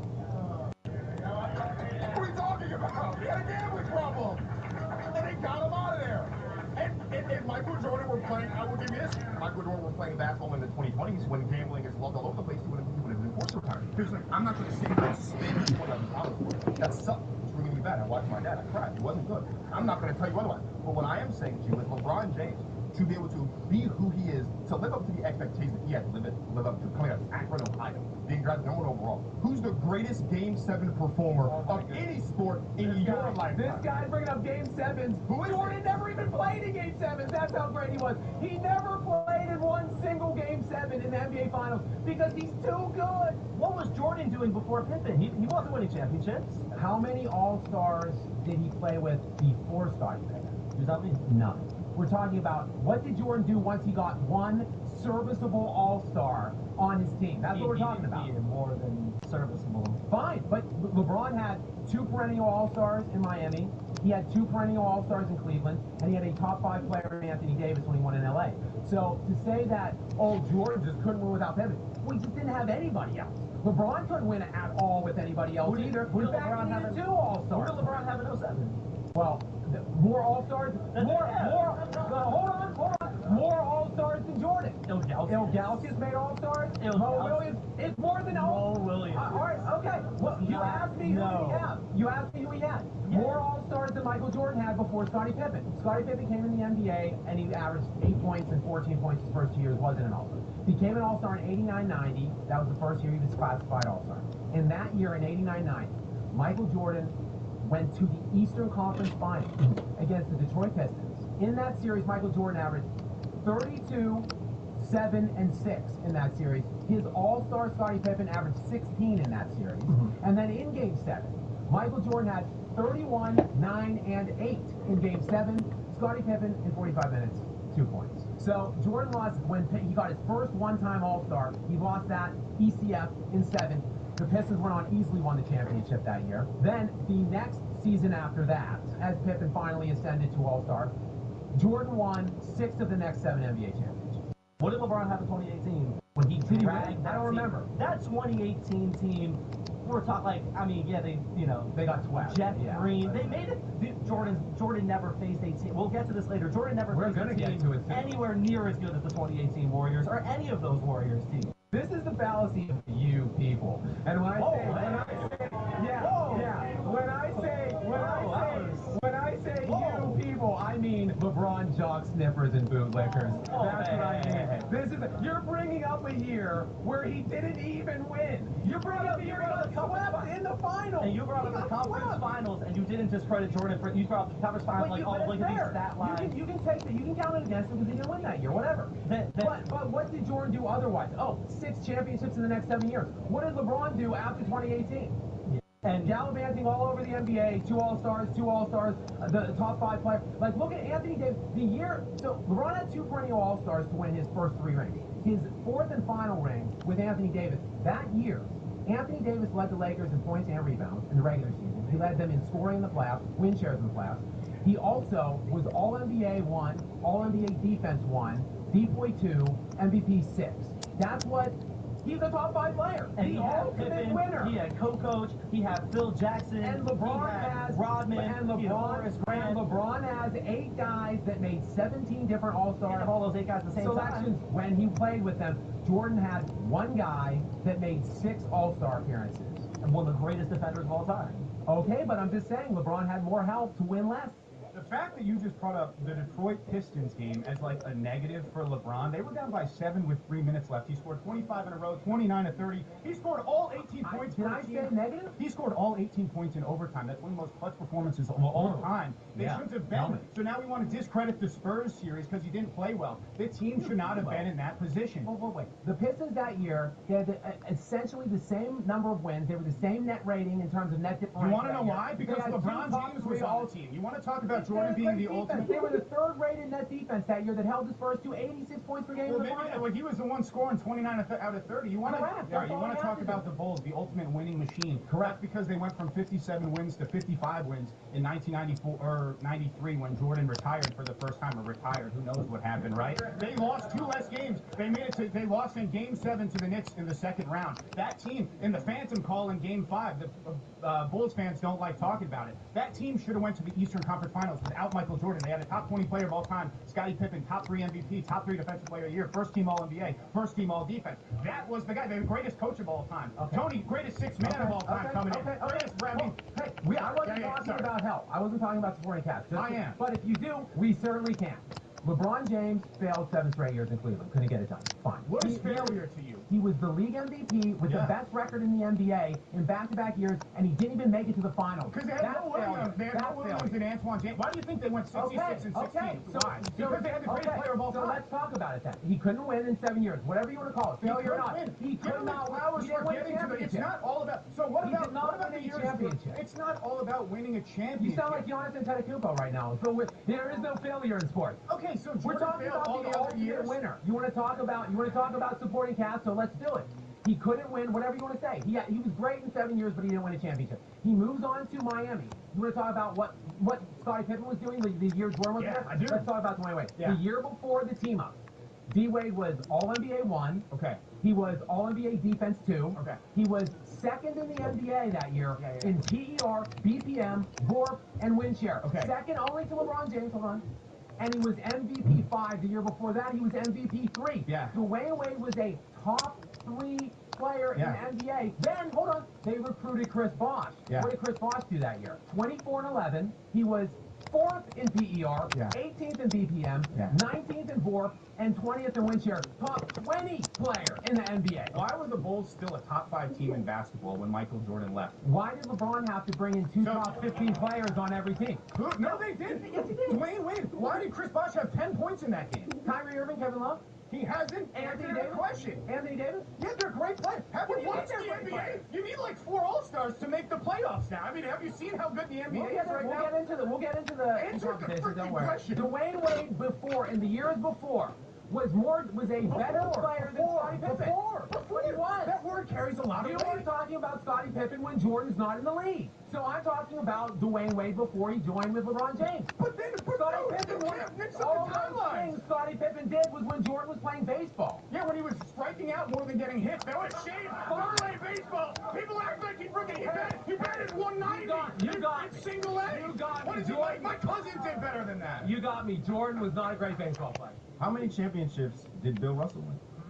11. Could we get okay? Yeah. How many did Robert Ory win? 7, I believe. Okay, 11 and 7 are greater than 6. Right. Yes, for sure. He cannot be the greatest winner of all time if there's players with more championships than him, just based off of that alone. Yeah. Also, LeBron James is 4 and 6. Okay, Michael Jordan 6 and 0 in the finals. Right. So, which that's a better record. Let's do some simple addition. 4 plus 6 equals 10.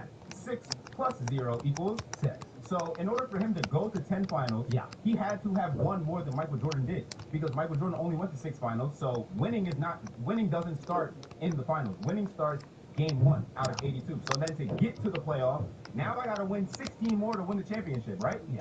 So now I'm winning more games than you have won because I went to 10 straight finals. There's a lot to unpack there. Can I start, or are you still going? Okay, first of all, Bill Russell. There were anywhere between 8 to 14 teams league-wide back in the day when Bill Russell was doing what he was doing. Hold on.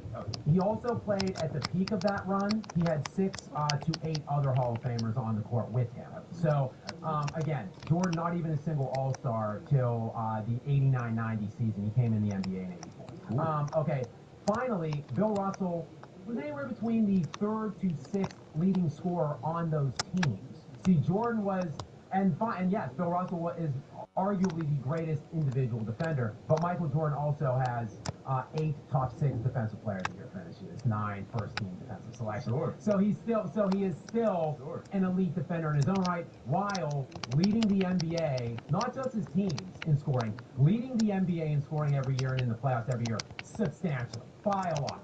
33.5 points per game in the postseason.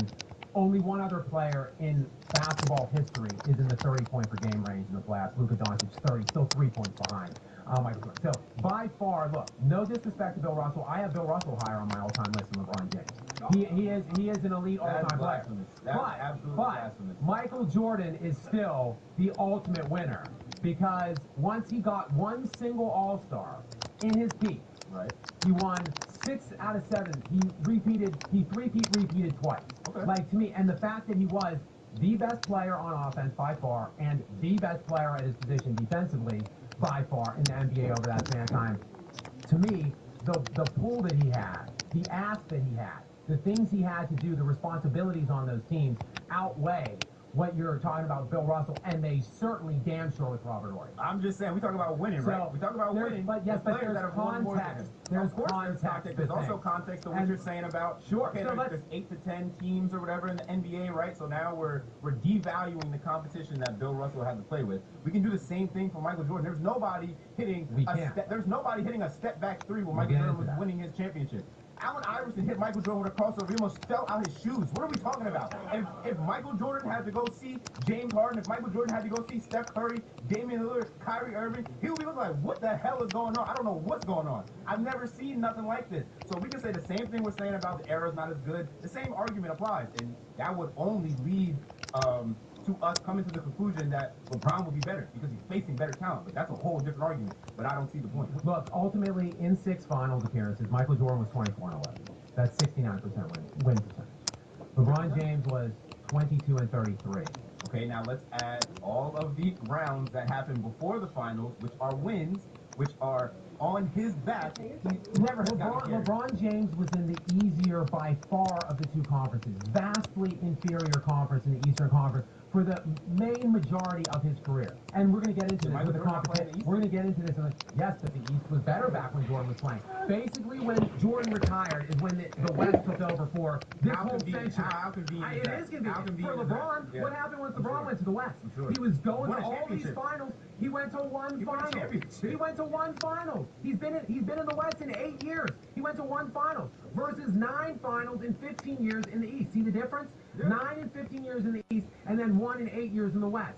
So convenient for LeBron. Prime of life versus aging NBA player. Listen, so there's 15 All-NBA players every year. All right? Not specific to conference.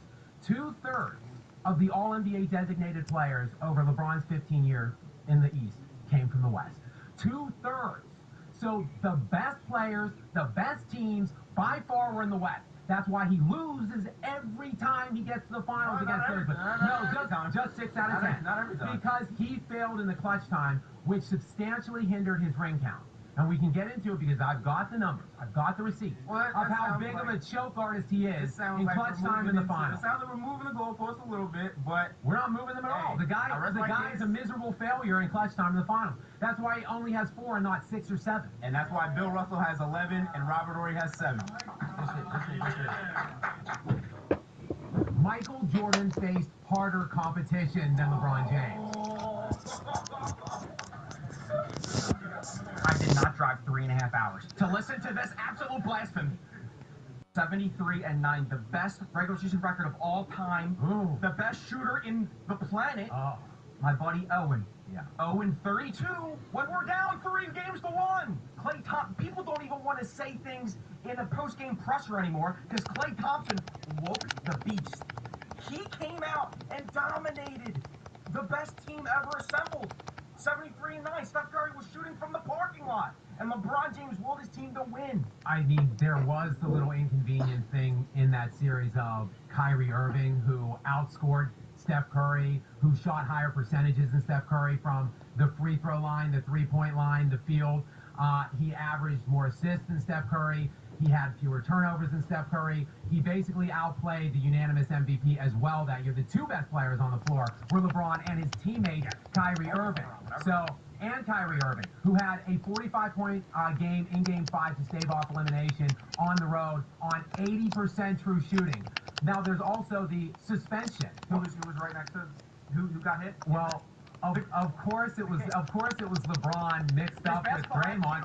Well, look, Draymond's hand gravitated towards LeBron's groin area. It's happening now too. I mean, we see it. We can't. I mean, we can't blame Dre for that. Okay, it's just like it's a magnet. Like it's just LeBron's groin, my hand is flying through it. Anyway, also too much stuff on your feelings, on your eye test. I'm talking just stone cold facts and data. All right. Okay, I got you. Cold facts and data. Okay. So LeBron James was favored 3 times going into an NBA Finals. He went 2-1 in those. He was an underdog 7 times and won 2 of those. Jordan was favored every single time. LeBron James willed teams to play in the NBA Finals that no one could ever even imagine. Future Eastern Conference. Okay. All right. Well, I'm not even going to touch that because the fact that he would take these players. It's LeBron. These players, those 8 guys that made 17 All-Star games while playing with LeBron. Did Jordan ever win without Pippen? Jordan had 1 All-Star that made 6 All-Star appearances when playing with him. LeBron had 8 different All-Stars that made 17 All-Star games when playing with him. Top 75 players in his playoff run. Oh, I'm glad you're trying to get into the harder competition thing. Jordan isn't playing against Joker and Embiid and the best shooter to ever grace this earth and Kevin Durant. Like, I could suit up and play in the 90s. Yeah, like totally, that's just completely different. Jordan went to the same practice facility, the same coaches, the same teammates. He won with so many players have rings because of LeBron, and so many don't because of LeBron.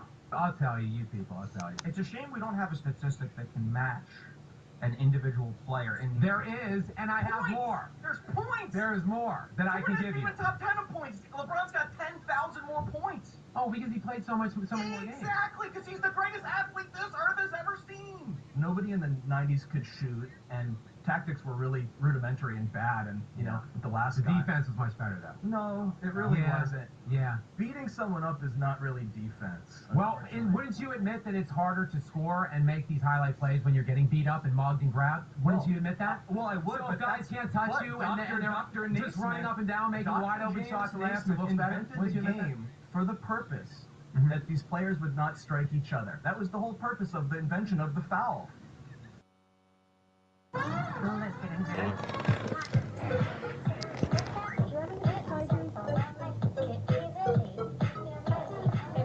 What's this? That's ginger candy with a serious kick. And this one? That's a spicy flavored snack with a warning on the label. For his friend.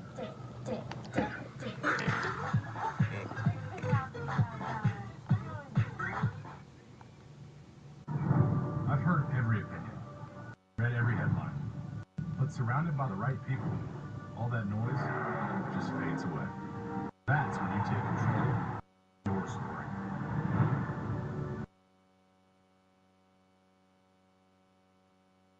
back in 18, whatever that was. So, if they were doing it by that intent in the 90s, then probably these guys would have looked a little more skilled and better. That's really not what we're talking about. Sure. The general skill of the average player in 2026 for basketball is so much greater. This is the problem with what you're talking about. Let's hear it. It's because it's all about your feelings and your individual eye test. It is. You keep stating all of these things that are not factual at all. You're saying, we all agree. We all agree. I don't agree. I disagree. Okay. Kobe Bryant's the most skillful player I've ever seen.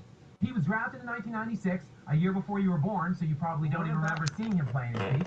And then he retired. He popped his Achilles in 2013. So we don't agree. Furthermore, how was the gameplay in the 1960s? Actually, I think I'm rather qualified to answer that question because I worked on the Bill Russell Legend documentary. It's on Netflix now. Okay. So I've watched a huge amount of that. Okay. And how did Wilt Chamberlain play? He was like Omega Wemby, who was 300 pounds, and he kind of just said, throw me the ball and I'll just jump up and dunk it. So you would admit that Bill Russell was an elite player? Absolutely. He's in the top 5 or 6 of all-time players. So Wilt Chamberlain was in an era with him. Yes. And yet people like you in revisionism will say, oh, well, he was just playing against 6'6" guys that couldn't defend him, and that's why he was so great.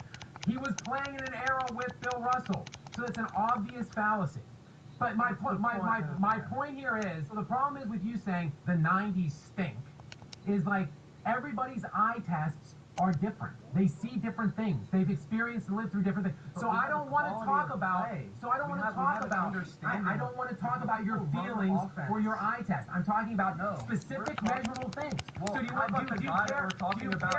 care answering? Team and all he does is shoot. The entire team is functioning. Hey, everyone, get out of Michael Jordan's way so he can shoot 25 or 28 or 32 times. So what you're saying is he's not efficient. Yes, he's the volume guy. I understand. And that's how in 15 years or whatever it was, including the 2 where he just was doing absolutely nothing and embarrassing himself at the end of his career and like falling over and getting dunked on by young men with athleticism. Okay. It was like he's just running it up. I don't understand what we're talking about here. Okay, I understand. And what does he do better than LeBron? Let's talk about that. Score, defend, win. No. Okay, but wait a second. No, can I answer anything that you just said?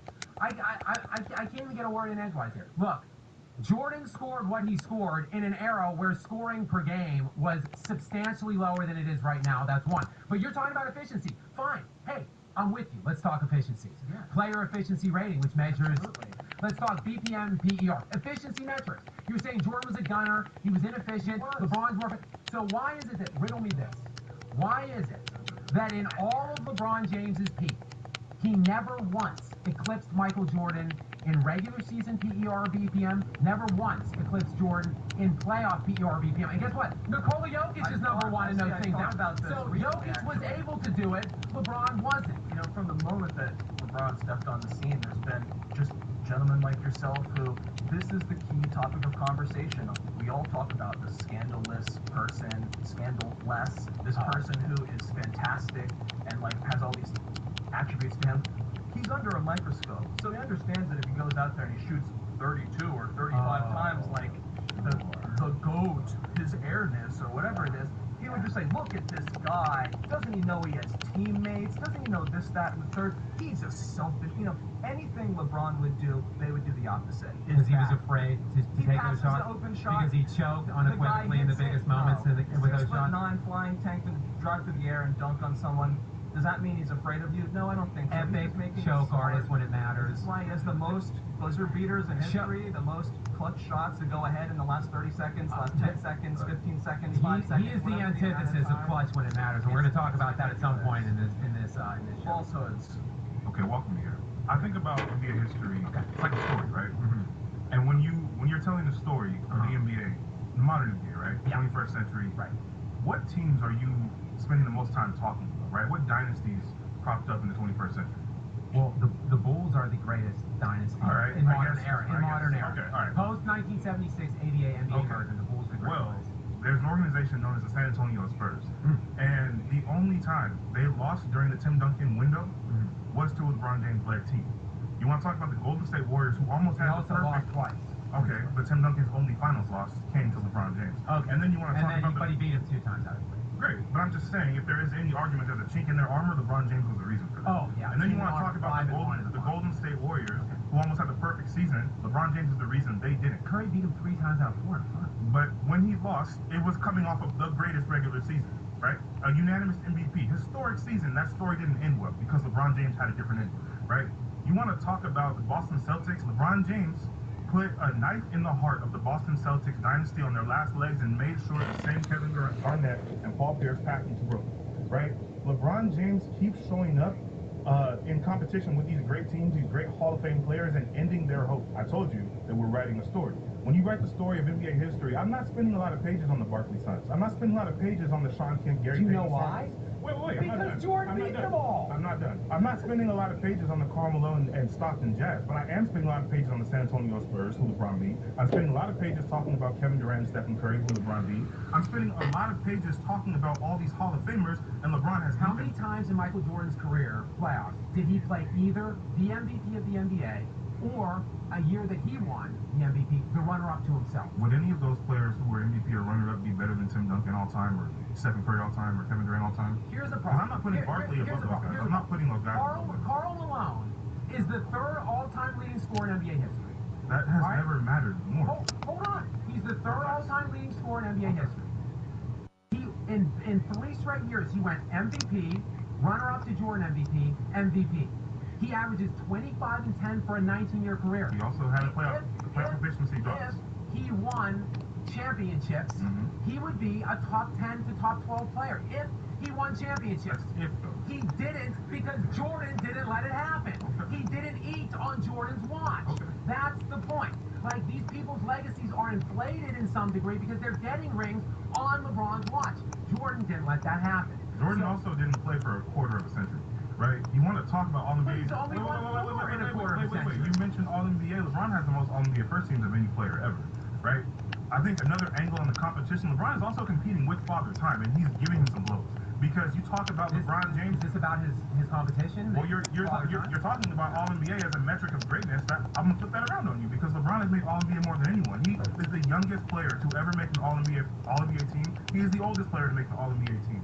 He has done things throughout his career. We always talk about, oh, this guy was ahead of his time. This guy, if his game was a year earlier, or a decade earlier, LeBron has shown that. LeBron has played across all these different iterations of the NBA. He's played in the dead ball era in the 2000s. He's played in the pace and space era. He's played in the small ball era. He is still playing. A couple weeks ago, he played against the Houston Rockets at 41 and was the most impactful player in the series. So if you want to talk about competing, LeBron is competing with conventional wisdom of what greatness looks like, and he's winning that conversation. Listen, if you want to talk about elite, right, and we're going to talk about longevity in a bit, but LeBron has won his last MVP at 28. He was last designated, designated All-NBA defense at 29. Okay. He's been All-NBA 1, All-NBA Selection 1 team once since 33. Jordan at... Think about what you said. Hold on. 33. Hold on. In his last year, Michael Jordan, before he retired 3 years and came back at like 40 to play for Which we pretend doesn't happen. No, we can talk about those. Okay. But in his last year, he was 34 at the beginning of the year, turned 35 in February, 35 the second half of the year. Jordan was All-NBA 1, All-NBA Defense 1, MVP 1, DPOY 4, MVP of the Finals, champion. Great. So, LeBron James his longevity, pretty overrated in my estimation, because Jordan was more peaked later than LeBron James was. You know, Michael Jordan, we talked about killer instinct. LeBron has killer instinct too, because LeBron continues adding to his game so he can adapt and play in the modern era. He's not just sticking around taking threes in the corner like he could be doing. He's 41 years old, giving you 21, 7, and 7, outplaying Jason and high draft picks, the Houston Rockets, the Shenzhen, and all those guys. LeBron doing that is a testament to him being willing to adapt and evolve so it can be impactful as the first option, second option, or third option, whatever the Lakers need him to do. He's still doing it because he can still do it, and no one else has ever done that. That was a terrific soliloquy. It really was. First of all, you're a beautiful man. I understand why it's hard to argue. I mean, your jawline is Hollywood. These lights are really... Don't touch this. It's good lighting. Go ahead. I mean, you get pissed over there. You get up here, you're like, oh, shit. Just don't look at me in the eyes, you know. Don't you cut this. Don't you cut that out. The Jordan playing better competition... I mean, you asked Jordan in The Last Dance, he laughs at all his competition. He said, oh, these guys are freaking bums. He never had to play the Kevin Durant Warriors. They were an NBA cheat code. You had a 73-win team. and then you added Kevin Durant. I mean, that team beats any team in NBA history. The 2018 playoffs, the second year they were together, that they ran LeBron off in 4 games, 4-0-2. What if I were to tell you that in the Western Conference Finals, we were talking off camera before the show started about what a loser James Harden is. What if I were to tell you that the Houston Rockets, led by James Harden, not only took them to 7, they were up 12 at halftime of Game 7. And then little Game James came out and crapped his pants.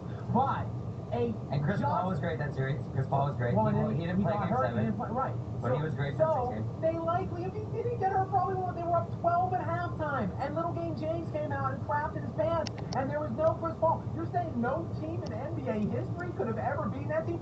James Harden-led team almost beat them the series before. Almost. And then he choked against the best team that was ever assembled in NBA history. Who was LeBron James' running mate that year? Well, the year before it was Steph Curry, and they traded Steph Curry for 2018. Who was LeBron James' running mate 2018? Who was his number 2? Well, his only like all-star caliber player was Kevin Love after they traded. And was he an all-star that year?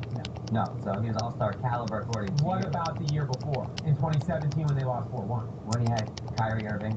And Kyrie for a second year in a row. Because remember, in 2016, we already talked about it earlier. I said Kyrie outscored Curry and outshot him from every level. 3-point, free throw, 2-point, right? And LeBron James was the best player on that team. And he was in the next year, in 2017, that unbeatable team. That year in 2017, they never kept teams when they're held up. Irving still outscored Curry in that series and outshot him from every range. 2 standard, 2, 3, and free throw. So and Kevin Love, who was a perennial all-star then, gave you 16 and 11 in that series. The thing that was the big difference was Durant versus LeBron. Both those guys' numbers looked terrific in that series. But KD was the guy that was getting it done in clutch time. KD was the one that was cooking in the fourth quarters of that series. That's why LeBron failed in those series. But even still, even if I grant you that those losses weren't LeBron's fault, he's played 23 years. He's been in 19 playoff runs. Like, it's not about the failure. It's about the collective successes and what you do to offset the failure. LeBron has had more time than Michael Jordan, way more, to answer some of these questions, to the ones that weren't his fault, or the 2011 epic choke job. And he just simply hasn't done enough to outweigh all of the failures. For a skin-friendly clean, use the #1 detergent brand recommended by dermatologists like me. Wash without free clear. I have a friend with benefits. 5% cashback rewards on gas, groceries, and internet. Pay one thing. That's it. There's one true internet-style restaurants.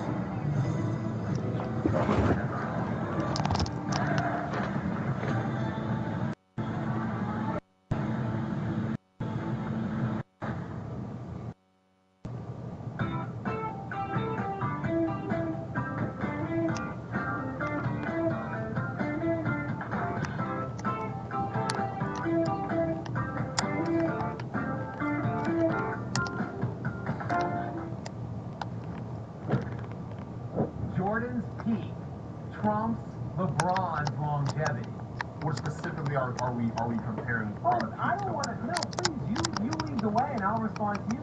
You want me to lay it out? I would love for you to lay it out for me. Yeah, it's easier for me to beat you if I just know what I'm doing. So. Perfect. Well, LeBron James, because he is so elite in terms of his longevity, and the fact that he's been basically peaked from 20 to now, so 21 years worth of it. I would expect him to have been far more accomplished. We're not even talking about winning. I would expect him to be far more accomplished in terms of an individual, and has shown his individual dominance over Michael Jordan with all the additional years that he's had the ability to be out there accruing these things. He's at the longest peak any sport's ever seen. That's not a showcase of his individual dominance. So 22 actual qualified years, because he only played 45 games one year. He didn't register for awards and year-end things and stuff like that. And same with Jordan. He broke his foot in year 2.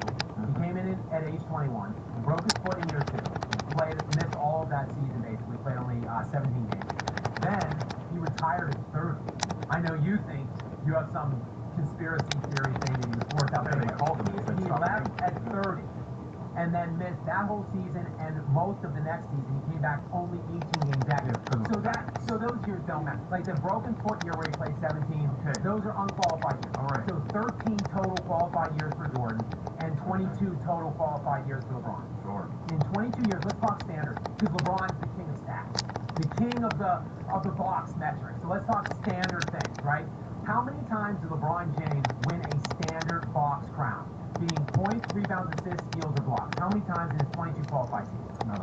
One time he led the league in scoring, one time he led the league in assists. Yeah. How many standard crowns did Michael Jordan win in his 13 qualified years? A lot more than 2. 10 times he led the league in scoring 10, and he led the league in steals 3 times. 13 standard crowns in 13 qualified years for 2 standard crowns in LeBron's 22. Which era of scoring was better? LeBron's era of scoring or Jordan's era of scoring? Well, it was way harder to score when I Jordan. didn't ask you that. I didn't ask you it was harder to do. First of all, we just talked about how you couldn't double, you couldn't play zone. I'm not talking about. I'm asking which era of scoring was better. Which era? Whose era of scoring had better scorers? Which era are we talking about? 2004? Whose era had better scorers? Which years do we look at? The existence of LeBron James' career versus the existence of Michael Jordan. Whose time playing basketball were there better Can you scorers? qualify the term better? What era had better people putting the ball in the hoop? I don't understand. Better scoring. What do you mean? Who had better scorers? Jordan's the all-time leading scorer in NBA history for games, and he's had led the league in scoring 10. So I guess that's how I'm 90. That's fine. I'm saying aside from LeBron and Jordan, because LeBron's the greatest scorer in the game. Aside from those 2 players, aside from who else in their eras were just as good, if not better at defending scoring, is what I'm at. Okay, well, let me turn this around on you. You can see that maybe that it was LeBron's. It's not maybe, it's a fact. Let me ask you this, though, because when you asked me what was the best era of scoring, I didn't ask you that. 60s. I didn't ask you that. That's not the question I asked you. But wait, that is not the question I asked you. In the 1960s, that was the best era. I didn't ask you that, though. Hold on. Can I make my point? Can I make my point? You're answering a question that wasn't asked. Your inference is this. It's not an inference. Well, look, if I'm not allowed to answer the question, then I'm not going to answer your question. How about that? You're answering a question I didn't ask. I didn't ask you the best era of scoring ever. I asked you your point. But name your point. If there are better scorers when LeBron's playing basketball, wouldn't it make more sense that LeBron doesn't have as many scoring crowns as Michael Jordan? And let me follow up with my point. If there are better passers in LeBron's era than Jordan's era, wouldn't it make sense? LeBron's not a point guard. Because I know what your inference was, that, oh, well, there's just better scorers now. That's not an inference. That's a fact. So let me follow up with this. How many Kevin Durant were running in the 90s? Are the best scoring era in NBA. 60s. Because I'm trying to answer your point. Okay. The 60s was the best scoring era in NBA history. And Wilt Chamberlain lived in the 1960s. So you would think that because the 60s were easier to score in, that Wilt Chamberlain should have more scoring titles. I didn't say easier. I said better than Michael. I didn't say easier. It's better. No, it's not. You have Elgin Baylor running around 33 and 15, and he was like the 4th or 5th best player in that era. Wilt Chamberlain averaged 50 in a year. Jerry West's career numbers. Hold on. Jerry West's if I put you in a middle school basketball league right now, you average 52. Do you know that Jerry West's numbers are the same as LeBron James? That's why he's the same. What does that mean? What does that mean? All those guys lived in What does that mean? I'm trying to tell you. We're talking about LeBron and Jordan. Neither of these guys played in the 60s. Because this is your point. I'm trying to answer your point. Your point was LeBron only led the league in scoring 1 and Jordan did 10 because it's so much harder to score today. There's so many better scores. Well, okay. It was harder. Full stop.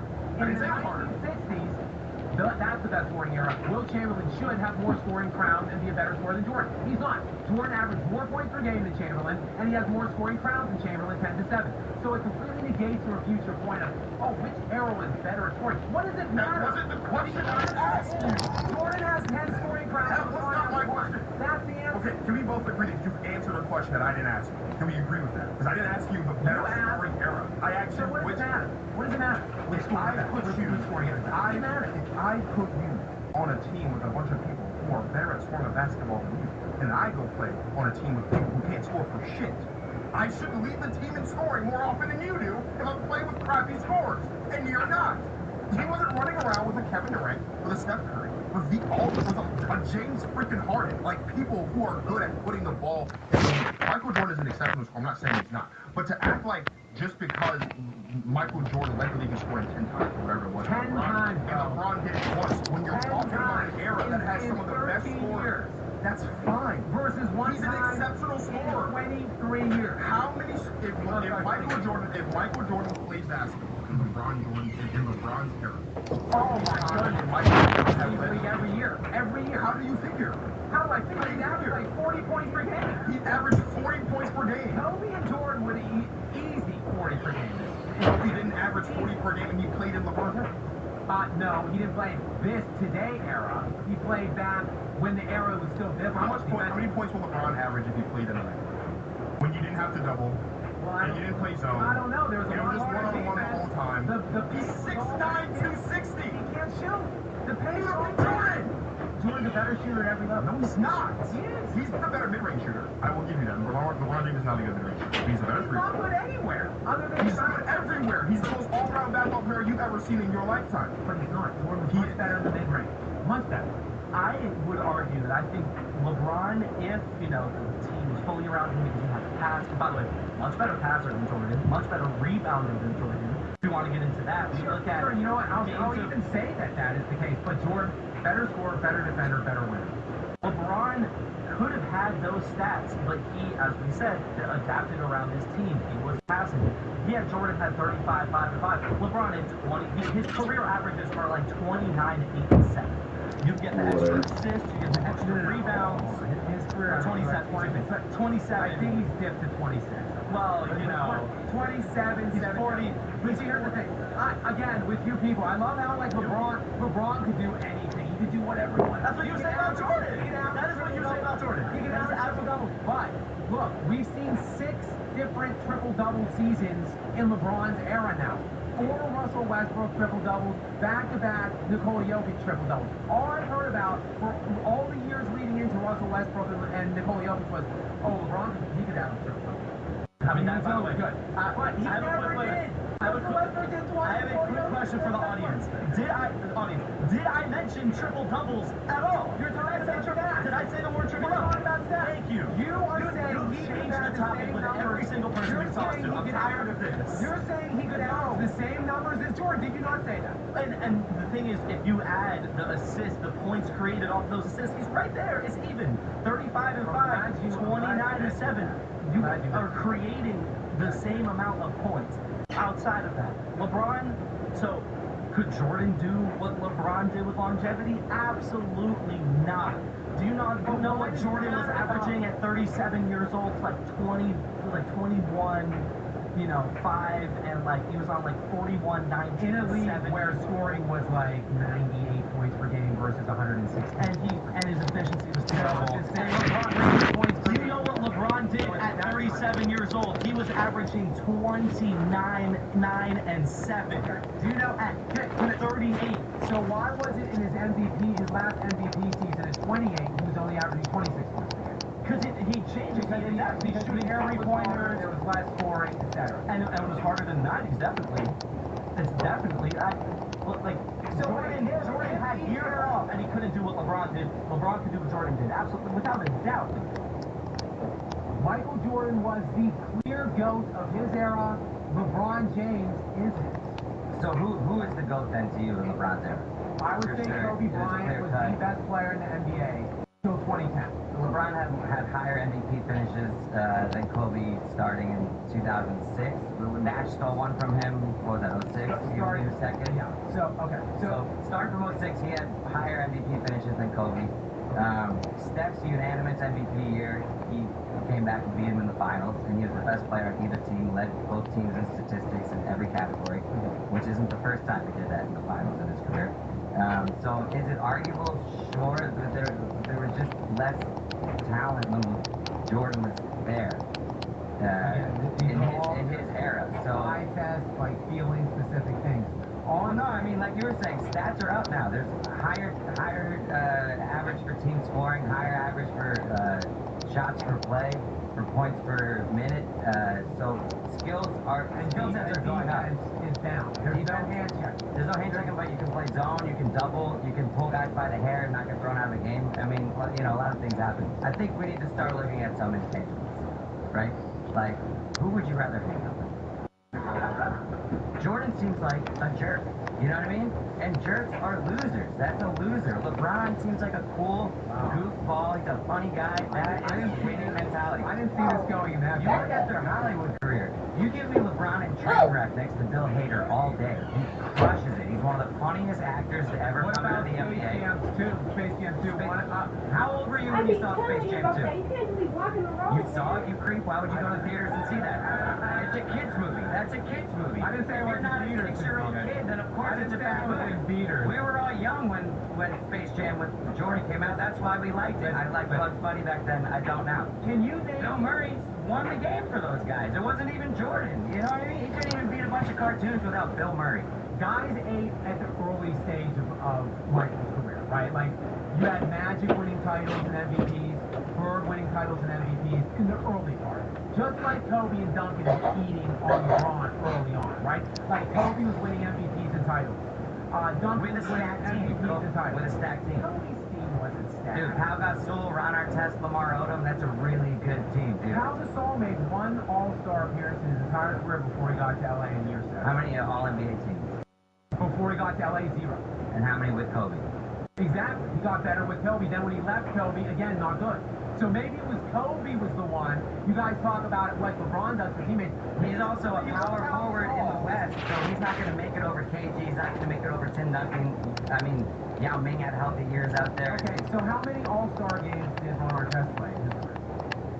With Indiana, probably one. He played one All-Star. How many all-defensive teams? He played one All-Star. He's one of the best defenders of all time. When he played with Kobe. So when you have Kobe and Artest, that's very similar to Jordan and Pippen, right? On defense, they're shutting down the wings. How many All-Star games did Lamar Odom play? I think 15, 16. 0. How many All-Star games did Derek Fisher play? Derek Fisher isn't in the conversation. 0. He's a role player. He's a very good role player. Those teams are elevated now to diminish Kobe Bryant. Not at all. Kobe couldn't win with that before Pau Gasol got there. Look at his team. He had Smush Parker. Exactly. And then you bring Pau Gasol was 18 and 10 with Memphis as a young man. And what was Chris Bosh? Chris Bosh was before he joined LeBron. He was like 20, 22, 24, and 10. Gasol were similar players before they joined. Before they played very different games. They were similar players. Tao's a much better defender. Chris Bosh was LeBron's Chris Bosh was soft in the paint. Pau Gasol was Kobe's second. Those weren't stacked teams. The year if you put LeBron on those Lakers teams, if you take out Kobe, you insert LeBron James, they three-peat. They win not even championships. Not even close. Because LeBron is a choke artist when it really matters. I think this is a time where LeBron's longevity, he's almost a victim of his own greatness because you're using arguments from when iPhones were new, and then you're using arguments from when Limbic was new to hurt LeBron's case, right? The fact that he's been great for this long gives you more to work with, but what he's done in his era is an outlier. LeBron is top 10 in total playoff points scored in the 2000s. He's top 10 in total playoff points scored in the 2010s and the 2020s. No one else has done that. LeBron is far and away the all-time points leader while being top 4 in assists. How many points do you think LeBron has created in the history of basketball? How many guys have made a shot because LeBron touched it? Right? Like, for him to be... when I can. Go ahead. Okay, Introducing Subway's new fresh value menu. Team protein pack choices all for under $5 each. Anybody wearing this, you don't get a second. I'm going to test out our product and just honestly ask it. Now don't hold back.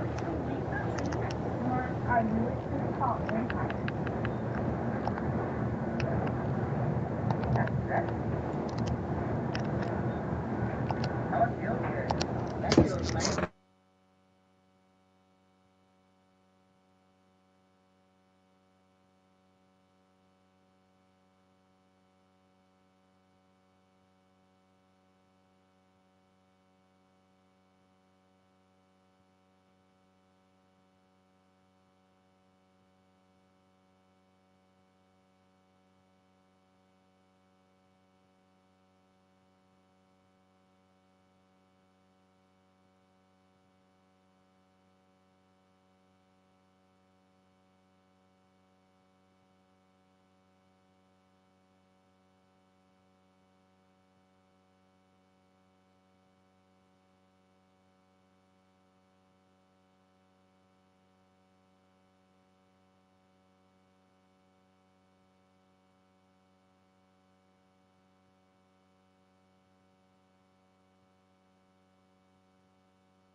in the same job as Dr. Seuss's. People only give to give back. That's recoupment. Always have their two hands out. Like they.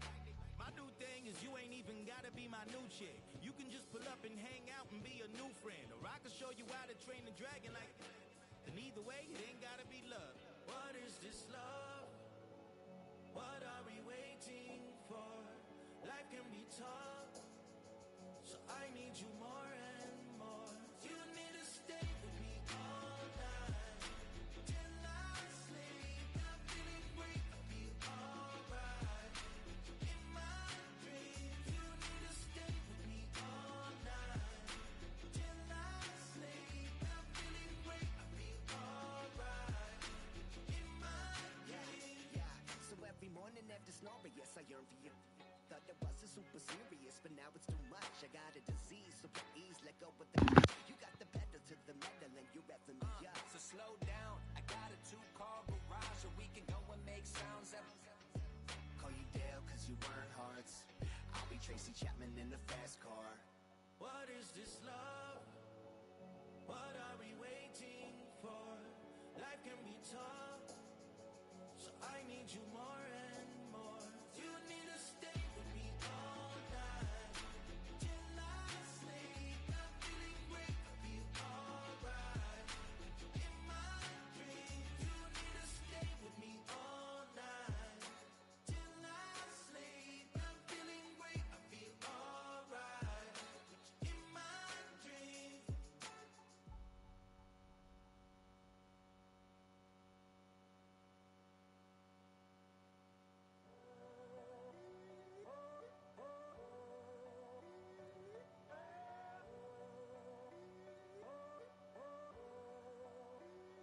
I'm in a tunnel, foot on the gas. I see these demons, hoping I crash. All that I wanted, like the last laugh. Gotta move fast, get to the bag.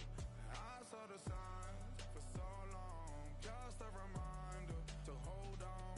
Ain't gonna cry or go home. Stay strong, yeah.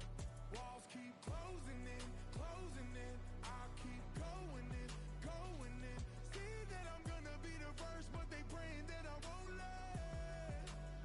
And you know that I get better when I wanna get better. I get better when I wanna get better. I get better when I wanna get better. If you do it good, I'ma do it better. If you do it good, I'ma do it better. Always on my grind, it's 24/7, I don't settle. I demand my respect, cause they'll finesse you if you let them. Told myself I was the champion, went and got the medals. I showed the world my true colors and they was black and yellow. I let the past be the past, I'm on a new level. It's hard to pick which car to drive, I got a few of them. The first to make it cross the line like a true winner. Cause if you knew better, then you do better.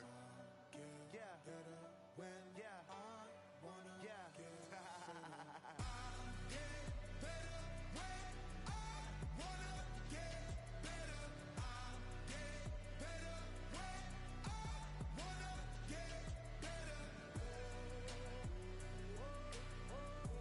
If you do it good, I'ma do it better. If you do it good, I'ma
it all away. You're like my reason for life when my dreams seem so far away. You give me holding out on faith. I don't wanna go to war. You don't wanna give me peace. I can never leave you alone, even when I'm overseas. If I gotta do a show, you coming with me. Baby girl, you a prime time. I don't care if everybody see. Couple weeks I had to leave, now I'm coming back off road. Tell me you love me, and tell me you love me, and tell me you love me, and don't let me go.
Bring 'em out, bring 'em out, bring 'em out, bring 'em out.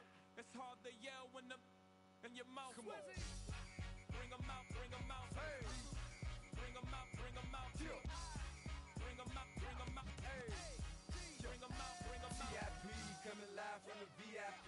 Heard the nightlife, lost life without me. Both the feds in the state wanna see by me. The whole city got pissed, heard he got 3. That other rapper got it, but shouted he not out. Who set the city on fire soon as he got free? The king back now, don't even know how to act now. Hit the club, get before I sat down. Still ballin', money stacked tall and shack now. Still push a button and let the roof on the lag down. I'm on the road doing shows, put my Mac down. Mississippi to Philly, Albuquerque to Chat Town. I got the crowd yelling, bring 'em out, bring 'em out. All my hot girls yelling, bring 'em out, bring 'em out. All the dope boys yelling, bring 'em out, bring 'em out. Front the back gate yelling, bring 'em out, bring 'em out. Get with other southern rapper hooded than this. I got rich and I'm still in a hooligan clique. You be rapping by, I'm moving the bricks. You talk about, now we're doing it, prick. If you in the face, you gon' be suing me quick. If I catch another case, I know it truly be missed. So I'ma keep a cool head, stay out of the news headlines, and show these other rappers it's bedtime.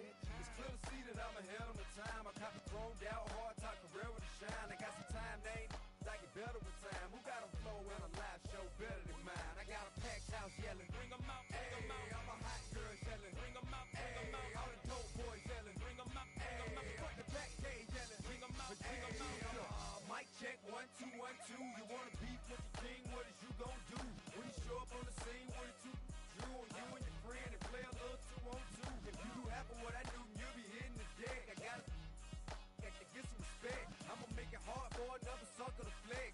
Show 'em this ain't the squad or a sucker to test. Pimp, my too large and we way too fresh. Work well with and quick to check a lane like a game of chess. You wanna be better, bring your best. Cause we be standing in your front yard yelling, bring 'em out, bring 'em out. All my hot girls yelling, bring 'em out, bring 'em out. All the dope boys yelling, bring 'em out, bring 'em out. Front the back gate yelling, bring 'em out, bring 'em out. All the front yard yelling, bring 'em out, bring 'em out. All my hot girls yelling, bring 'em out, bring 'em out. All the dope boys yelling, bring 'em out, bring 'em out. Front the back gate yelling, bring 'em out, bring 'em out. Oh!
Yo, can you hear me? Okay, yeah, I hear you now. Okay. Oh yeah, we ain't gotta play. I just woke up. Uh, you see, they got Dark Tide. They got Dark Tide on here. Warhammer, Dark Tide. Mm. I think I fell asleep or something. I must have fell asleep. Did you? What was the score?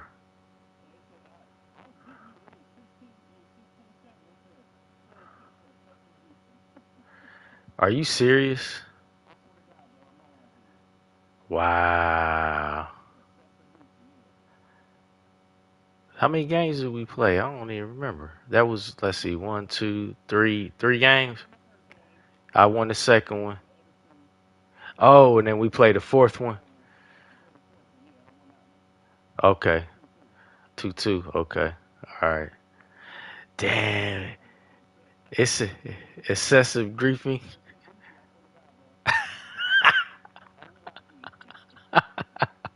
He said. He said this. He said, bitch ass. I didn't. That was EA, man. That's funny. Nah, you won. I was bitching the last game, I guess. That's hilarious.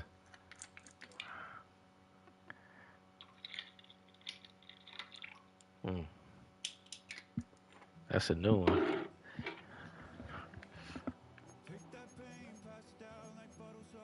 That's funny.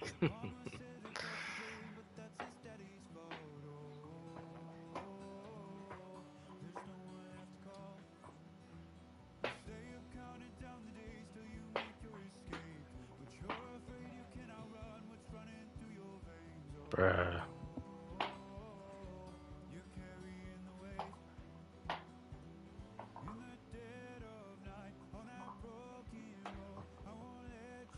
Yeah, I'm in here, but it's like just stuck.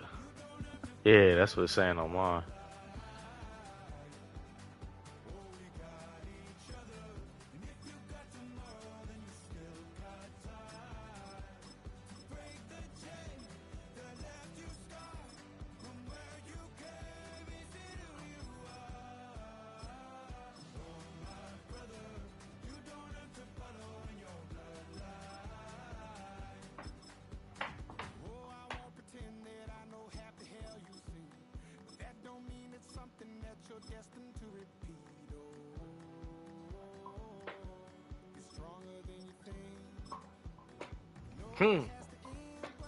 He said, quit your bitch.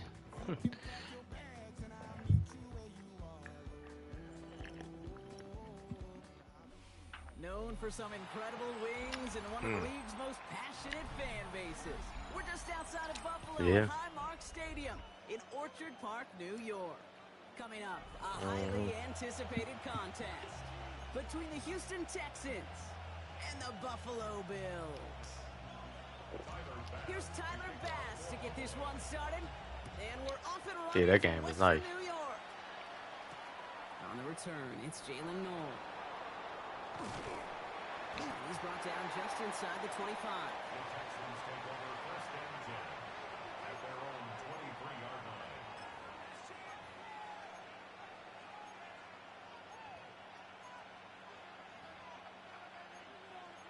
Bruh, I was out.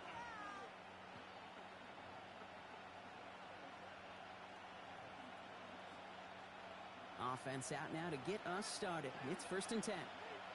Mm-hmm. Here we go, let's go. 18, what's up? Stroud off the play fake. Rolling left, buying some time. Dang. That Nico route was ass. And the drive begins with a rough first step there. That's going to bring up 2nd down. Playing in your own building, a little extra All week, yeah. He's out. this home team feeds and plays off the crowd. First play of the game, and Nah, already we're seeing fuck an that. impact being made defensively. Hell no. Yeah, I ain't. Fuck that. I ain't doing that shit.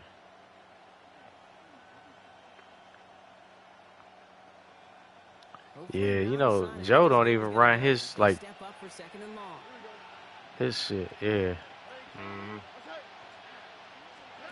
Back to throw, Stroud. On target to his back, Joe Mixon. Attacking the screen. Look at this defense, getting him down behind the line. He specializes in I see you just. I see how you play. Okay. I ain't saying nothing. I just see how you. I see what you like to do with defense. For this third down. Mm-hmm. Mm-hmm. Here he goes, third and long. Got him. I seen how you like to play. Gotcha. That one goes for 31 yards and a first down when all is said and done. Now, right there, that's what you want to see on your opening drive. Took a nap doing some wild shit. To be aggressive in this game today, boy, do I love that. First down, Stroud. Trying to set up the screen for Mixon. And he takes it past midfield and starts the drive into Bills territory.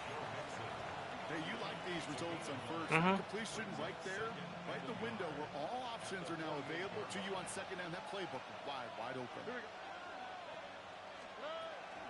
It's Mixon on second down.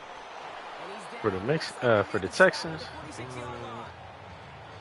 good for a couple of Well, yards. you know, it's the season's over, so they go back to the default rosters. Yeah.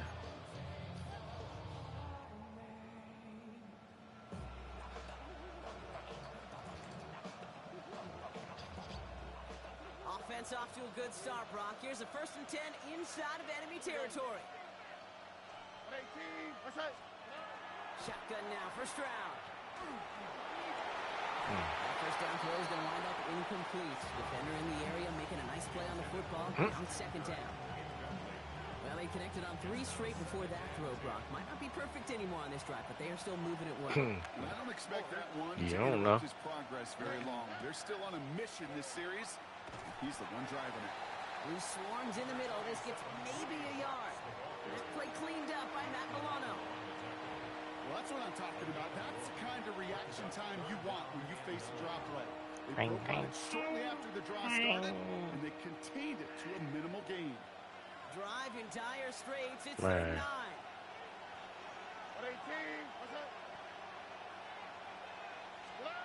They go play action with Stroud. Oh, nice.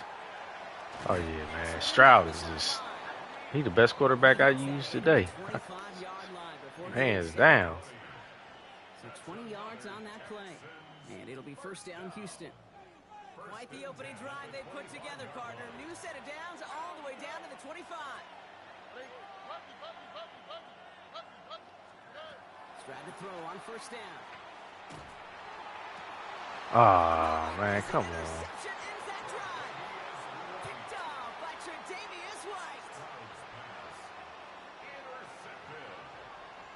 The Bills take over first and 10 at their own 8-yard line.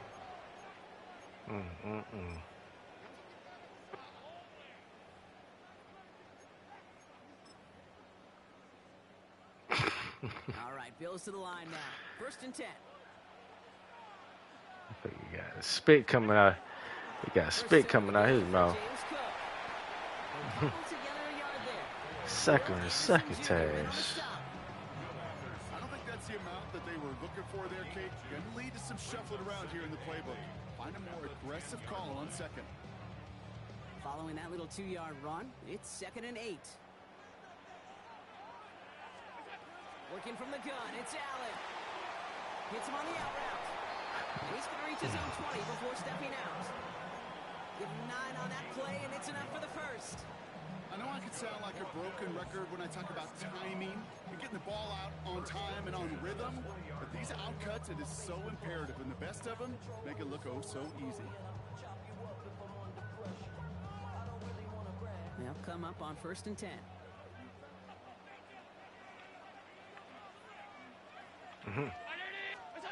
Oh, you played him? First guy he met. No gain on that first down run. Yeah. Yeah. Wow. Wow. They said Hunt Brothers.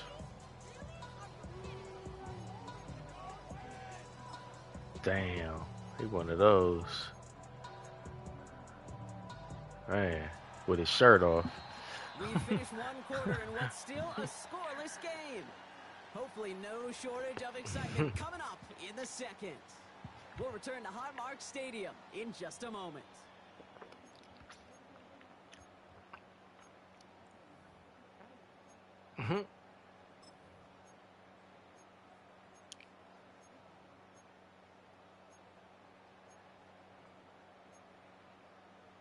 One more We're gizmo. back for the second quarter. Bills in possession of the football. They have second and pretty long here. Operating from the gun, it's Allen. It's incomplete on second down. That play right there, Kate, that just goes to show you. Oh yeah, we doing that. We doing that thing.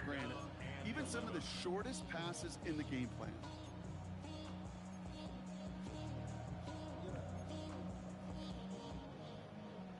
Last pass unsuccessful, and they have third down here.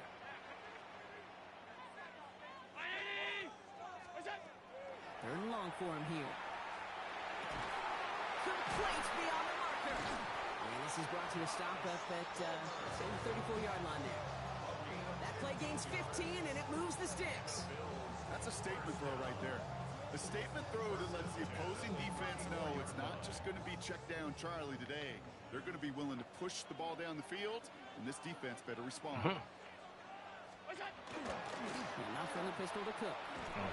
And he scampers ahead and gets two on the carry. I think one thing you learn, Kate, when you transition from college to the NFL, not every run is going to be a big play. Some of them, well, they're just destined to end in a minimal gain, and some of them will set up that critical play action for later. After the 3-yard pickup, it's 2nd and 7. Another one for Cook. All right, short on marker for the moment, but they've got third and short coming up from their own 44. You know, these are some of the little hidden plays in a game. Right? It doesn't look like a whole lot on the stat sheet, but A, it gets you good yardage. B, it sets up your play action. And C, most importantly, keeps that defense. They probably get boat raced. You don't want to do it. That's called a butt plug right there. It's weird to say, and it's Plug certainly that won't show hole. up on the stat sheet, but I want to give a lot of credit to that runner. Even though it didn't gain a yard, it actually took a heck of an effort just to get back to the line of scrimmage.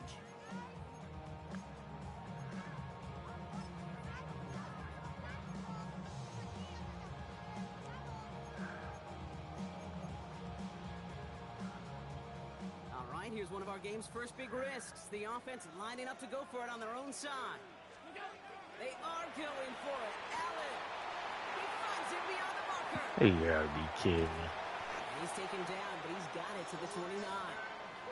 What a play on 4th down. Give him the first after a gain of 27.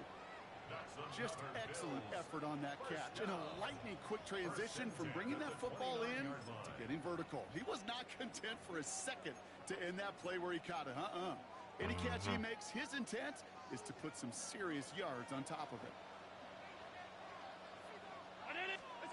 Throwing now on 1st down. Allen. That won't be caught outright. It's incomplete. The lack of points and the lack of yards have just gone hand in hand here in the first half, and they both really trace back to the same root cause, an inability to consistently find and exploit any opening in what's been a very sound defensive game plan. Damn.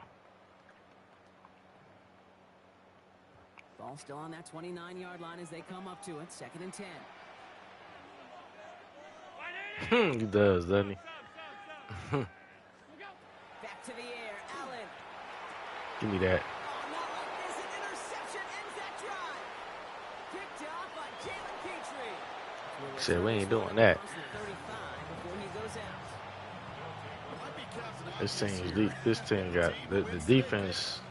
They got a top 5 defense, probably top 2 defense, really. First and 10. Now begin with a run by Mixon. Ooh, and he is cracked at the tail end of that play. A good hit, but sure would have loved for it to have come. See, he gonna hurt Mixon, huh? Bunch and gets him the first down. That one goes for 17 yards and moves the chains. And we are still scoreless in this one as we've reached our 2-minute warning. More from Highmark Stadium in just a moment. Markers are reset. Here we go. Ball at the 44. On the quick.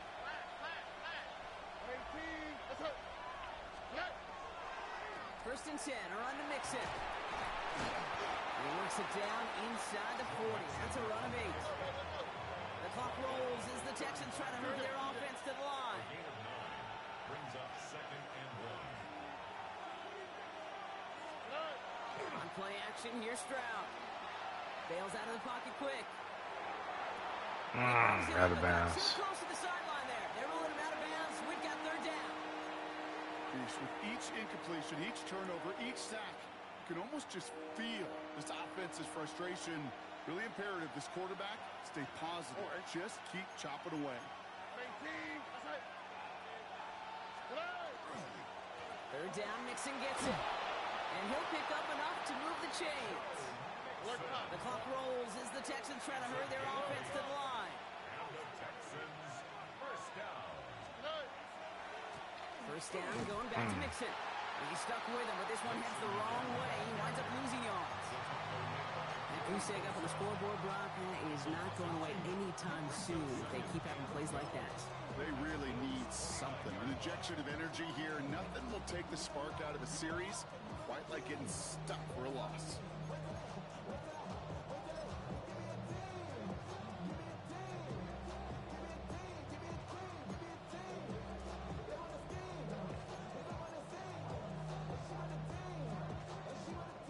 All right, here we go. 2nd down.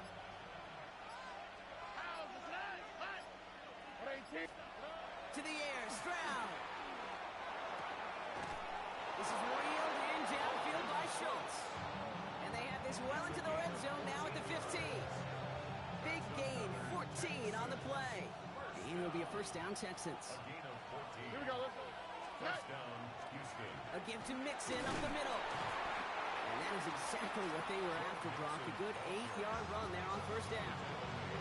Timeout coming from the Texans. That's their first. They'll have 2 left to work with before halftime. After that little 8-yard scoot, here comes 2nd and 2. All right.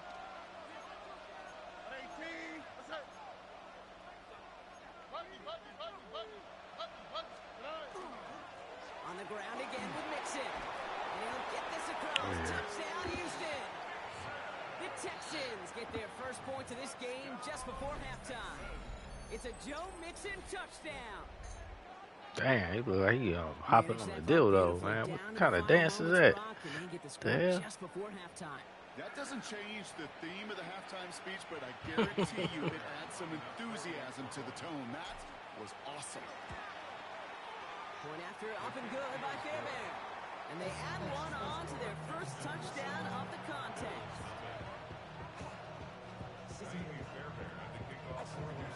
Time left for maybe a return plus a play here as they send this away. Ty Johnson now to return. And this drive will start inside the 25. 5 seconds to get some, man. You scored on one play the last game a few times.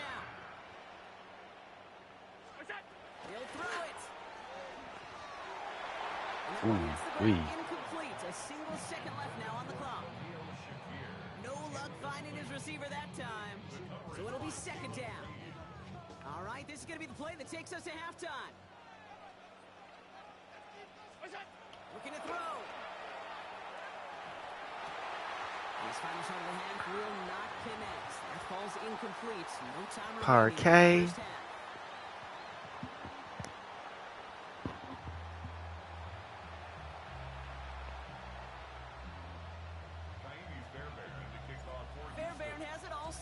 kickoff. Johnson with a return here. He's brought down just inside the 25. Bills take over at 1st and 10 at their own 23-yard line.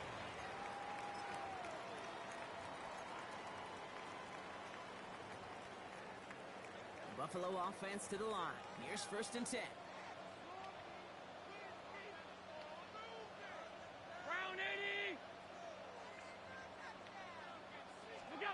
Allen on the play action.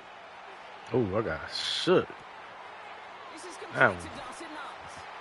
And they're going to bring him down just a moment before he's able to break it across midfield. This one goes for an even 25 yards. And the Bills have a 1st down. From a great throw to a nice route and catch to moving the chains, there wasn't a whole lot not to like about that amazing play. One play in, and they are already close to midfield.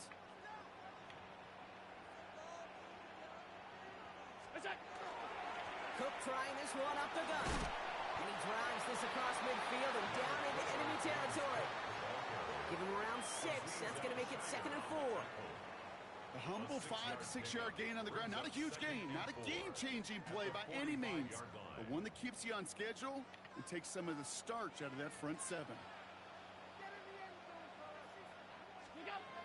Now Allen. Pass into the hands of Dalton Kincaid. And he's taken down at the 30. He picks up 15 on the play. And that's good for a Buffalo 1st. The smartest pass catchers I've ever been around. They know how to set up an outcut beautifully. They recognize when they have leverage, how to sell the deep route, and then boom, they just break it out as if it's nothing. Said Jack Reacher. So 1st and 10 now from the 30. Yeah. Straight ahead, here's Cook. He's descended upon quickly and dropped after it looks like a yard gain. He's out shyer that time on the tackle. That's a pretty good stop on 1st down. This defense now gets a chance Play watching. all the great defenses want to do, Kate. They want to dictate it on their terms and not just be reacting to what the offense is always doing. Need a better result than that last run. It's 2nd and 8.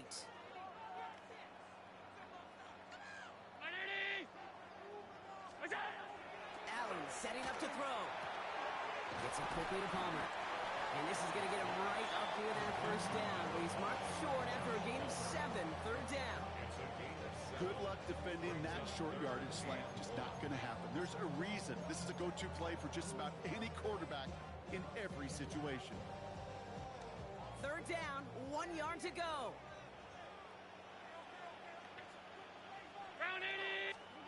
Looking to throw on 3rd and 1. And it's incomplete, and that's going to bring up 4th down. The numbers tell us pretty clearly, you get to 3rd and long, extra long, it's really hard to stay on the field. That's disappointing because that was 3rd and manageable and an incomplete. We know what he playing right now. He playing that nigga ball. He playing that. Inside of field goal range, but the kicker ain't moving. They're going for this. Back to throw it. Oh my God! Come on, dude. Number 5. He's not going to get to the end zone. The stop is made in time at the 2, but hey, 4 more chances coming. They've got a 1st and goal. This entire play, Kate, depends on how well he can separate from his man. You get man-to-man coverage, it's really about 2 things: separation and trust. Because QBs want to throw it before he breaks. That's the trust. And then they got to believe that that separation could create the big play down the field. Cook goes up and over for the touchdown. The Bills cutting to the lead coming out of halftime. It's a James Cook touchdown. All right, so the offense does its job, Brock. Now they need their defense to give them a chance to overcome that big deficit. The momentum in the building's clearly changed. We can feel it here in the booth, but you're right. It's now up to the defense to make a stop and give them a chance. So we've got a tie ball game now as they send this away. He said, I don't go for it. I go for all 4th downs. just beyond their own 20. Said I go for all 4th and longs. Oh shit. That's funny.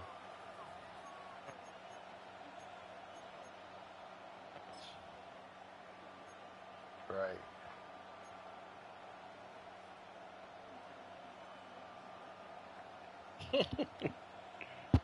All right, the Houston offense Got looks his set. eyeliner on Here's and 1st and 10.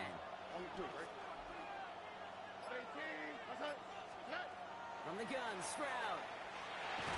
That one is incomplete. Couldn't hang on through the contact. When we look back at this one, Brock, it is going to be defensive highlight after defensive highlight. And there again, the examples, they just keep coming.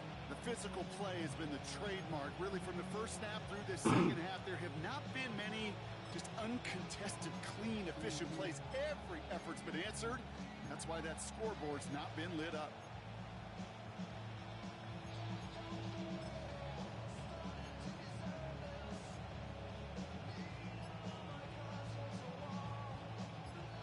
Incompletion, 2nd and 10 from the 22. Damn. Running with Mixon after the gun. He's corralled after a modest 4-yard gain. Terrell Bernard tracking that one down. You make that call to just give yourself a fighting chance on 3rd down, Kate. Take at least a little bite of the big meal between them and the 1st down marker. And that should make this upcoming call a little less daunting. They come to the line here, and this is 3rd and 6. Oh, right. What's up?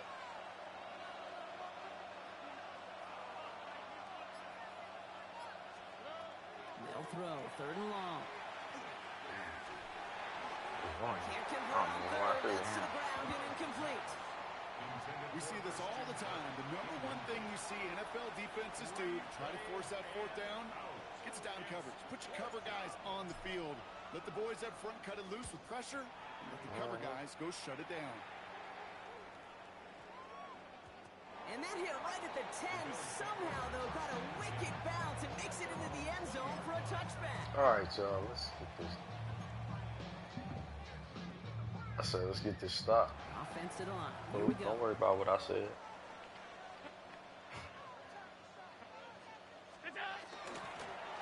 Here's Cook. Oh, man, nothing for him again, Brock. It has been a struggle all game as this one's quickly mocked up, too. That's a nice, quick correction for this front, Brock. Give up the big play and then get a little back on the very next one. Exactly the kind of response you want to see from your defense. You got to forget about the big play for now and stay focused on that next snap. From the shotgun, it's Allen. Good Defender drop. right as the ball does, and the hit knocks it free. Incomplete. James Cook, the intended target. And that's going to leave him with a tough 3rd and long. You go middle of the field against zone coverage, Brock. You know this firsthand. You are throwing into rush hour, and there aren't a lot of easy completions to be found in that part of the field. Yeah, and a lot of those throws, Kate, you're signing your guy up to take some sort of hit. It's on you to protect your guys. Credit that defense for flying around and making the play. Oh. Across the middle. It's an incomplete pass. Looking for his wide receiver there. So that brings up 4th and long. Hey, Mr. Quarterback down there, that's a throw that's got to go somewhere else. Double coverage was waiting for it. QB super fortunate that ball wasn't picked. An incompletion, still pretty good for the defense, too.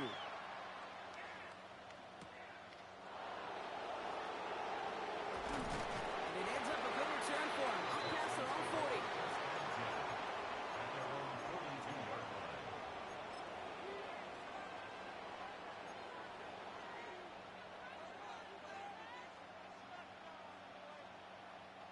Nice starting spot for the Texans here. They're about set. 1st and 10. Wanting to start the drive with Mixon. This great effort winds up getting them well into enemy territory before he's brought down.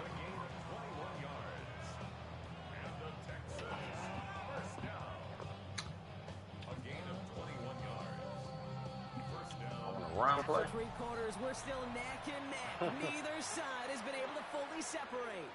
We're tied at 7 apiece as we get ready for the 4th.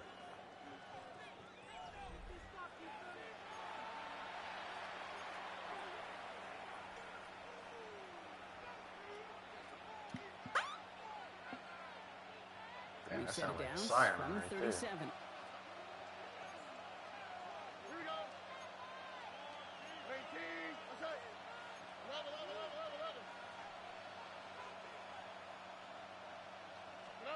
Stroud off the play fake. This is complete to Schultz. And he gets down to the 24 before he stopped. 12 yards on that play. He was A good open. call, nets him the first. Well, he threw it. He threw it right. He threw it right to the tight end. Though. He's able to get a good release off that play action, and then he gets himself in space to do some damage. And they try to power it To the forward. outside. Only a couple of yards there. If there's ever a play we can call garden variety in the NFL, I think we just saw it right there. That's an uneventful run and a pretty sound stop there defensively. Nixon gets it again on second down. Now that's not what the offense dialed up. They stick him for a loss. It's going to be third down. Man, some of these middle backers are so impressive these days, Brock. No problems at all for him to range downhill and cut that play down behind the line. Kind of the calling card of the position played today. They're not as big as they once were, but boy, can they run. As you said, whether it's downhill or sideline to sideline like that. Bills going nickel, third down. Here we go. At 18. He's back to throw. Oh, Big moment here. This is intercepted. That's Cole Bishop. And the Bills are set up just shy of the 25 after that tackle. Intercepted. The Bills take over first and 10 at their own 24-yard line.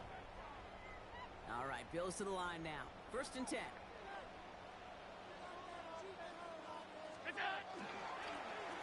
Here's a give to Cook. Well, he continues to find no traction on the ground here, Brock, as they bring him down for no gain. That's the kind of yardage it's not going to kill this drive on the first play, but it does put you a little bit behind schedule. Now second down becomes critical because nobody wants a 3 and out. Last run only gained a yard. That means it's second and 9.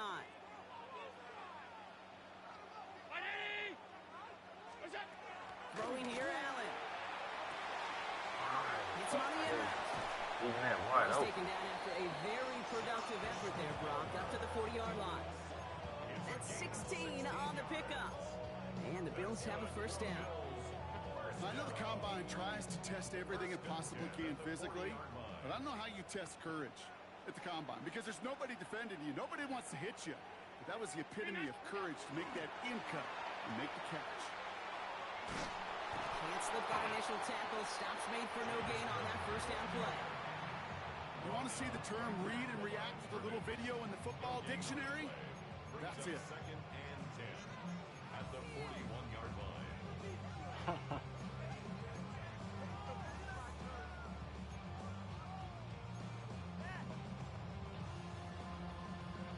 We've hit the 2-minute warning here in Buffalo.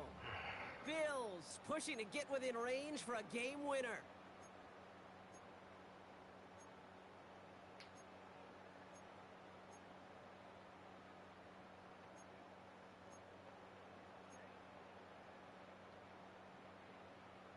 Well, nothing doing on the last run. It's second and 10.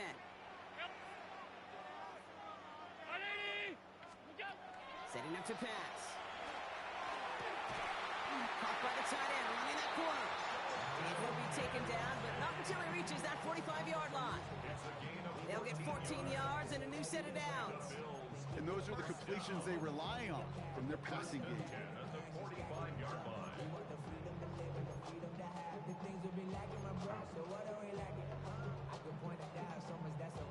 Let's see how they attack this first down, partner, from the 45.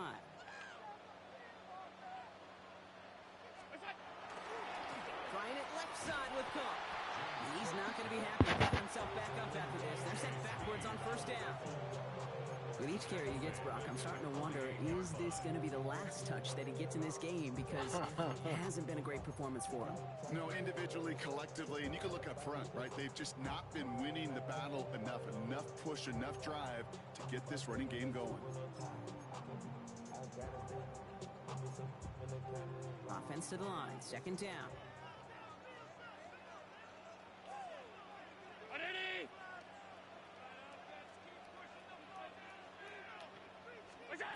To throw. He had it forward, but a great defensive play to jar it loose. Incomplete. No surprise to see the quarterback go back to that well. That security blanket that's been his tight end all game long. But finally, this defense has an answer.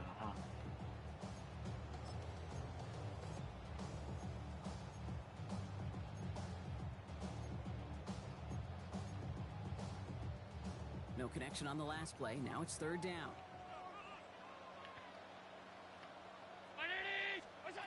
To throw. That's brought in downfield by Kincaid. And they're going to be set up just outside that red zone. What a play on 3rd and 13, and this drive will indeed continue. This is defense. Every tight end worth his salt. I can't even find. Really craved man-to-man. It's on. We got it. It's double tight end. I like using that sometimes. I would have used it right there, but I can't find it. I ain't got enough time. I saw it earlier in the game, but I ain't got enough time to try to find it, man. I hate when I can't. I ain't got enough time. I don't know a playbook, yeah. When you don't know a playbook, it's like, damn, I can't find certain plays, you know. That's their first. And they still have 2 available for them as we approach the end of this game.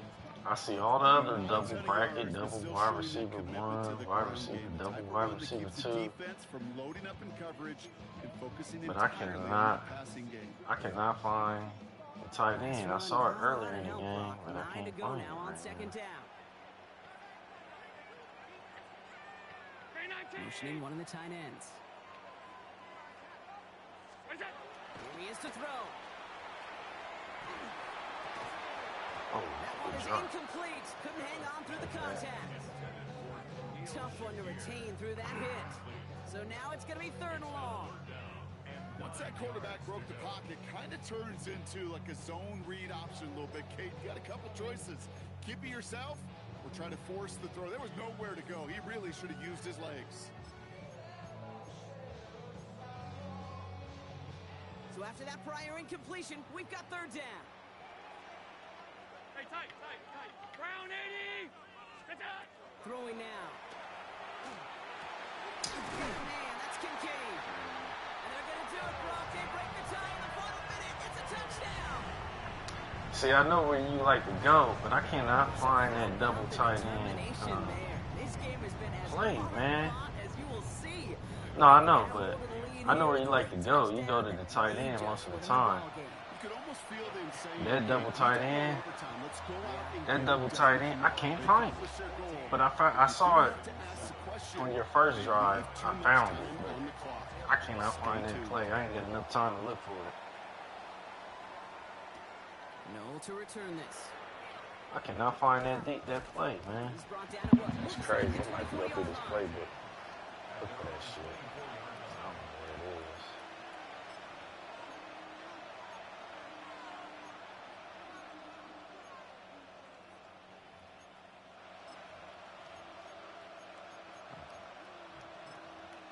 The plays is coming buttocks. Offense to the line. They're going to have trips right to start out.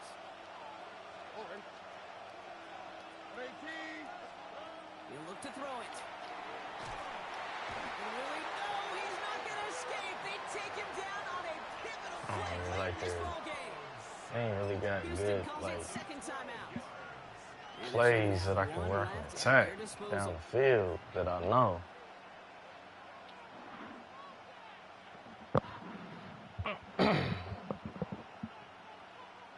So after the sack, quite the situation they find themselves in. Here comes 2nd and 22. Is that T. Higgins? Can't be no T. Higgins.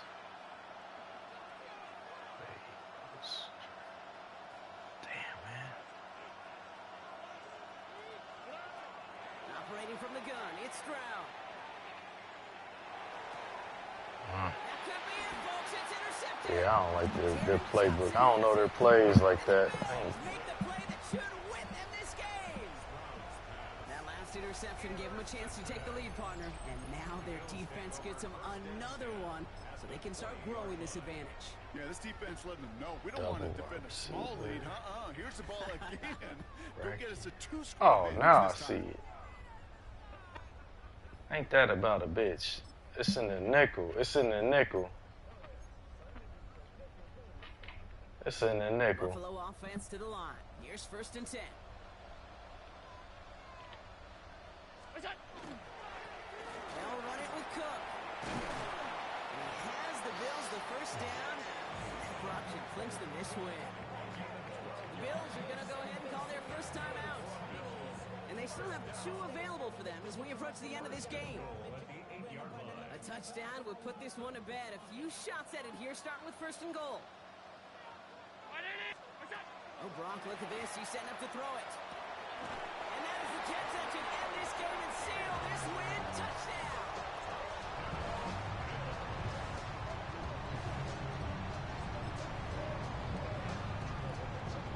Pass on for the extra point.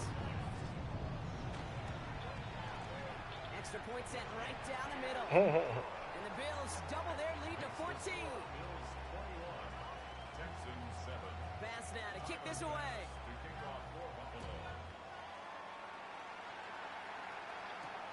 No to return this. Definitely don't. That playbook. That's going to set them up just beyond their own 20. Didn't know their playbook.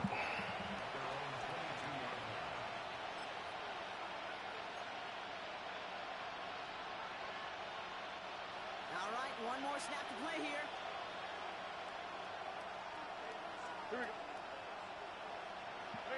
I should have kept it conservative. While I'm running the ball, like running the ball. Got away from my offense. All right, big dog, I'm about to get off of here. Yeah, I'm about to go to sleep because I'm going to try to take it out at least a little earlier because I got to go to Newark. I hate running more. This shit's starting to get old, man.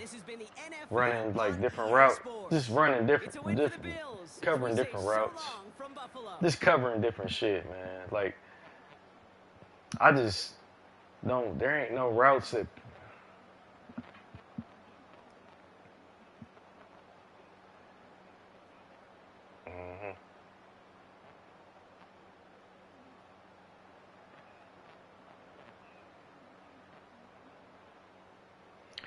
He's throwing it on you because you really don't do miles, so you pretty much, you're always in town. So it's like you got one of the easiest routes because you don't really do miles, you know what I'm saying?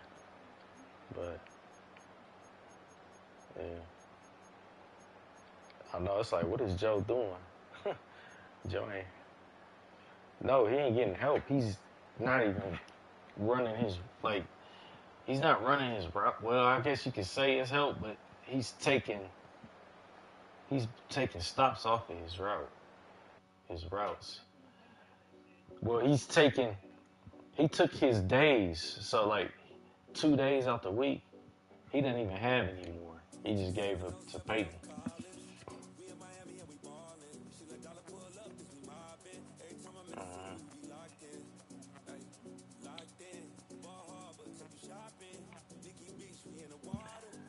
Peyton still has his route. Yeah. So, but Peyton still has that day where he has to go to Zanesville for that Zanesville Applebee's. Yeah. So what I'm saying is, Peyton still has his route, but they only switched 2 days off the route. So the 2 days where Joe has to go to where he usually finishes off. The 2 days where Joe has to finish off in like Bell Fountain, and sometime, well, now it's Indian Lake after Bell Fountain, which is crazy. Those days he swapped those out with Peyton. I don't know. Yeah, these routes is ass. But I'm telling you, talk to Derek. His theory on why everybody's route. More drinks, more sips, more time getting spent on text. Givens fucked everybody up because he was there before um, John put that route together for Tony, and everybody had a good route. Everybody was getting back quick. Nobody was spread. Most people weren't spread out. But as soon as he made that route for Tony, it fucked everybody else.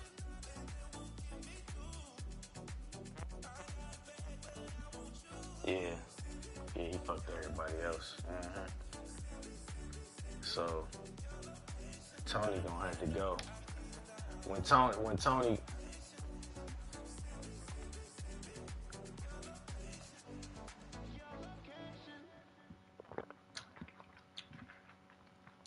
Yeah, when Tony leaves, if he ever leaves, then he can go back to normal routing.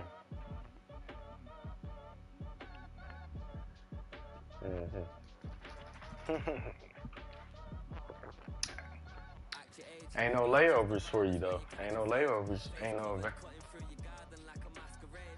Yeah. Ain't no layovers though.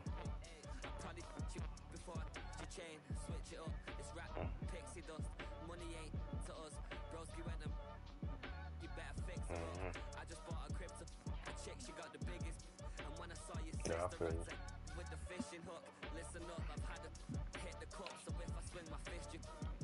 Hey, you want to try a quick game of? Oh damn, it's 9:22. I was gonna say a quick game of Helldivers or no? Real quick. Let's see. Yeah.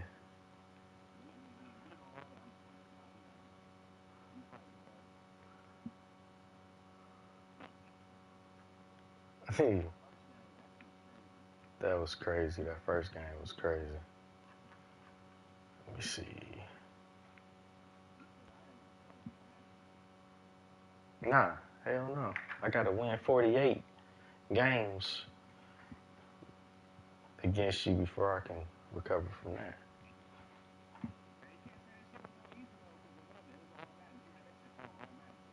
No, when I lost 48-9, no, that was on All Pro.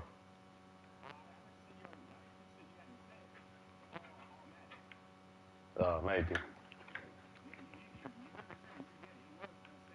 Oh man, okay.